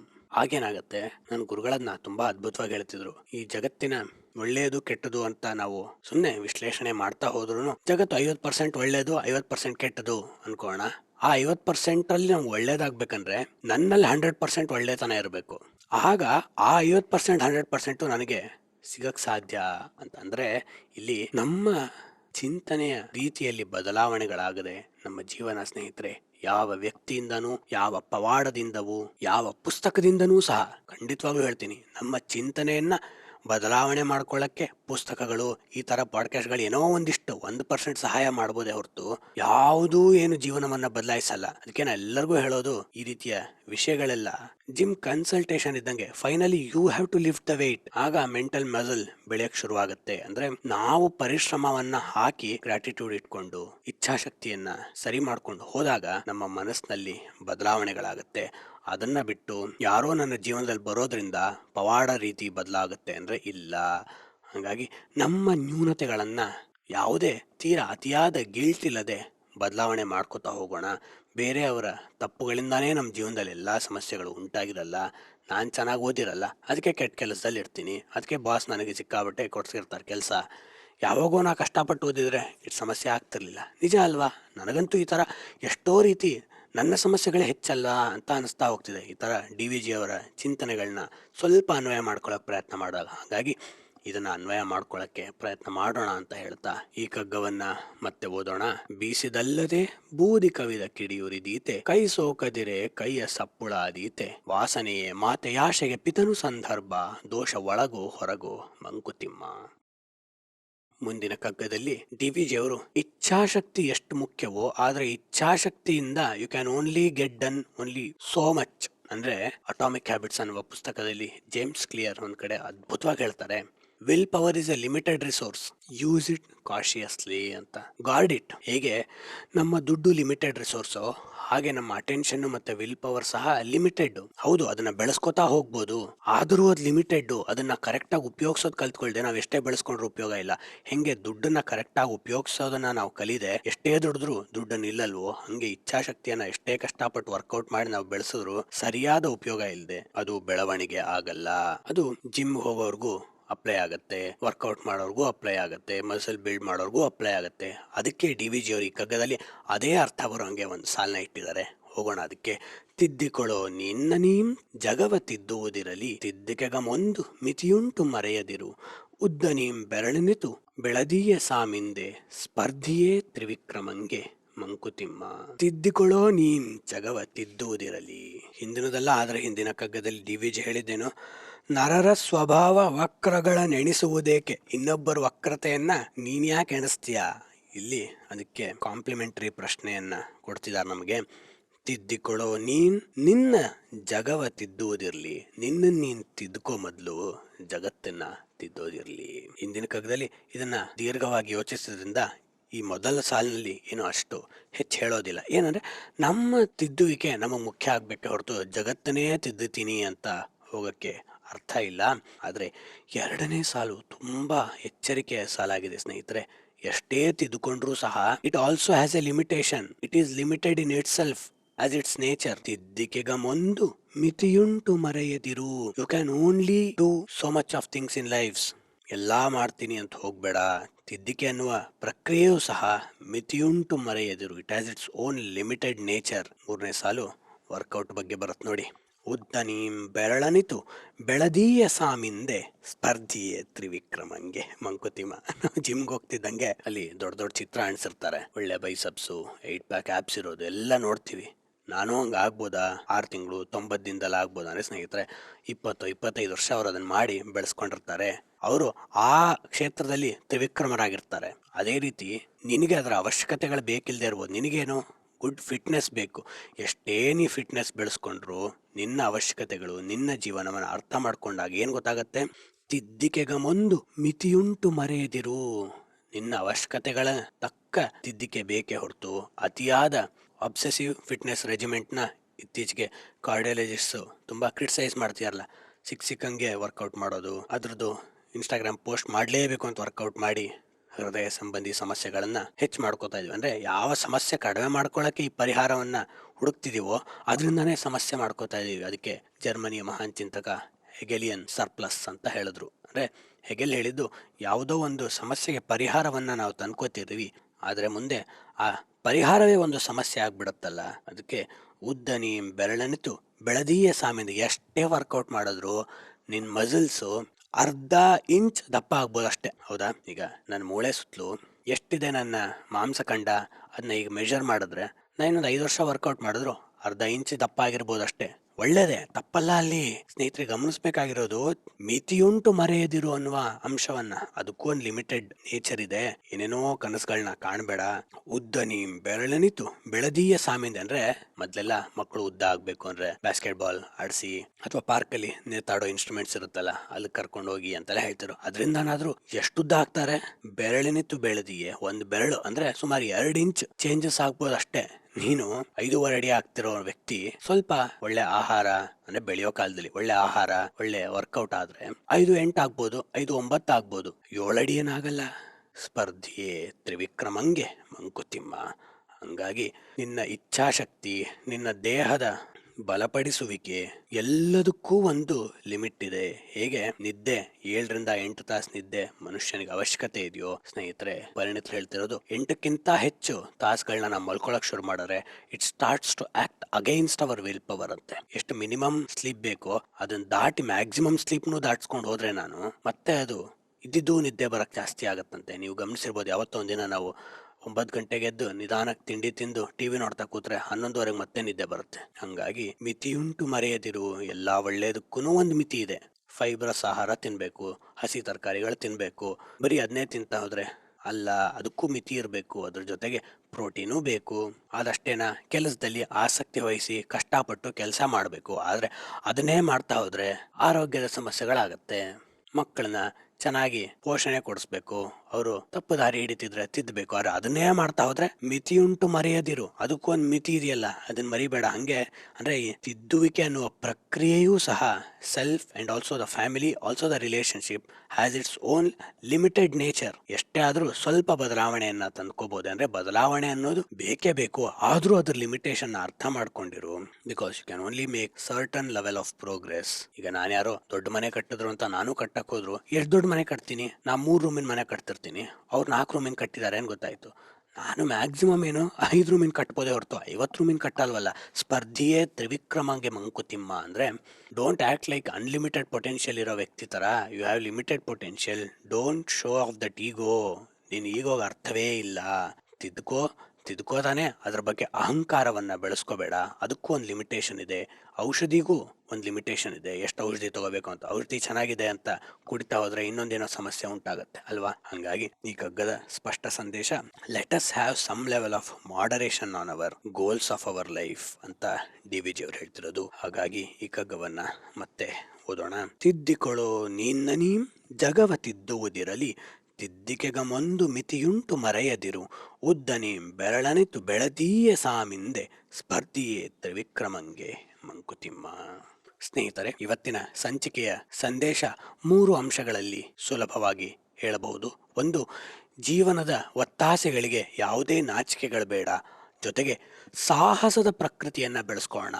Let us have some level of adventurous perspective towards life. ಏನಾಗುತ್ತೆ ನೋಡೋಣ ಅಂತ ಪ್ರಯತ್ನದ ಪ್ರಕೃತಿಯನ್ನ. Let us take some level of calculated risk ಅನ್ನೋದನ್ನ DVG ಅವರು ಹೇಳ್ತಾರೆ. ಚಂದ ಧೀರೋದ್ಯಮವೇ ಮಂಕುತಿಮ್ಮ. ಸ್ವಲ್ಪ ಮಟ್ಟಿಗೆ ನಾವು let us trust in this industry of courage, industry of calculated risk taking. ಅದ್ರ ಜೊತೆಗೆ ಇನ್ನೊಂದು ಮುಖ್ಯವಾದಂತಹ ಸಂದೇಶ ಅಂದ್ರೆ ನಮ್ಮ ಕಾಮನೆಗಳನ್ನ, ಡಿಸೈರ್ಗಳನ್ನ ನಾವು ರಿವ್ಯೂ ಮಾಡ್ತಾ ಹೋಗ್ಬೇಕು. ನನಗಿದು ಬೇಕು ಅನ್ನಿಸ್ತಿದೆಯಲ್ಲ, ಇದು ನನಗೆ ಬೇಕು ಅನ್ನೋದನ್ನ ಸಮಾಜ ನನಗೆ ಹೇಳ್ಕೊಟ್ಬಿಟ್ಟು ನಿನ್ನನ್ನ ಅದರ ಪರ್ಸ್ಯೂಟ್ ನಲ್ಲಿ ನಿಲ್ಲುವಂತೆ ಮಾಡ್ತಿದ್ಯಾ, ಅಥವಾ ನಿಜವಾಗ್ಲೂ ನಿನಗದು ಬೇಕಾ?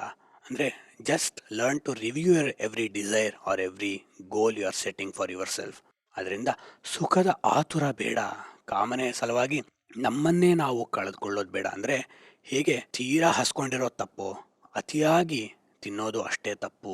Moderation in pleasure is very important. ಇದಕ್ಕೆ ಅರವಿಂದರು ಅದ್ಭುತವಾಗಿ ಒಂದು ಕಡೆ ಹೇಳ್ತಾರೆ, ಮನುಷ್ಯನ ಡಿಸೈರ್ಸ್, ಒತ್ತಾಸೆಗಳು ರಿವಾರ್ಡ್ ಮೆಕ್ಯಾನಿಸಮ್ಗೆ ಎಂಟ್ವೈನ್ ಆಗಿರುತ್ತವೆ. ಅಂದ್ರೆ ಮನುಷ್ಯಂಗೆ ತಮಸ್ಸಿನಿಂದ ಹೊರಗೆ ರಜಸ್ಸಿಗೆ ಬರಲು ಆಸೆಗಳು ಸಹಾಯ ಮಾಡುತ್ತಂತೆ. ಅಂದ್ರೆ ನಾ ಮಲ್ಕೊಂಡೇ ಇರ್ತೀನಿ ಅಂದ್ರೆ ಬೇಡ, ನಿಂಗೇನಾದ್ರು ಪಡಿಬೇಕು, ಆ ಊಟ ತೆಗೆದುಕೋಬೇಕು, ಆ ತಿಂಡಿ ತೆಗೆದುಕೋಬೇಕು, ಆ ಕಾರ್ ತಗೋಬೇಕು, ಆ ಟಿವಿ ತಗೋಬೇಕು ಅನ್ನಿಸ್ದಾಗ ಅದನ್ನ ಹೆಂಗ್ ಪಡಿಬೇಕು, ನೀ ಕಷ್ಟಪಟ್ಟು ಕೆಲಸ ಮಾಡಕ್ ಶುರು ಮಾಡ್ತೀಯ. ಆಗ ನಿನ್ನಲ್ಲಿ ತಮಸ್ಸಿನಿಂದ ರಜಸ್ಸಿನ ಕಡೆ ಪಯಣ ಆಗುತ್ತೆ. ಆದ್ರೆ ಒಂದು ಬಾರಿ ಆ ಹಂತಕ್ಕೆ ಬಂದ್ಮೇಲೆ ನೀನು ರಜಸ್ಸಿನಿಂದ ಸಾತ್ವಿಕದ ಕಡೆ ಹೊರಡ್ಬೇಕೆ ಹೊರತು ಹೆಚ್ಚು ಕೊಂಡ್ಕೊಳ್ಳಕ್ಕೆ ಹೋಗ್ಬಾರ್ದು. ಅಂದ್ರೆ ಅಲ್ಲಿ ಮಾಡರೇಷನ್ ಬರಬೇಕು. ಒಂದು ಹಂತದವರೆಗೆ ನಮಗೆ ಕಾಮನೆಗಳು ಬೇಕೇ ಬೇಕು ಬದುಕಲು.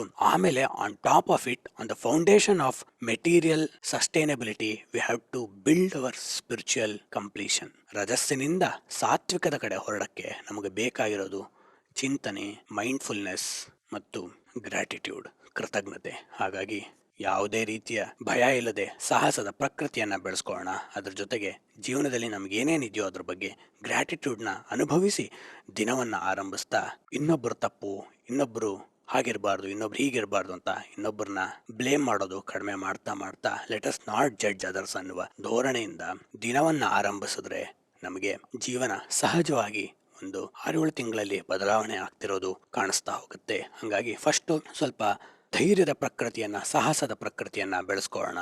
ಎರಡನೇದು, ನಮ್ಮ ಜೀವನ ಎಲ್ಲಿಗೆ ಬಂದು ನಿಂತಿದೆ ಅನ್ನೋದ್ರ ಬಗ್ಗೆ ಗ್ರಾಟಿಟ್ಯೂಡ್ ಇರಲಿ. ಮೂರನೇದು, ಇನ್ನೊಬ್ಬರದು ತಪ್ಪು ಅಂತ ಬ್ಲೇಮ್ ಮಾಡೋದನ್ನ ಕಡಿಮೆ ಮಾಡೋಣ ಅಂತ ಹೇಳ್ತಾ ಈ ಸಂಚಿಕೆಯನ್ನ ಮುಗಿಸುವ ಸಮಯ ಬಂದಿದೆ.